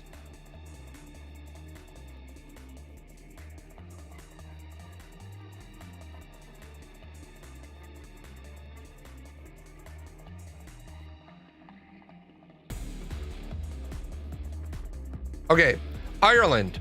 First of all, you were even fucking wrong on your numbers. Ireland, stable professional career, generating 60 to 150,000 a year, and the smaller middle class is 35 to 50,000 a year, and this is from more like your Dublin area, and middle class career involves a college education, and by assets and equity, oh, okay, so they do,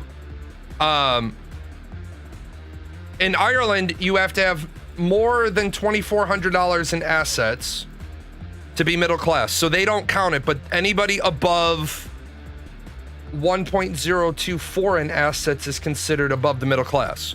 That's all the pieces you need. So it's not 40 to 80, it's 60 to 150, which is a really big thing because if you're trying to live in Dublin, 50,000 doesn't make you middle class, it makes you Dublin poor. So overall, it's 35 to 50, but to be middle class, and you generally have to, in Ireland, you have to have a middle class career, which requires a college education, and you have to have at least 2,000 in assets, but less than 1.24 million. All those factors combined, right? What? I think you're confusing middle class with middle class income. Lots of people make money every year. Lots, like for example, the military people will tell you, there's something about being in the military that there's this magical thing that when you go from E5 to E6, you buy a fucking boat. I don't know what the fuck it is. People go from E5 to E6 and they buy a boat. Their house isn't paid for. They got 2 cars that aren't paid for, but they buy a fucking boat. I want to spend more time at the lake. But you know what would get you to spend more time at the lake? If you took that fucking raise and you paid off your house, you paid off your cars. Yeah, Americans in their fucking boats, man. This is why I say to people, it's hard, it sucks, it's difficult.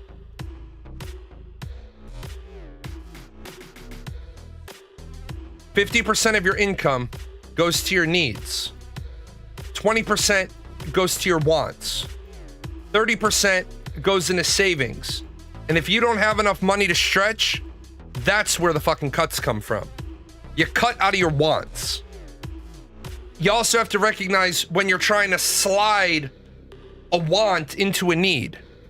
You need a phone. You do not need an $1,800 smartphone. You need a flip phone. Unless you have a job that you, for some odd reason, need GPS. Like, I'm a DoorDasher. Well, you're losing money. 40% goes to needs, 20 to wants, 40 to investments. Yeah, because you're living by the 40-20-40 rule. Now, I used to say the 40-20-40 rule, but it's gotten a little tight here with, right now, the person that said the cost of groceries. I will be the first to say groceries are out of fucking control. I walked into the fucking the grocery store the other day. Well, all I was buying was 3 ribeye steaks. That's all the fuck I was buying. Walked in, grabbed 3 ribeye steaks, didn't even look at the fucking cost of them. Just picked up fucking 3 ribeye steaks, got up to the front, $37 fucking dollars. $37 fucking dollars for 3 ribeye steaks? Now we come to a point. The right word is not a good life, but every bit above your needs. And what? You keep making these snide little snarky comments. Get to a point. Because if people are making minimum wage, right? Boneless. If people are making minimum wage, they need to understand they have a minimum wage life. Or you have to not make little snide comments and tell me, how do we bridge the gap between minimum wage life and minimum wage pay? All these fast food workers, remember what all the fast food workers said? You wanted to know what I mean with what's a good life. That doesn't tell me what a good life is. That's a snide remark. Tell me what a good life is. Because I know what my good life is. I know what my good life is. My good life is not having to worry about how I feed my kids today, next week, next month, or next year. Knowing that I have 12 months of money in the bank and I don't have any financial stress for the next 12 months. Knowing that both of my daughters that are still in the house can go to college. That's a good life for me. I think I covered house not being able to worry about bills. No, and I told you I reject the occasional holiday. That's a luxury. That's not a good life. If you want an occasional holiday, go fucking work for it. What the fuck? Why are you allergic to hard work? Like, why are you allergic to working for what you want? Like, how do you think you get those things? You want your boss to pay you more? Okay, well then your boss charges all your customers more. And so this is what we see with the accordion effect. Let's give everybody $15. Why do you think? No, not you. See, you notice that I say something. I ask you a particular point.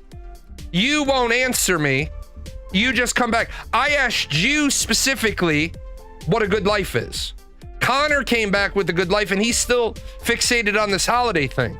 You want to go on holiday? Work fucking hard. I asked you specifically what a good life is.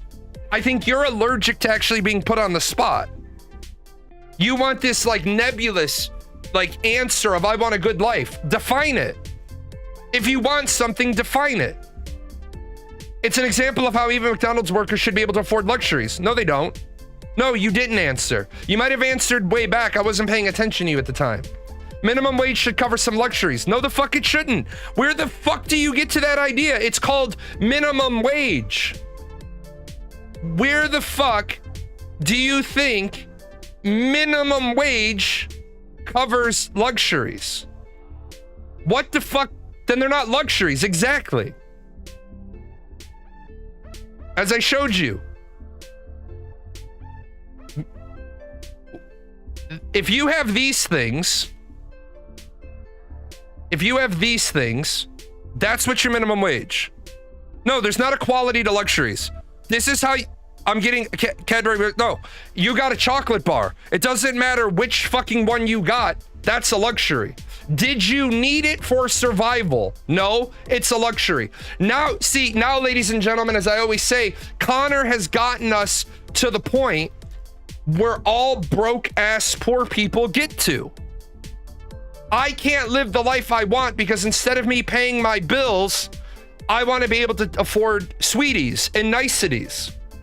Meanwhile, the people who have been there and say, God, fucking poverty sucks, they're like, I'm not going to have takeout food. I'm not going to have candy. I'm going to wear cheap ass clothes. I'm going to wear cheap ass boots. So I own a house. Now I have equity. Now I pay it off. Now I'm not paying a landlord. And then a few years later, people are like, well, damn, how'd they do that? By not drinking, by not having sweeties, by not having fucking nice shoes and nice cars, and not having a $1,300 cell phone, and by working 2 jobs. Now I don't pay the bank mortgage. Like, most people don't even understand, if you just pay $50 more a month on your mortgage, you can save yourself tens of thousands of dollars. Because most people don't understand that a mortgage isn't a singular loan. A mortgage is 360 loans, each for a different term. $10 at Starbucks every day is $2,600 annually. Yup. Every workday. Yep.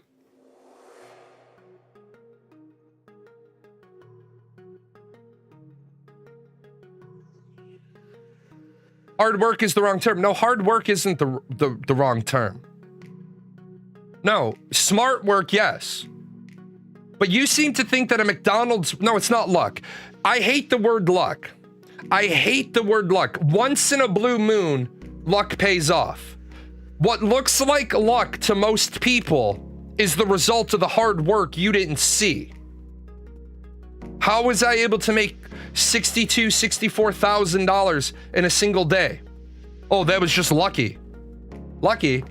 I happened to be sitting on the amount of money that it took to finance the deal. None of the other 3 people involved in the deal could finance it. I heard about the deal. I had the money to finance it, walked in, talked to the assessor's office. They said it was already done. Somebody just needed to pay for it. Walked in, talked to the bank, and asked the bank, hey, can we just float me a loan, but I have the assets. I'm not even asking for 100% of my assets. Freeze my assets in the bank and float me a $180,000 loan. Bada boom, bada beam, run around town, go to the bank, go to the other bank, go to the assessor's office, go to the title company, boom, boom, boom, everybody's closed. And then as they're all adding up, they're like, wait a minute. I'm like, what? They're like, somehow an extra $62,000 got, yeah, you're right, it did. That's my cut. That's my financing fee. Each of you got the plot of property you wanted without any heartache, without any bullshit, without any financing. You're all now the proud owners of the acre of land you wanted, the slightly less than an acre of land you wanted. The city has their cut for the roads and the utilities, all the drainage. You all have this. You all have your standoffs. Utility company's happy. All the easements are written. Everybody's happy. That's not luck. It looks like luck. It looks like 60 some odd grand just fell into my lap. That's not luck. That's being prepared. And if people want to stomp their feet or kick the rocks or kick the can or piss and moan, then and they'll call it luck, then they'll never grow. It's not luck. It's the same shit that people are like, the quiet quitting shit. I'm not going to do any more at my job than they pay me for. Congratulations, you'll be entry level for a year. Your good life could be for someone else not so good for. And other people consider good life seems maybe totally shit. So everyone can... I didn't ask you to answer for every... See, I'm gonna stop you. I didn't ask you to answer for the whole fucking world. I know every single thing you just said. I asked you a pointed question. I asked you, define a good life. Why won't you do that? I don't need you to teach me sociology or economics or psychology. I don't need you to give me the cultural anthropological answer to luxury or good life. I'm asking you for your definition of it. And if you say, well, I answered it, lots of people have said lots of things. So I didn't see your comment come in. So just fucking repeat it. To you, what is a good life? Connor has said he believes that a McDonald's employee should be able to afford a paid holiday. And I said, I believe that they should be able to have time off work. No, I'm not raging. What the thing is I've asked you multiple times for an answer. Just answer the fucking question. I don't need you to teach me this shit. I know that luxury isn't subjective. How do I know that luxury isn't subjective? Because products get labeled as luxury item.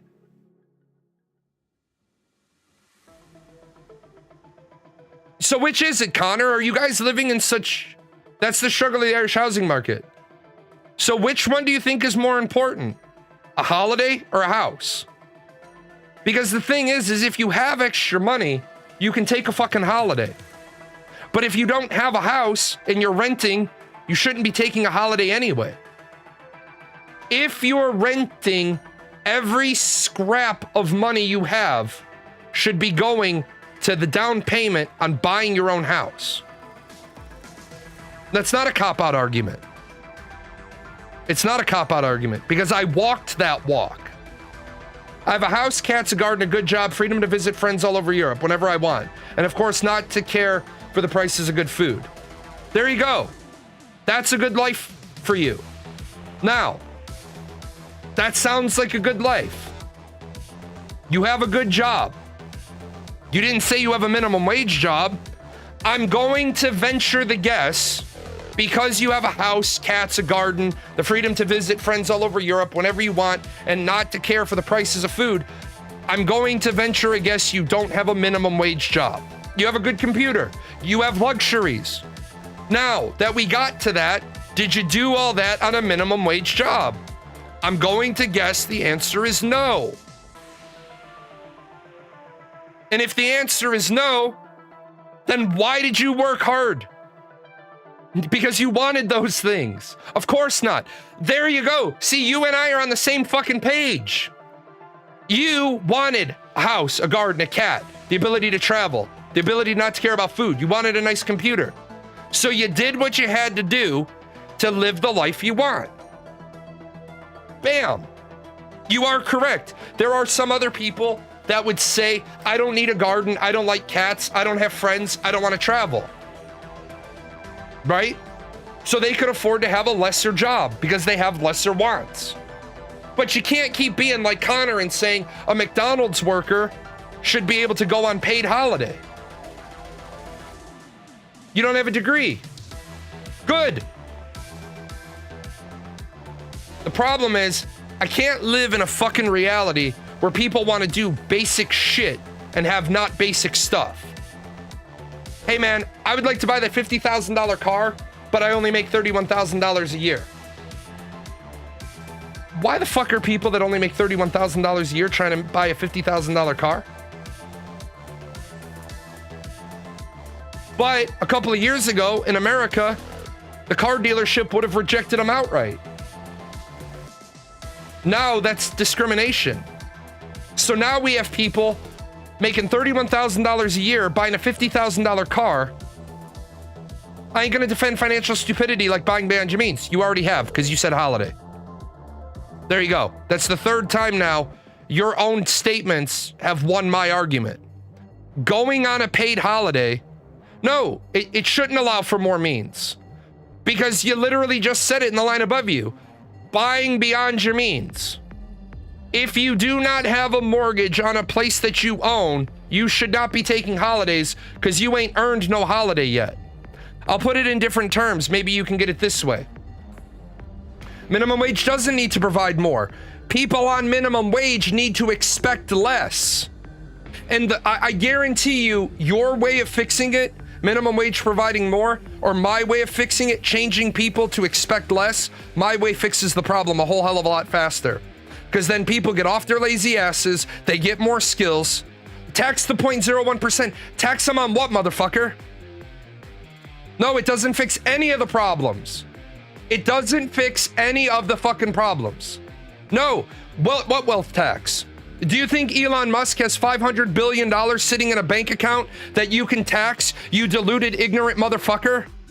This is the problem. You have less than zero knowledge about economics. Elon Musk doesn't have $500 billion sitting in a bank account. He has $500 billion worth of potential wealth. You can't tax potential wealth.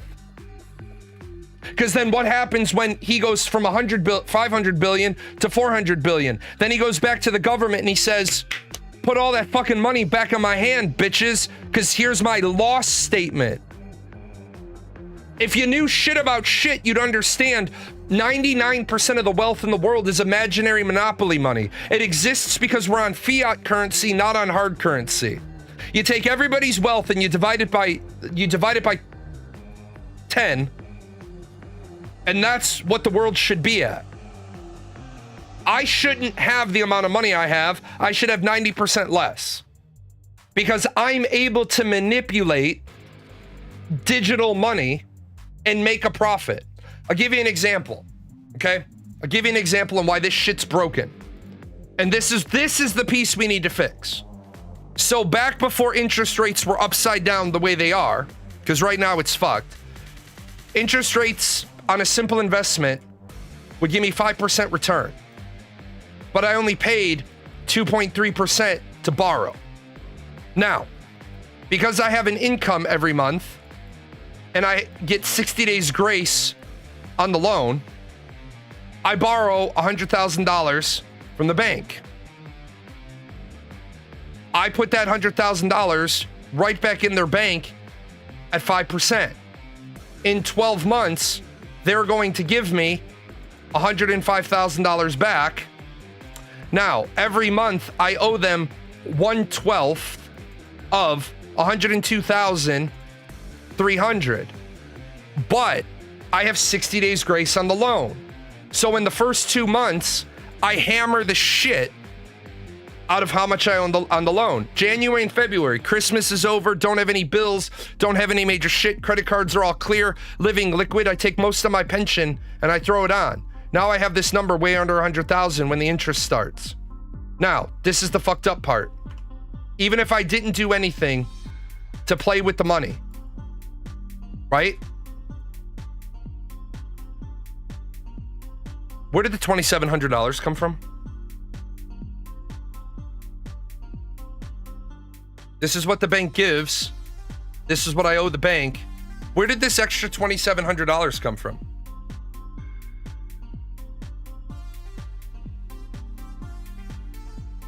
And remember, I don't owe tax on it because I've already covered my tax liability by owing $2,300 in interest.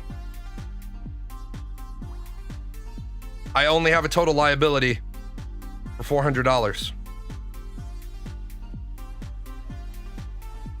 That's the fucking problem. You know where the $2,700 came from? You, the guy that gets the mortgage. You, the guy that gets the car loan, the small business loan. That's where it fucking comes from. Yeah, it's okay to want the good life. You just have to earn it through smart and tough choices. There's no easy road to get there. I mean, there's a few easy roads to get there. Could have big titties and be a stripper. But until we have people that actually understand, like, you're arguing about a problem that's not a fucking problem because it shouldn't be a problem. You're like, mediocre jobs should have anything but a mediocre existence. And we have to waste all the fucking bandwidth talking about why that's not a reality. No, a mediocre fucking job, like, they raised fucking minimum wage in California out to $20 an hour for fast food workers.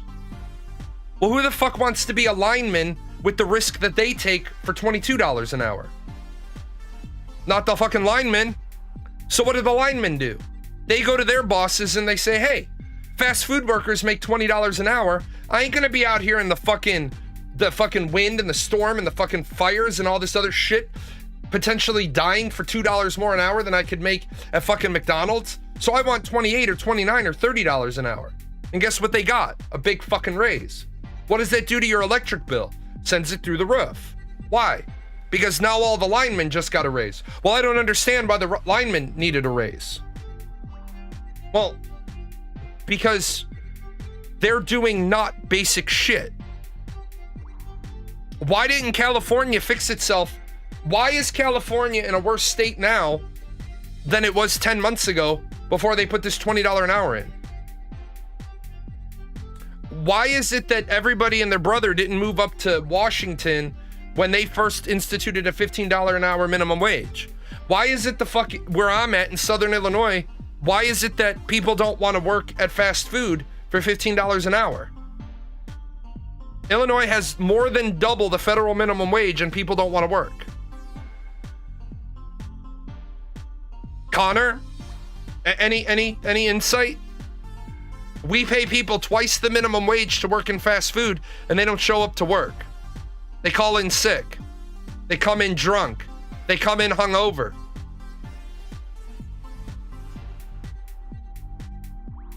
Any particular insight? Imagine being able to pick the work you're passionate about. Who stops you from picking the work you're passionate about? There's no passionate workers in that job because it's crap out. Fuck off, Magnus.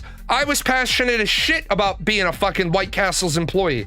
I went to White Castle's every day with a goddamn smile on my face because 25 fucking years ago, they were paying me $11.25 plus an hour extra on overnights. I went in, I fucking smile on my face. I did a great job.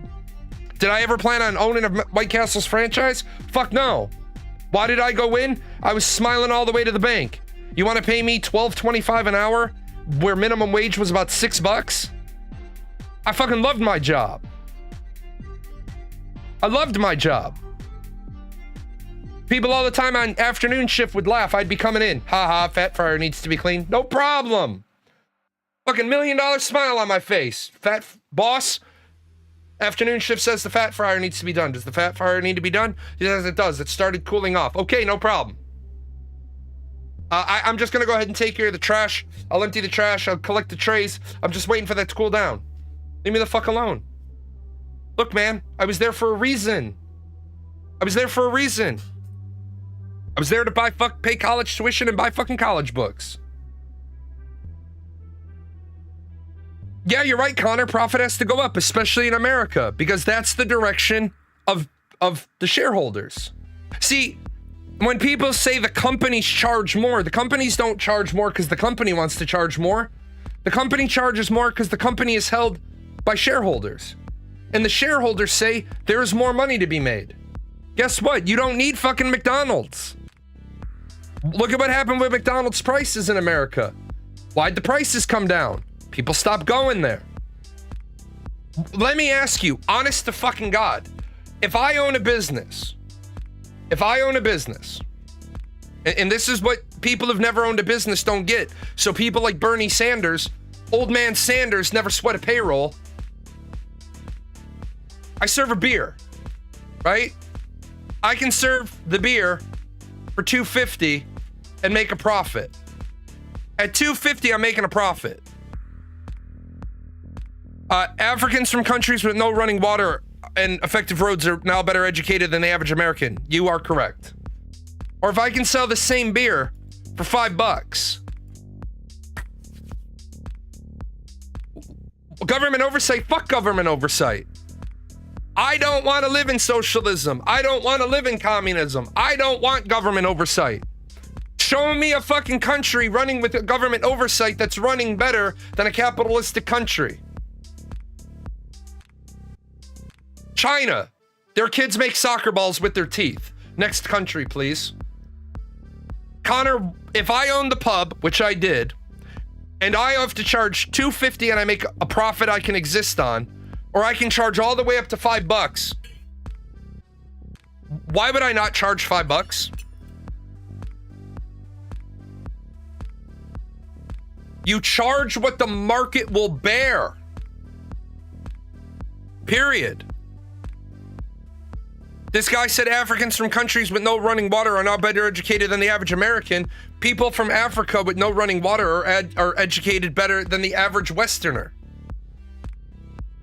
And you're right. 54% of Americans read at the 6th grade level or lower. 20% of Americans read at the 3rd grade level or lower. Yet people want to come to me with their Bible in one hand and the Constitution in another and tell me I don't understand one of those two documents. Constitution is written at an 11th grade level, and in order to understand the Constitution, you have to be able to read the Federalist Papers, and the Federalist Papers are written at a college graduate level. The Bible is written at approximately the 12th grade level, give or take. Depends on which Bible you're reading. If you're, and again, the person that mocked America, I agree with you. I bet there are some kids in America that wish they could make soccer balls. What, you want to make 50 soccer balls for $1 a day? U.S. prices in few areas are way above average, possibly because there's not enough competition because of the country's size. For example, in Europe, we can literally cross the border into a cheaper country to buy stuff if it gets too expensive at home. No, that's a bad hypothesis.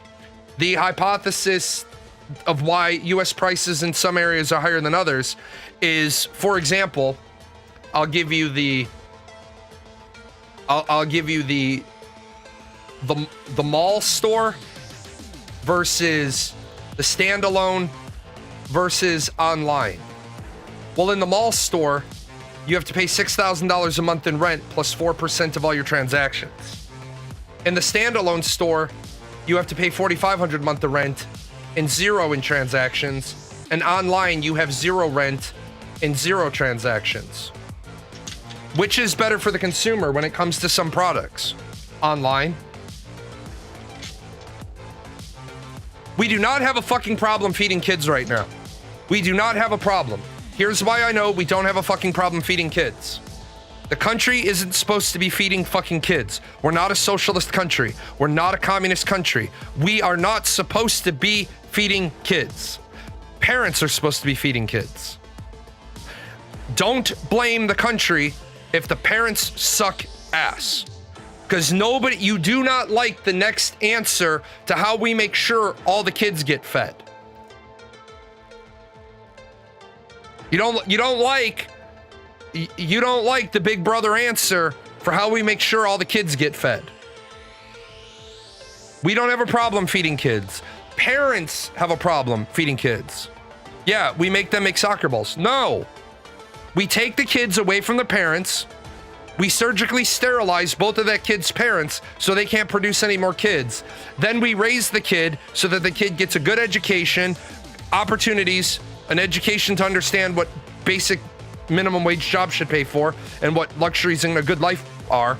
And then we train all those doctors we need for that healthcare system. We train all the nurses and all the engineers so we don't have people on H-1B visas. People get a little bit of heartburn with me with that forced surgical sterilization part. By the way, guys, the only way to ensure that your surgical sterilization is we take out your nuts. Sorry. Is that not Cuba? No, Cuba's solid right now. Didn't you say a while back that schools should provide free food? Yes, I believe that schools should provide free food. We don't feed every kid in America right now. I believe schools should be at least 10 hours a day. Again, we have to make up, and we need to bring the standard up and up and up and up and up. And when we get the standard back up to about here, we might be okay. School should, because hungry kids suck ass at learning. Yes, it's pragmatic. It's the pragmatic solution.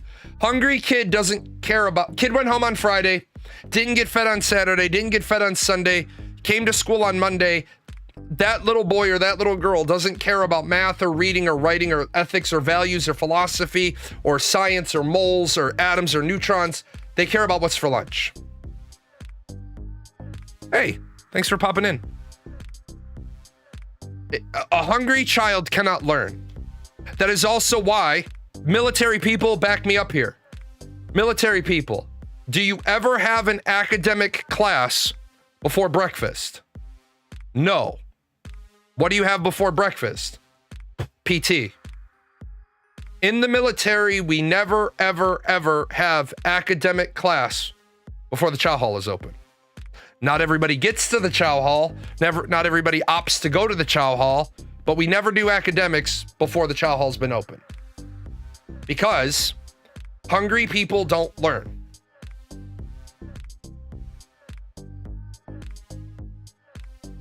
Especially put a breakfast in there. We had first break toast until some mom complained that the toast was cold. Then we had fiber bars that we had to pay for. Right. And here's my thing. Toast can be cold. Toast is better than soggy bread. Now, when I get fired up about shit, it's because literally there are some people that want to be obstinate for the sake of being obstinate. Like, everybody should get the same. No, why should everybody get the same? If you don't understand the psychology of motivation, why the fuck, if everybody gets the same, we already have a motivation problem in America, getting people off their fat, lazy asses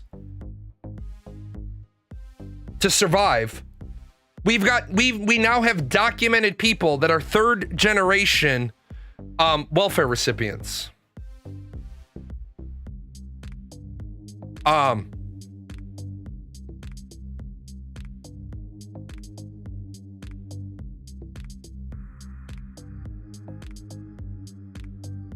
the fuck, if you have third generation welfare recipients, how the fuck can you not say that your country is a total failure?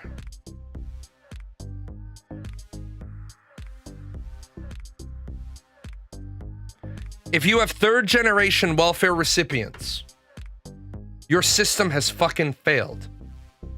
Look at the statistics on kids not eating breakfast. It's insane. High school especially. You're right. You're absolutely right. Magnus, the problem is, and you're gonna say this is dumb as shit, for some kids, the parents can't be bothered to drop the kids off at school in time to get the free breakfast. The free breakfast.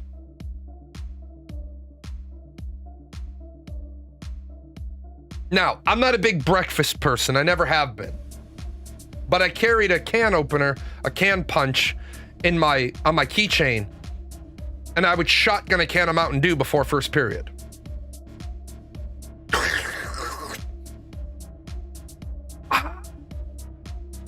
Ain't nothing like fucking straight neon green fluid. Right? I had eggs this morning for breakfast. I'm on mostly protein right now. Yeah, brain juice. The doctor took blood from me once and I said, "Oh, you're doing a Mountain Dew check?" And he laughed. I said, "Yeah, you're taking a little blood out of my Mountain Dew stream." But if a kid is hungry, like I was never hungry.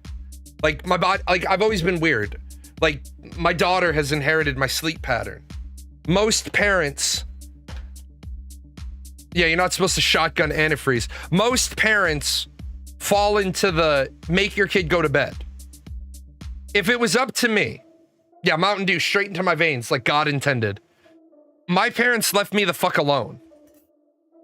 And my sleep schedule was weird as fuck. Normally what you have is you have the daytime, nighttime clock. So kids going to school get up sometime in this 6 to 7 o'clock sliver. And then they're up till about, somewhere between 8 and 10. And then that's their day, right? They sleep. They're at school, they're at home, and then they sleep there. My parents were cool about it.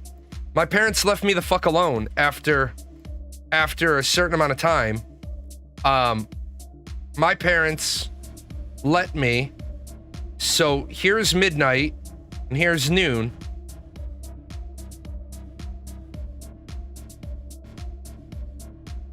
So here's about 10 o'clock at night. And this is when I would wake up. I would wake up about there.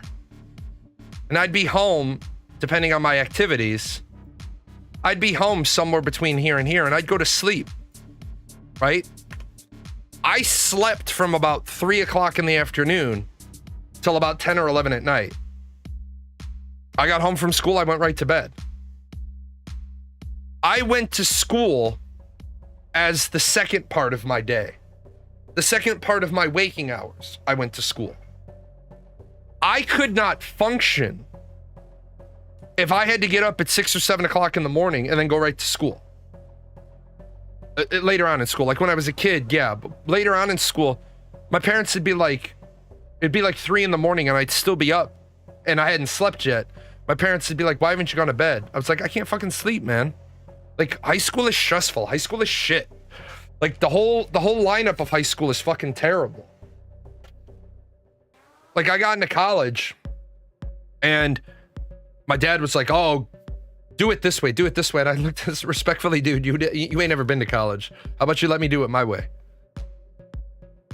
Good man, good intentions, but you don't know.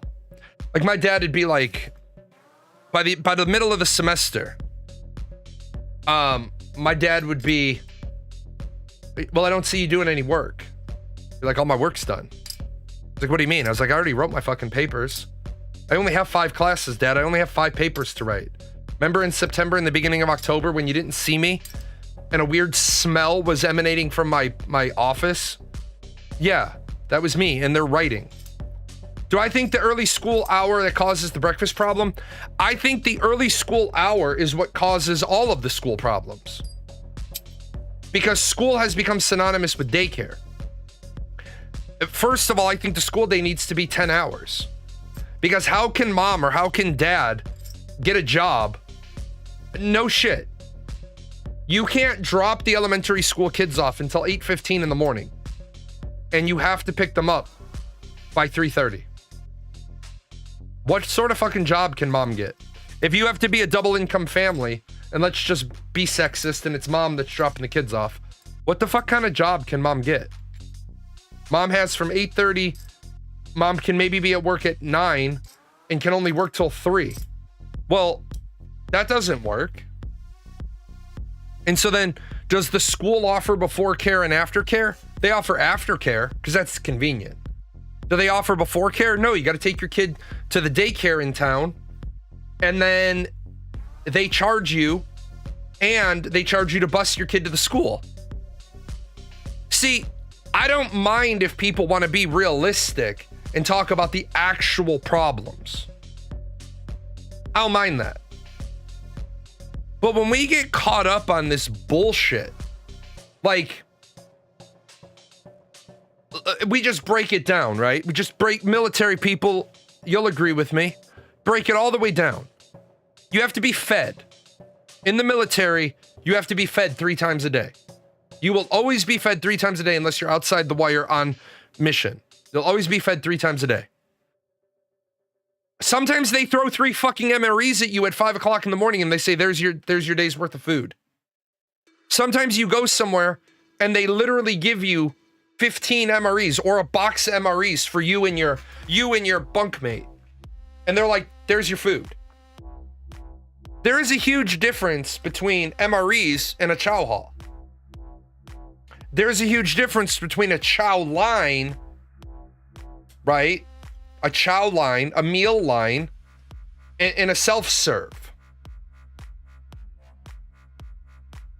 Army guys, Navy guys, Marines, they love being able to eat in an Air Force DFAC because we've got the meal line, which has 2 or 3 options today, and then they have the short order line.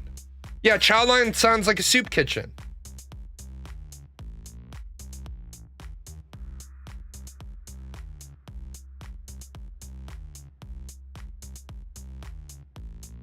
I don't mind having the discussion when anybody old enough to remember Shit on a Shingle, SOS. You literally got a biscuit and you've got some sausage and some sausage gravy, and it literally did look like someone took a shit on your tray. That's food. I would say that's basic sustenance. And I would say, if we're going to have the argument, not everybody wants to eat that because not everybody wants to live like that. Much love. I totally understand. But the point that you can't get across to some people is, if you want everybody to have better, who pays for it? And like Connor said, the standard bullshit 2-cent argument is, we'll tax the 0.01%. Well, first of all, I don't know what the fuck Ireland's going to tax, Because it ain't like Ireland is rolling in a lot of the named people that are in the 0.1% wealthy in the world. America, they'll do that once. America would be able to tax the wealthy once, and then the wealthy will just piss off. Yeah, if you keep overtaxing them, they will leave. And how does Elon Musk leave the country, right? And not have to pay a bunch of exit tax? You want to watch Elon Musk's wealth go from 500 billion to 200 billion so he doesn't have to pay as much tax? Elon Musk released a press report today saying he's going to be renouncing his American citizenship and leaving the country, and he's going to be moving the headquarters for Starlink, SpaceX, and Tesla out of America. Watch all those holdings fucking nosedive. You think they're going to stay down? Now, granted, if he renounced his American citizenship and he moves SpaceX out of the country, where to? Dude, there's a bunch of 1% fucking countries that are corporate headquarters. There's a lot of countries, Cayman Island countries, they don't want your factory, they don't want your production, they don't want your logistics, they don't want your manufacturing. They just want your fucking corporate headquarters. That's how Nike is able to avoid billions of dollars in taxes. Nike has Nike of whatever, Cayman Islands, I think it is. Nike, the main Nike company isn't in America or Europe.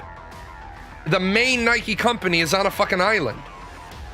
The only thing that main Nike company owns is the swoosh. Right? They charge an astronomical amount of money for the use of the swoosh. I heard that in the past Ireland was a corporate HQ haven. They still are. Why? Because, as I said, what Ireland did is Ireland said, fuck it. If you're going to treat us badly in overscale of Europe over the years, what we're going to do is we're going to be your bankers. But then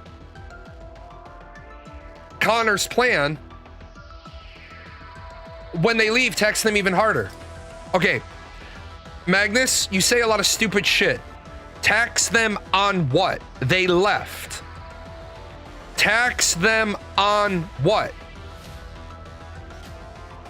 What the fuck exactly are you going to tax? They're not there anymore. They left because you taxed them. They still want to sell in this market. Tell me you don't know anything about economics without telling me you don't know anything about economics. Tell me, who is Starlink's competitor?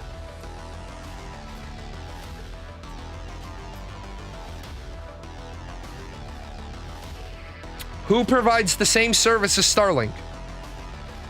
Nobody. So who do you hurt if you tax Starlink out of existence? The US military, the Ukrainian military.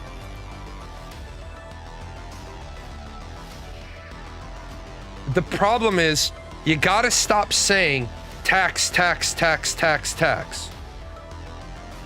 Tax them so they leave, tax them for leaving so they tell their friends and none of them ever come here. Yeah. I want lower taxes. You think they wouldn't sell? Why? Magnus, I know they wouldn't sell. We already tried this shit in the years before Reagan. We tried this shit with people and having personal income taxes in the ridiculous 90%. This is the problem people have with wealth. They don't have any of it, so they don't understand it. So, I do this often. You got 4 people, right? You have 4 individuals. They're all poor as shit. And then this guy makes $1 billion, and this guy makes 10K, and this guy makes 10K, and this guy makes 10K. And so people's response is, well, he shouldn't be allowed to make over $100 million. Because what that means is if he makes $100 million, then there's 900 million in this pool, and he would come up to 100 million, and he would come up, and he would come up, and then all these other unrelated people would come up. Okay? Except that's not how it works. Because he has the potential to make 1 billion, and he still only has the potential to make 10K. If you hard cap him through government interference to only make 100 million, the other 900 million doesn't exist. Wealth doesn't, like people when they say trickle-down economics isn't working because they list all these things, that's because that's not how trickle-down economics was ever supposed to work.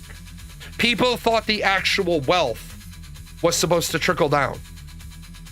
It wasn't the wealth that was supposed to trickle down. It's the opportunity of equity that's supposed to trickle down.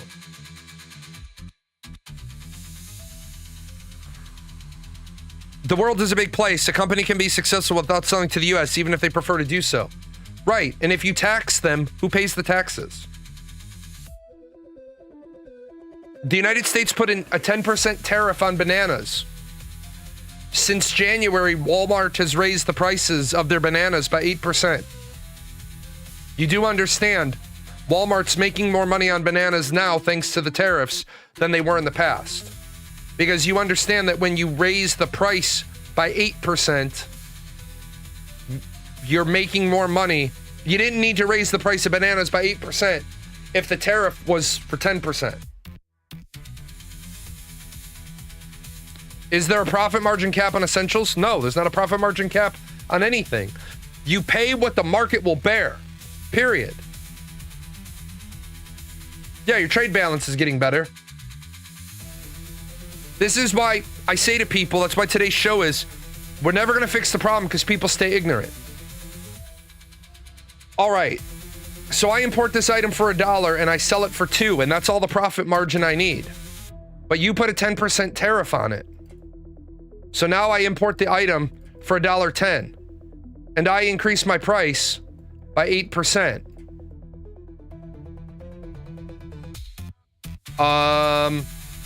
Skippies, I was making $1 profit up here, and now I'm making $1.06 profit down here.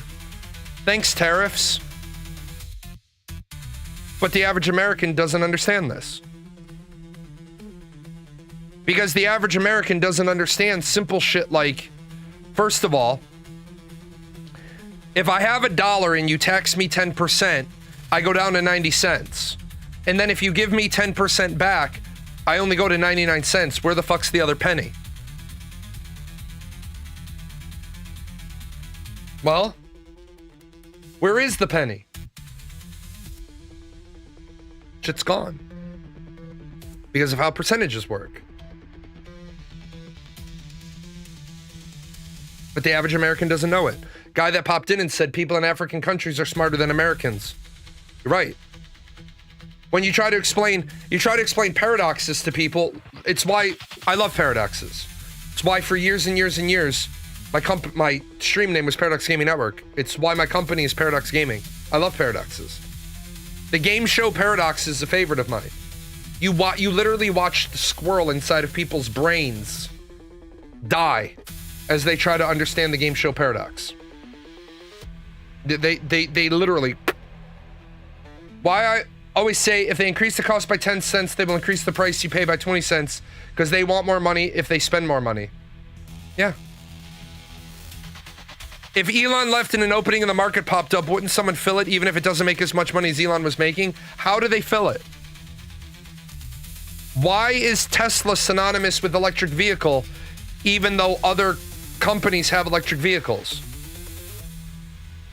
Other companies manufacture electric vehicles.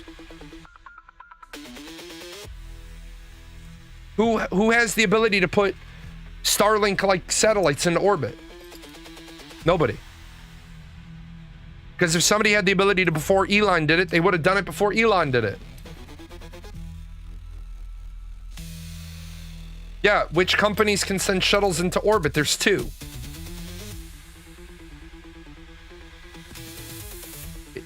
When people say if you remove a person, it creates opportunity in the market. No, it doesn't. I'll give you a great example. It doesn't even have to be in the grand scheme of Elon.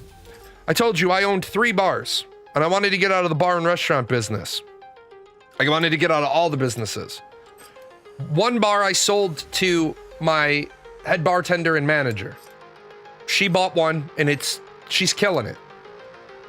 The other 2 bars I sold to people. One was the Irish pub. She took. The other 2 were like a karaoke bar and like a light jazz bar, like a fucking light jazz college hangout bar that had like 12 identities. The people that bought the 2 bars, what's the first thing they did? They fucking raised the prices. What happened? Those bars were successful for 20 years at those locations. I sold them, made a profit. Nobody has bought them from the new owners. Why? Because you fucked it up. You took something successful and you fucked it up. Amazon and SpaceX, and Amazon just did it because Bezos was bored and had fuck you money to extend. He wanted to see the Earth from a different angle. Right. People complain about Amazon. People complain about Amazon. I remember it was years ago, years and years ago now. There was this article about Jeff Bezos, and everybody was vilifying him because he was worth so many billions of dollars. People were vilifying him because they're like, well, how do you feel about being worth this many billions of dollars? The very next week, Amazon stock went down, and he lost a sizable chunk of his holdings. There was not a single fucking magazine article about how much wealth he had just lost. It's like, I use the example all the time and people still don't get it. You come to my door and you're starving and you have a bag full of money. Well, Elon Musk is out walking in Death Valley and his camelback got a hole in it. He has no water left. And he's 100 yards from his car. I have a gallon of water. A gallon of water cost me $1 at the market. Without that water, he dies. That gallon of water is now worth $100 billion. He didn't lose that money. It was just a temp drop in the market. No, he lost the money. Because you can't turn around and say he's worth X today and vilify him because he's worth 200 some odd billion today if the price drops and he loses money. He either never had it in its potential wealth and don't vilify him, or write the story about how much money he actually lost. You can't have it both ways.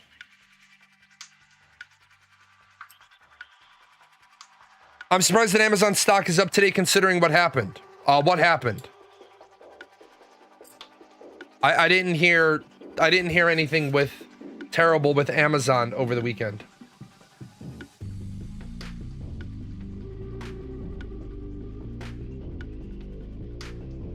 Oh, the cloud outage? Nobody gives a shit about that. Nobody gives a shit. It's the middle of the first month during a government shutdown. Nobody's going to try to profit take off that. In fact, Amazon stock is up 1.5% today.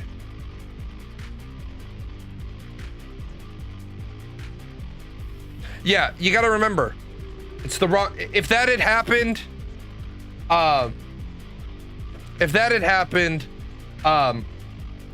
during a profit-taking window, the stock would have dropped. I'll be right back.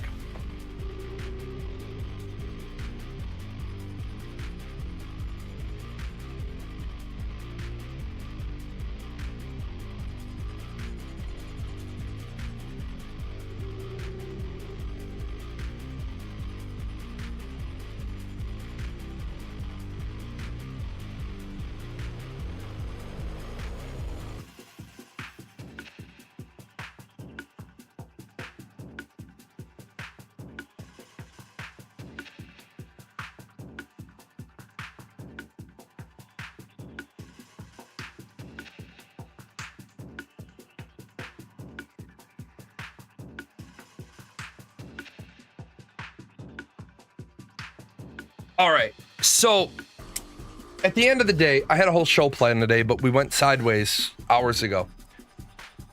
Today's show was the system is rigged because people stay ignorant. Look, it's real simple. You're allowed to have whatever opinion you want. You're allowed to have whatever opinion you want on a lot of things. The problem is if you want to start changing the entire system because you have an opinion that's based on just some I feel bullshit. Like, luxury item has a definition. Luxury items are items that you do not need for life, for existence. A luxury item is a nicety. Now, you need a watch. I mean, I guess you don't need a watch. You need the ability to tell time. Having a $900 smartwatch for most people is a luxury. Now, this is going to sound weird, but for me, having a $900 smartwatch, this is not a luxury. This particular one is a medical device. This is all wonky, golly gee whiz fucking programmed that if my heart rate changes too rapidly, it will call my emergency contact, and if my emergency contact does not pick up, it will then dial 911 because I have a heart condition.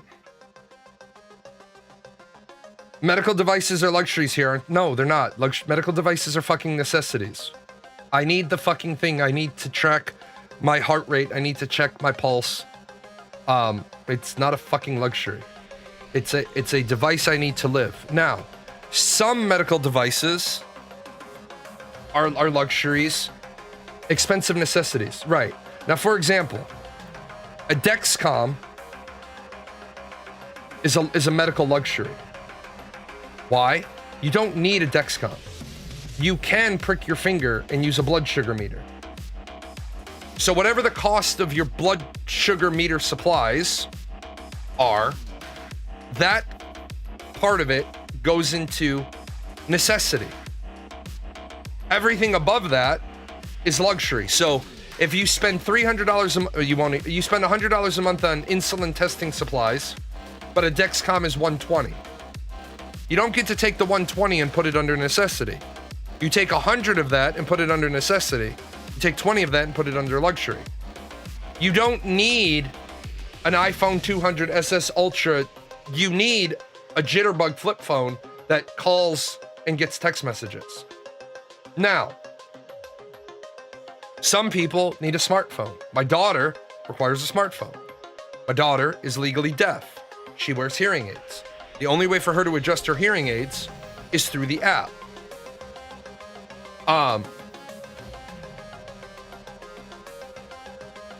Now, right, exactly. A 28-year-old man with no medical issues using an alert response necklace. That's a lot different than a 98-year-old man using an alert response necklace. Absolutely. Until people want to actually look in the mirror and smile at the man or the woman in the glass and have a serious heart-to-heart conversation, then they're going to continue to struggle. It's like, I have all these opinions, I have all these opinions, I have all these opinions, I have all these opinions. That's great. You're fucking, guess what? Anybody that ever told you that an opinion can't be wrong was wrong. An opinion based on bullshit is an opinion based on bullshit. Middle class is this. I looked it up. No, it isn't. Your bullshit opinion about what middle class is what it is. Without having to even go with it, I said, your socioeconomic status is based on income and equity. Even Ireland, now Ireland's is hilariously low. To be middle class, you have to have $2,400, 2,400 pound, euro, whatever the fuck, in holdings. But you still have to have holdings. There's a lot of people that make big boy money, but they're broke as shit. Guy makes $100,000, but $50,000 of it goes to charity. And if she's not working, it goes to Destiny. Like, I know guys make fucking good money, but they go to the strip club. I know guys that make $1,800 in a day and spend $900 of it on lap dances. Now, personally, I think that's fucking dumb. But if that's how they want to live their life, you notice that in all of that, I never said how to live your life. I never said what you should want or what you shouldn't want. Because I'll never tell you what you should want or what you shouldn't want.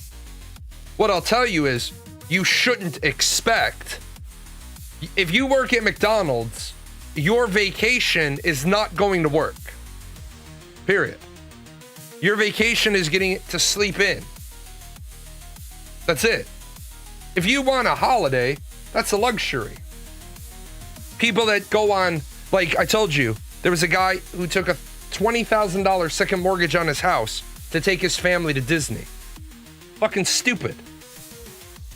Absolutely fucking stupid. You're already carrying a mortgage on your house, and now you're taking a $20,000 HELOC against your house. Well, I wanted to be able to build these memories. Well, what the fuck have you been doing for... Well, I get it. Your kids are like 16, 14, and 11, and you want to take them to Disney before they get too old. Well, what the fuck you been doing for 16 years? Like, I have a friend, good family friend, lives in a $600,000 or $700,000 house. Doesn't need that much house. So fucking sell it. You had 3 kids, they all lived with you. Now none of them live with you, so sell the fucking house and move into something smaller. Get out from under that mortgage, take whatever equity you had and pay off the house that you move into. Now I know somebody will hit me back with, well, they shouldn't have to move. Then get a fucking job that you can pay for the shit that you have. I would never, if I was an enlisted, I never would have bought a fucking $600,000 house. Not even if I was the chief master sergeant of the fucking Air Force. It's a fucking ridiculous amount of money. Until people want to stop being dumb, they're never going to fix their problems. We got people like $120 a night on a hotel. Shit, man, that's front pocket money. That's fucking walk around emergency money. That's money I keep in my pocket to pay for the meal I just ate in case the credit card machine is down. You're like, people worried about like income and shit. Like, they're illegally putting people out of their homes. No, they're legally putting people out of their homes.